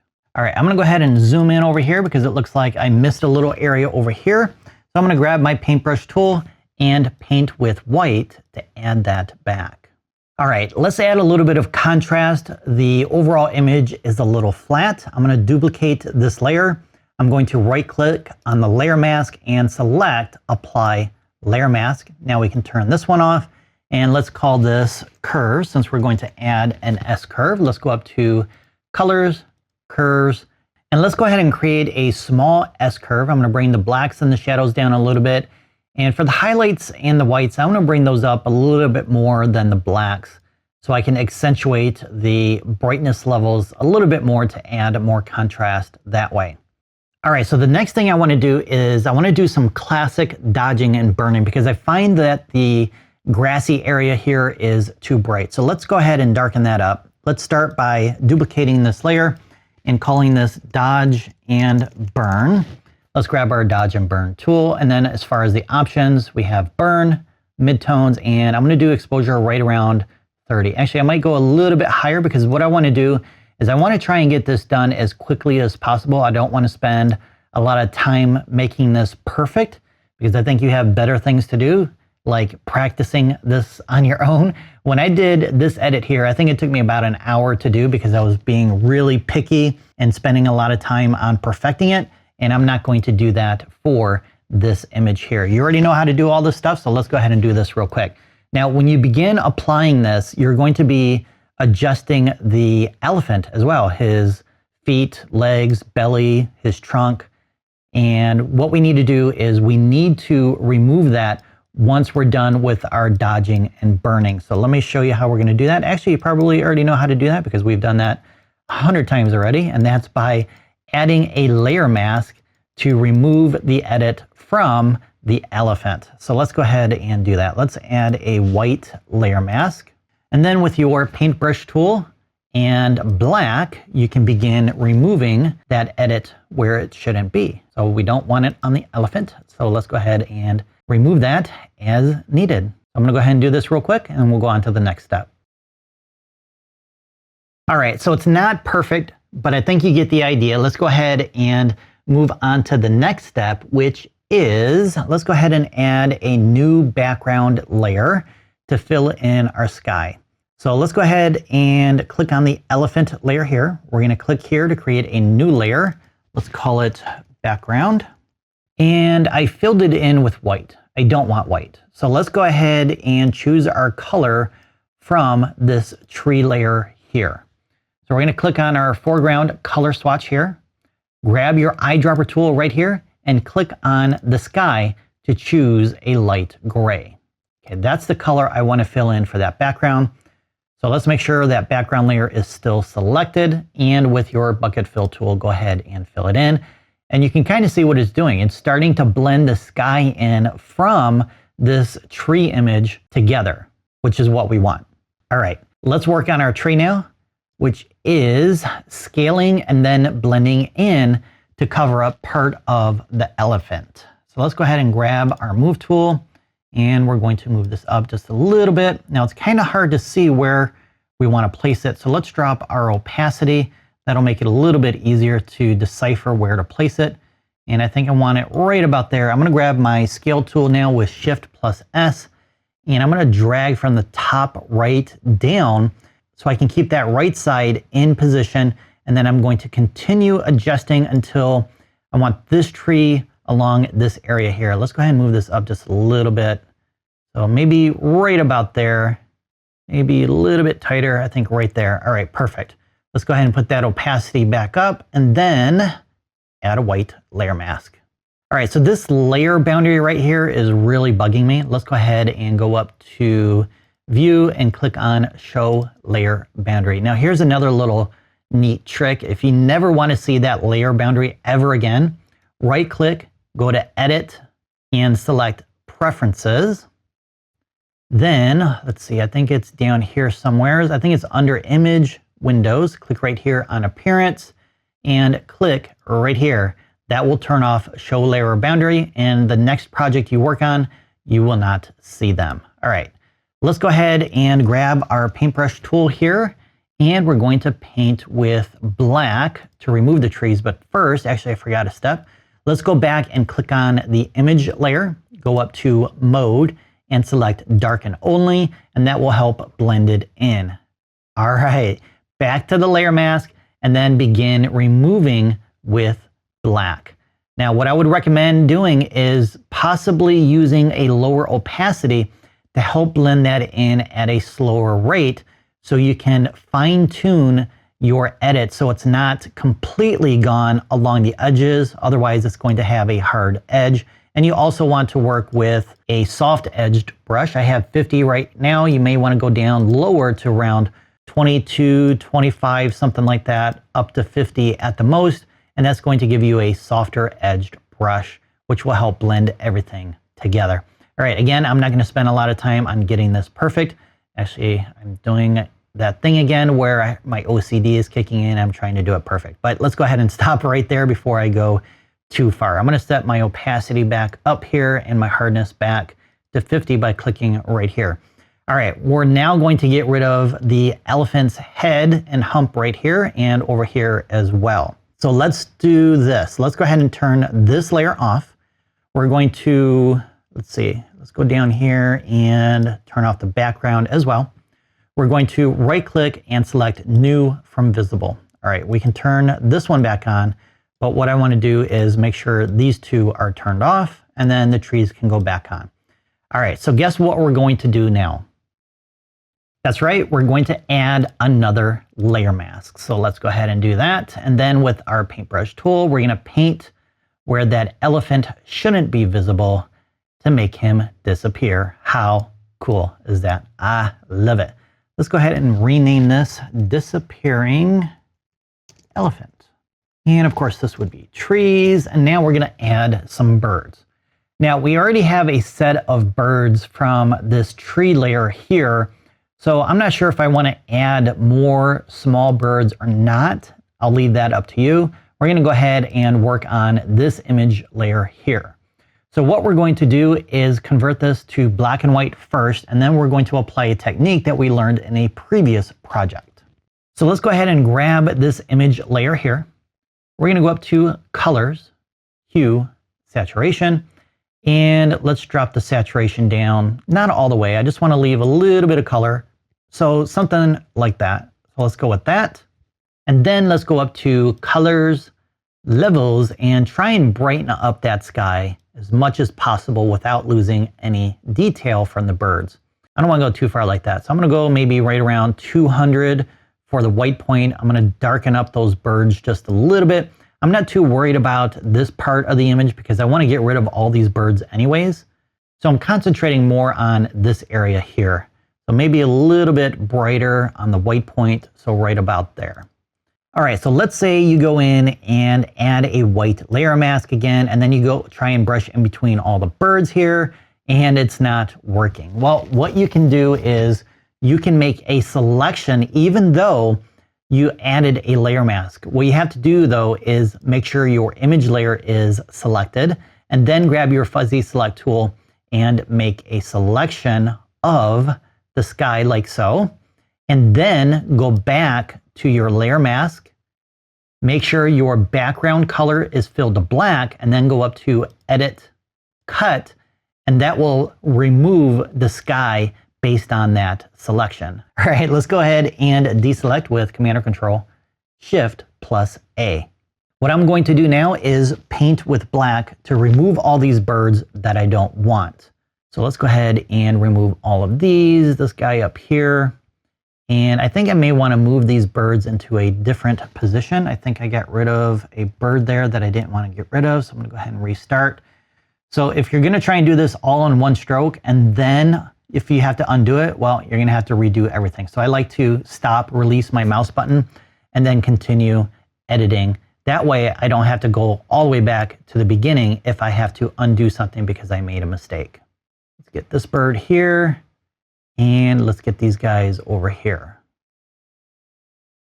All right, let's go ahead and grab our move tool. I'm going to place this on move the active layer because it's going to be kind of hard to select a bird. Otherwise, it's going to select whatever you click on other than a bird.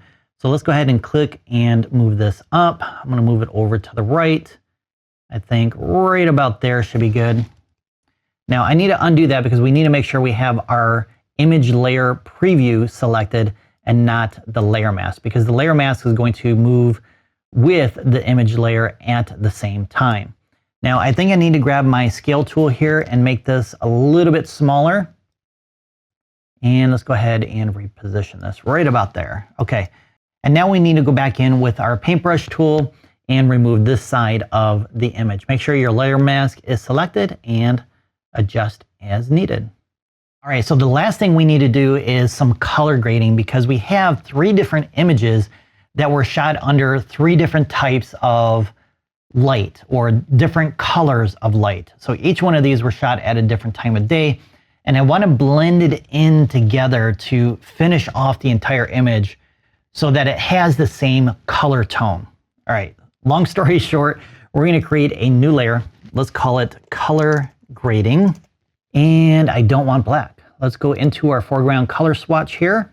And this is the color that I want to use. So if you want to use the same color, here is the hexadecimal number right here. Go ahead and type that in right there.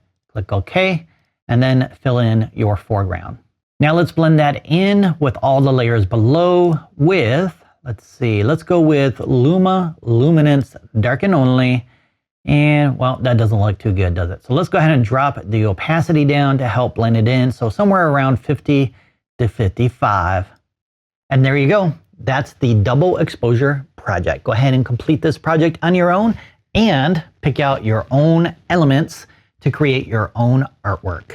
For this next compositing project, we're going to take this image here and transform it from day to night and add a magical glow. How cool is that? All right, so let's go ahead and get started by opening up this image from your Section 6 folder. And let's go ahead and start off by duplicating this layer and calling it night, because that's the first thing we're going to do is transform it from day to night. And we're going to do that by going up to colors and selecting colorize. Now for this, I'm going to add a light blue color. So I'm going to use this color right here. And here's the hexadecimal number. If you want to use the same color, go ahead and type that in. And let's go ahead and grab this layer next and duplicate again. And let's move it above the other layer. What we're going to do now is separate our deer from the background with our foreground selection tool, which is what I used originally for this project when I was putting this together. And then I used the quick mask mode to fine tune my selection. Now you've seen me do this several times throughout the class, and you've already practiced a few times as well. So there's no need for me to go through how to use this particular tool again, since you already know how to use it. So I'm going to save you and me some time by cheating a little bit. I'm going to grab my layer mask here that I've already done. And I'm going to add it to this document. So go ahead and duplicate that layer and make your selection, and then apply a layer mask based on a selection. Once you have that, you should end up with this. Now we're going to take this layer and we're going to duplicate that one and right click on it and apply the layer mask. Now the background has been removed. So what we need to do now is we need to match the color of the light in the background with the foreground, because he's being lit with daylight. It's a different color than the nighttime light. So let's go back up to colors, colorize, and apply that same blue color. All right, let's duplicate this layer and let's call it antlers. And we're going to make a selection of the antlers and remove everything else. So let's grab our free select tool, which is right here, or you can grab it with the keyboard shortcut, which is the letter F. And I'm just going to draw around the antlers like so. And let's go around this ear right here so it's not included. And then go ahead and finish off by going back to where you started. We need to invert our selection and then hit your delete key or your backspace key. And that should leave you with just the antlers. All right, so we're gonna start working on our glow of the antlers. So let's go ahead and put this first set of antlers inside of a layer group. And we're also going to change the color from blue to a yellowish, orangish color. I'm gonna do that by going up to colors, hue saturation, and I'm gonna drop the hue all the way down to -180. Let's go ahead and grab our zoom tool here and zoom in because I forgot to do this little piece in the center. This is a little bit of a gap between the antlers and it shouldn't be glowing yellow. It should include the background or at least show the background through it. So I'm going to grab my eraser tool, which is right here. The keyboard shortcut is Shift+E. And let's just go ahead and erase this because we're not going to need this back later anyways. Otherwise, I would use a layer mask. Doesn't have to be perfect because we are going to do some blurring of the antlers to create the glow, so don't worry about making it perfect. All right, I'm gonna go ahead and zoom out and I'm gonna duplicate this set of antlers and I'm gonna call this glow 1 because we're gonna do this a couple more times. And let's go up to filters, blur, Gaussian blur, and I'm gonna set the blur amount to, I don't know, what do you think? I think I'm gonna go pretty high here, around 80 to 90. So maybe let's go in the middle, 85. All right, I'm gonna go ahead and duplicate this layer now, and let's call this Glow 2. Let's go up to Filters and repeat that Gaussian blur. I also wanna change the blending mode to Dodge, and that's too intense now, so I'm gonna drop the opacity down to around 30 or so maybe right about there. And let's go ahead and grab our original antlers again, duplicate it, and move it all the way up to the top. And let's blur it again, but not as much as before. I think this time right around 5 to 10. So I'm gonna go with 6. Now there's one thing that's bugging me. I think the background should be darker than the foreground. So let's go back to our night layer here and let's recolorize that with a darker blue. So let's see, let's try this one or even darker. I think I like the darker one because the deer stands out a little bit better now. So I'm gonna go ahead and go with that. And I think we need to do one more thing with the antlers here. I think I want to bring the Glow 2 opacity up a little bit. And then I'm going to grab my layer group and drop the opacity of this one down to kind of tone down everything just a little bit. So right about there looks pretty good. All right, let's go ahead and collapse this layer group. So the next step is applying this glow color on the deer itself, since it should be reflecting off of his body. So we're gonna target the highlights of the deer and we're going to apply the edit more towards the top or where the antlers are closer to his body. So down here, it's going to be less of a glow or less of that color. So to do that, we're gonna grab this layer here. We're going to duplicate it. I'm gonna rename this Glow Highlights. Let's go ahead and colorize the deer with that color that we used previously, this light orange color. And then we're going to add a black layer mask to remove it. And then we can paint on with our brush where we want it. And I'm using a low opacity of around 15 to 20. So I can gradually build up the edit where I want it and kind of create a smooth transition from one part to another. And that's going to create some depth as well. So I'm going to go pretty heavy up here on the top and near the antlers because that's where the antlers are closest to, is this part of the body. So it should be brighter over here compared to other parts of his body. And again, I'm just targeting the different highlights on his body, which makes it a little easier to kind of target where to place everything. So I'm going to go really dark in here with lots of strokes. And I'm going to go with the larger brush now so I can begin feathering this color down a little bit. There we go. So now you can see it's starting to feather in. We probably really shouldn't have any down there, maybe a little bit on this part of his leg here because it's kind of protruding out a little bit and it might get a little bit more light than other parts of his body. And maybe a little bit on his legs over here, but not as much. And then just go ahead and continue feathering this in until you're happy with the final results. I'm gonna go ahead and go with a smaller brush now to get his eyes here a little bit more because it's really close to the antlers and I think this should be pretty bright in this area. And of course, if you add too much, you can always paint with black to remove it and tone it down if needed. Now, the other thing you can do if you want to speed this up and make this a little bit darker is you can come down here and duplicate this layer. And I think that's a little bit too much now, so I'm going to go ahead and drop the opacity down just to add a little bit more than what we had previously. So there's the original and then the extra. So you can do more or less depending on your personal preference. Let's go back to the antlers here. I'm going to duplicate this layer and I'm going to turn this layer off. And then I'm going to right click on the antlers and select merge layer group, because what I want to do is I want to tone this down.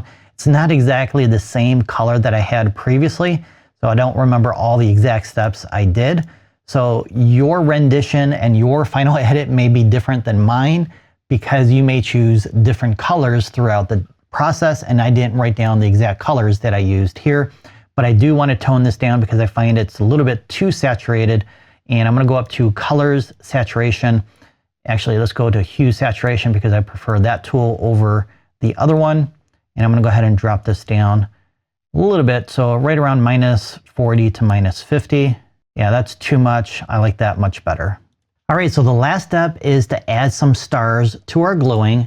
So navigate to the section 6 folder and drag that over to create a new layer. And again, you can go up to File, Open as Layers if that doesn't work for you.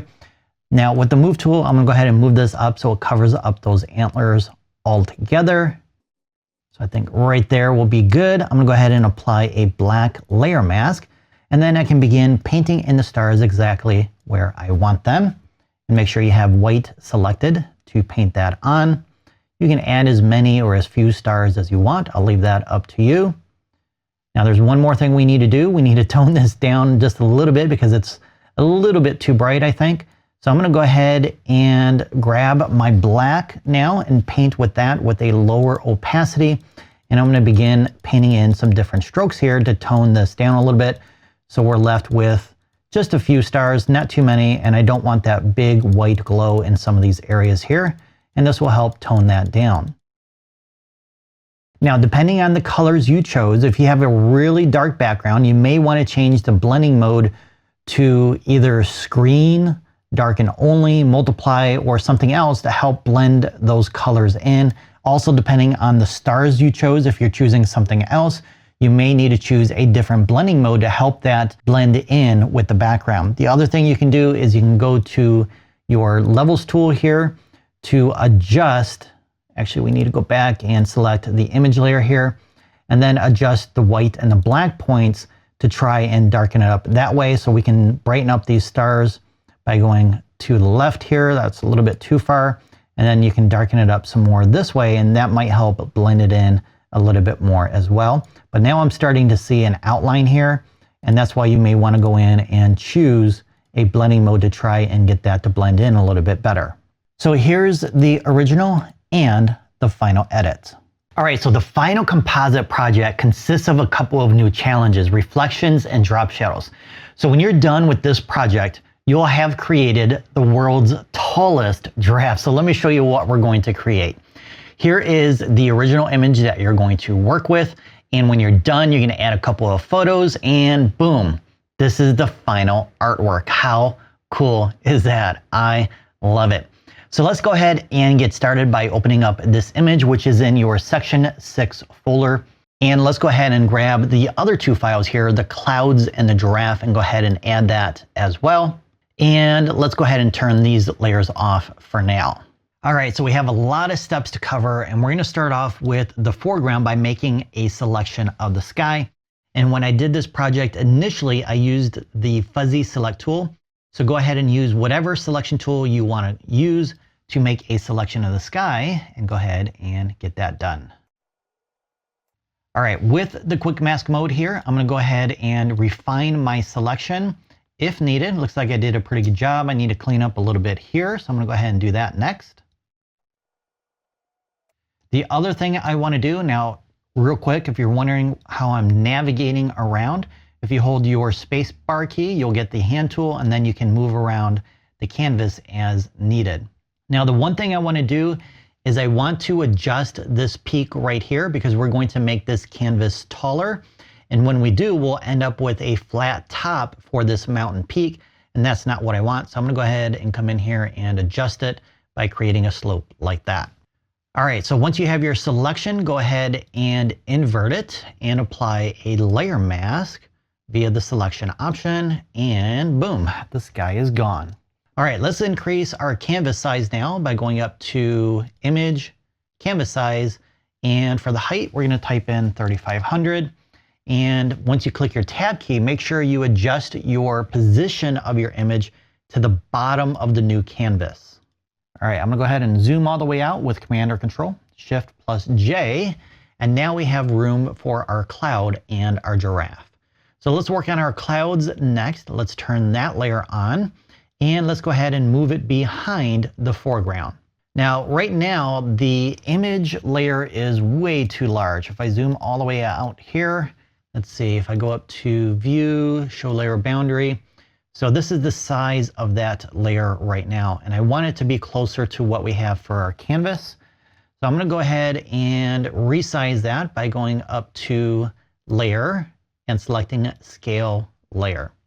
So I'm just gonna do a little bit wider than the canvas right now, so I don't have to worry about getting it perfectly aligned along the edge of the canvas there. So I'm gonna go ahead and do that and move it up with my Move tool. All right, I'm gonna go ahead and get rid of that layer boundary again because it's kind of annoying. All right, so two things we have to do with the clouds now is we need to create a reflection in the water since we have a new set of clouds, and we need to create our atmospheric condition that we learned how to do in a previous tutorial. So let's go ahead and do the reflection first. We're going to duplicate this and call it Clouds Reflection. And it should be above the foreground since we need it in the water. So let's go ahead and go up to Layer, Transform, and select Flip vertically. And then with your Move tool, you can go ahead and move this down into position. So I think I'm gonna go right about here. Now let's go ahead and grab our new mode, which is going to be Overlay. All right, so that looks like it's in the water now. That looks pretty good. We just need to clean up now because we have this part of the sky overlapping the mountain and it shouldn't be. So we're gonna grab a white layer mask, and then with a black paintbrush, we can go ahead and remove that part of the sky. I also want to clean it up on the steps here. I don't necessarily want to remove it completely because the steps look like they are white. So what I'm going to do is I'm going to drop my opacity as soon as I get it off the legs here of our subject. I'm going to go a little bit smaller here so I can get it in nice and tight. Clean all of this up, and I need to fix this again. All right, I'm gonna go with a lower opacity brush this time so I can paint with gray and remove some of that from the steps. All right, next is the atmospheric condition. This is optional. It's something that I like to do, but it's entirely up to you. So if you don't remember how to do this, let's go ahead and do that real quick. I'm gonna go ahead and create a new layer called Atmospheric Condition Background. I'm gonna fill it with transparency, and then I want to fill it with white. Let's grab our bucket fill tool and fill in that layer, and we're gonna move it all the way to the bottom. Let's grab our clouds layer here, and let's apply a white layer mask. Now, with our bucket fill tool, we can go ahead and apply that condition. So I'm gonna set my foreground color to black and my background color to white. So make sure it's pure white and pure black. I'm gonna click right here and drag down. Looks like it's reversed. So I need to either adjust the line here, or in the tool options, I can click on this little icon right here to reverse it. I'm gonna go ahead and bring this down below this peak right here. And I'm gonna drag this down just a little bit more. Perfect. Okay, enter or return to apply that. And you can now see there's some gray right here that is removing that part of the sky and letting the background show through, which is the white, which creates that atmospheric condition. And yes, you probably already know that since you learned about it previously. All right, so the clouds are done. Let's go ahead and work on our giraffe now. Let's go ahead and resize him. Let's go to layer, scale layer, and same thing. I'm going to do 1620 for the width. And we have 2446, so click scale. We just want to make sure that we have the correct layer selected. I still have my cloud, so I'm going to go back to giraffe here and layer, scale layer, and 1620, 2439, click scale. All right, let's go ahead and move him up into position here. Let's go ahead and drop the opacity so we can see where he is in relation to the rest of the image. And I want him to look the other way. So I'm going to go up to layer, transform, and select flip horizontally. And that's the direction I want him to look in.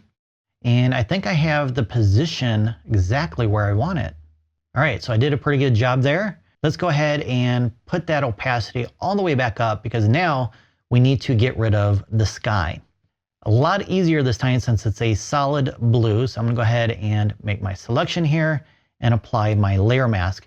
This time I'm going to click invert mask and select selection, and that will invert the selection so we don't have to go up to colors and invert it up there. Now we need to place this layer below the foreground so that he's behind the mountain now. And I'm going to let you do some fine tuning of your mask here so you can get rid of all this blue and white along his mane right here. And then you're going to go in with a teeny tiny brush in between his hairs here where the light is shining through. I'm not going to do that because it's going to take a few minutes. All you have to do is grab your paintbrush tool and paint with black to begin removing it. Now what I did originally is I did lower the opacity and I did multiple strokes along the mane to get rid of that, to try and keep as many of those hairs as possible without losing the overall shape of the mane. So you're going to have to spend a little bit more time on that to get it just right. Now it looks like I have a little boo-boo or bobo or whatever right here. And I think that is the foreground. So I'm going to go ahead and grab that and get rid of that. All right, I'm going to go ahead and zoom all the way out. And now we need to work on a few different things. We need to add a reflection in the water because he's behind the mountains now and he's kind of peeking over the mountains. So his reflection should be there, plus a drop shadow on this side of the mountain. Then we need to create some depth by reducing the contrast in the image because the further away a subject is from you, the less contrast it will have, in most cases anyways. Now for this particular image, it's a little bit harder because the lighting is pretty harsh. We have some strong sunlight coming from over here.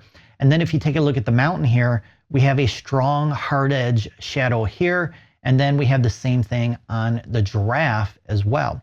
So we don't want to reduce the contrast too much, but enough to where it looks like he's further away from us than he currently appears. So a lot of things to do. Let's start off with the reflection first. So let's grab our giraffe layer here. We're going to duplicate it, right click and select apply layer mask. Let's go up to layer, transform, and flip vertically. And then with your move tool, you're going to go ahead and move them down into position. We also need to get that layer above the foreground since he's going to be on top of the water now. Now all this blue is the sky, but you don't really have to worry about that too much because we're going to get rid of that with a layer mask in just a second. I'm just going to go ahead and position him where I think he should be.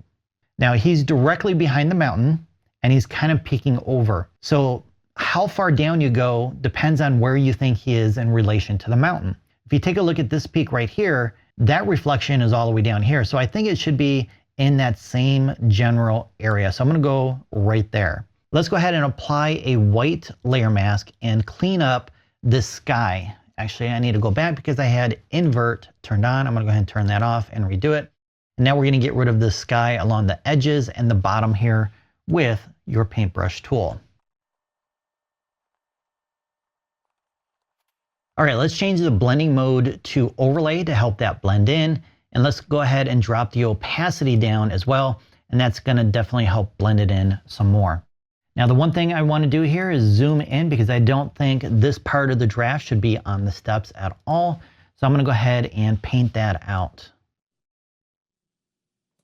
All right, so the next thing we need to do is we need to blend in this reflection a little bit more so it matches the water. What do I mean by that? Well, if you take a closer look at the water, you can see there's some ripples happening in the water. So there's some motion in the water. We need to apply that motion to the giraffe reflection as well, so it better matches what's going on with the water itself. So to do that, we're first going to duplicate the layer, and then we're going to apply the layer mask. And let's turn this layer off because we don't need both of them. And then we're going to go up to Filters, Blur, Motion Blur, or Linear Motion Blur, and we're going to match the angle of the ripples to match the angle of the water. So right now it's left to right or right to left, which is what we have for the angle right now. If you're working on another project and you need to change the angle, there's a little arrow right here. Just click and drag it to match the angle of the waves. And then you just need to adjust the length to match the intensity of those ripples. So anywhere from 10 to 15 or 18 for this particular image I think would work. I think I used 18 originally, so I'm going to go with right around 18. So that's a little bit too much, so I'm going to come down just a little and go with that. Now we have another problem. If we take a look over here, the giraffe is now outside of the water, so we don't need this part of the giraffe on the mountain, but we are going to use that for the drop shadow. But first, I want to clean up this part of the giraffe layer so it's not outside of the mountain range. So we're going to go back to a white layer mask and clean it up once again. All right, let's go ahead and duplicate this layer.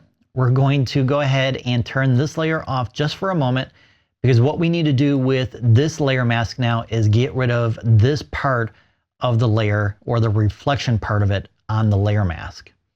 So cleaning up once again, and then we'll be left with just what we need for the drop shadow. Okay, let's go ahead and apply that layer mask. I'm going to call this drop shadow, and let's call this one reflection. Let's go ahead and turn that back on before we forget. And I'm just going to scroll up here so I can take a look at my drop shadow. We do need to make some adjustments to it. Make sure you have the drop shadow layer selected.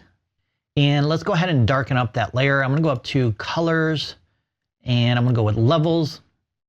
I'm going to bring the black point all the way over to the right here, and that's going to darken it up. And then we need to blur it out a little bit so that the edges are softer, and it will definitely soften up the rest of it so it looks more like a drop shadow. So we're going to go up to Filters, Blur, Gaussian Blur, and then increase this to around 10 to 20 or whatever you think looks good.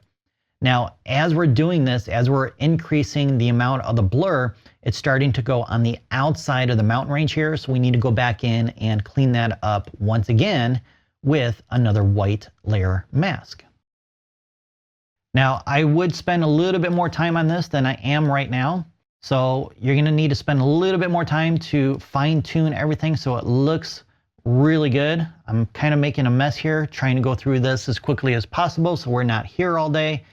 And you're going to notice that the blue in my mane here, and I also have a blue outline here and under his chin and his mouth, that's actually going to show up in the reflection, which you can see right here, which is another reason why you want to clean up before you start doing all these extra layers, so you're not spending more time fixing this up after the fact. All right, we now have our drop shadow, and now we need to work on the perception that the giraffe is farther from us than what it currently appears to be. And we also need to make an adjustment to the mountain range as well, because I want those to look like they're further away as well. So let's go ahead and start with the foreground. Let's grab our foreground layer here and duplicate it. Let's go ahead and apply the layer mask. And now we're going to apply the effect by going up to Colors and selecting Levels. So to create this effect that the mountains are further from us, we're going to reduce the contrast, or in this case, reduce the amount of tonal ranges from 0 to 255 to 35 to 40 to 255. So if we adjust the output levels, this will decrease the tonal ranges in the image, and you will notice that the image becomes brighter or has less contrast the further to the right you go. That's too much, so I'm gonna go maybe right around 25 to 30. I think I'll go with 30. And then we're gonna go ahead and apply a white layer mask again, so we can add back the contrast in this part of the image with our gradient tool, which is going to give that illusion that there is more distance or more depth in the actual image than there really is. So with your gradient tool, make sure you have pure black set to the foreground and pure white for the background. Otherwise, you're going to have some transparency in other parts of the image. I think we've talked about that before. So I'm going to go ahead and click and drag down here, and you'll notice that this part of the image is getting darker. I'm going to go ahead and move this line up to shorten that distance so it's more on the mountain area or the mountain ranges here and less so on the water. I'm going to go ahead and click enter or return to apply that gradient. Now we need to do the same thing to our giraffe. So let's grab the giraffe layer, duplicate it, right click and apply the layer mask, and then the same steps as before. So back to colors, levels, and I'm going to adjust this until I think it matches the mountain range. And you can see already it's starting to give the illusion that that giraffe is actually further away than it is if the level is at 0. So I think I'm going to increase this to right around 27 to 28. I think that matches the mountain range pretty good. If you want the giraffe to be further away from the mountains, then you're going to apply this level further to the right. The only problem is I think if he's back that far, you're not going to see the reflection as much because most of his body and his head here are going to be cut off from the mountain pass, and then you would have to move your reflection here up higher so that it's not covering as much as it is right now. So I'm going to go ahead and bring this down to around 27 to 28, and that creates that part of the illusion. Now the other thing I want to do is I want to do some white balance adjustments on the giraffe, because if you zoom in, you'll notice that this side of the giraffe is pretty blue, especially in his eyes and his ears right here. And we have a setting sun, and it's very warm compared to what we see on this side. Now this side will be more blue or less yellow because it is further away from the sun. Just like in the mountain ranges here, this is more blue. Now I do have some problems with some ghosting from the sky in a previous layer right here. So again, that's why you have to spend a little bit more time getting things right from the beginning, so you're not going back and making corrections like I am right now, or will have to. But anyways, let's go ahead and do our white balance adjustment on our giraffe here by warming him up. So we're going to go up to colors and selecting color temperature, and then we're going to adjust the intended temperature to the right, and that will make the giraffe much warmer than he is right now. So you can definitely see a huge improvement by adjusting that to around 8800. So you can go more or less depending on your personal preference. All right, so there's one more thing I want to do to the white balance, or the color of the image, or the giraffe I should say, and that is to tone down these blue colors here. And we're going to do that by duplicating this layer, and then we're going to go into hue and saturation and drop the saturation down to remove that. Then we're going to go ahead and apply a black layer mask, and then paint in those areas to apply that previous edit. All right, so we only have 2 more steps left, and next I want to create the illusion that the giraffe is inside of the clouds, not in front of them. Let's go ahead and create a new layer group and place all our giraffe layers inside of it. Let's go ahead and duplicate that grouped layer and turn off the original. Right click and select Merge Layer Group. Now, do you have any idea how we can create the illusion that he's in the clouds? Well, if you said a layer mask, you are correct. Let's go ahead and add a white layer mask. And then we're going to paint with black to begin revealing the clouds, but you want to make sure that you have your opacity set pretty low, under 50 or so, and then a fairly large brush to cover more area. And then the hardness I would do under 50. So the default is 50. I'm going to go with 25, which is going to create a softer edged brush, which will help blend everything together much better. And then you can begin clicking and dragging out to create the illusion that the clouds are coming through. How cool is that? I love it. May want a little bit up here on top as well, and maybe around his ear. All right, so the last thing we need to do is we need to match the color of light between the three images. Each of the images were captured at a different time of day and possibly a different season, which means the color of light is different for each of them. So to create some color harmony, we're going to create a new layer and fill it in with a color. So I'm going to call this color grading. I'm going to fill it with transparency, and then I'm going to choose the color that I want to be dominant throughout the entire image. And what I want is this orange pink color right here. So I'm going to grab my eyedropper tool, and I'm going to go ahead and try and find a color that I like. Actually, I like that. So here is the hexadecimal number that I'm going to use. Go ahead and grab your bucket fill tool and fill it in. And all right, let's go ahead and blend it in. Not quite done yet. Let's try overlay. Nope, that's not going to work. Soft light. Actually, soft light or overlay I think would work. What we need to do is tone it down by dropping the opacity. So just like that, we now have that color throughout the entire image, and the colors are now in harmony from one image to the other.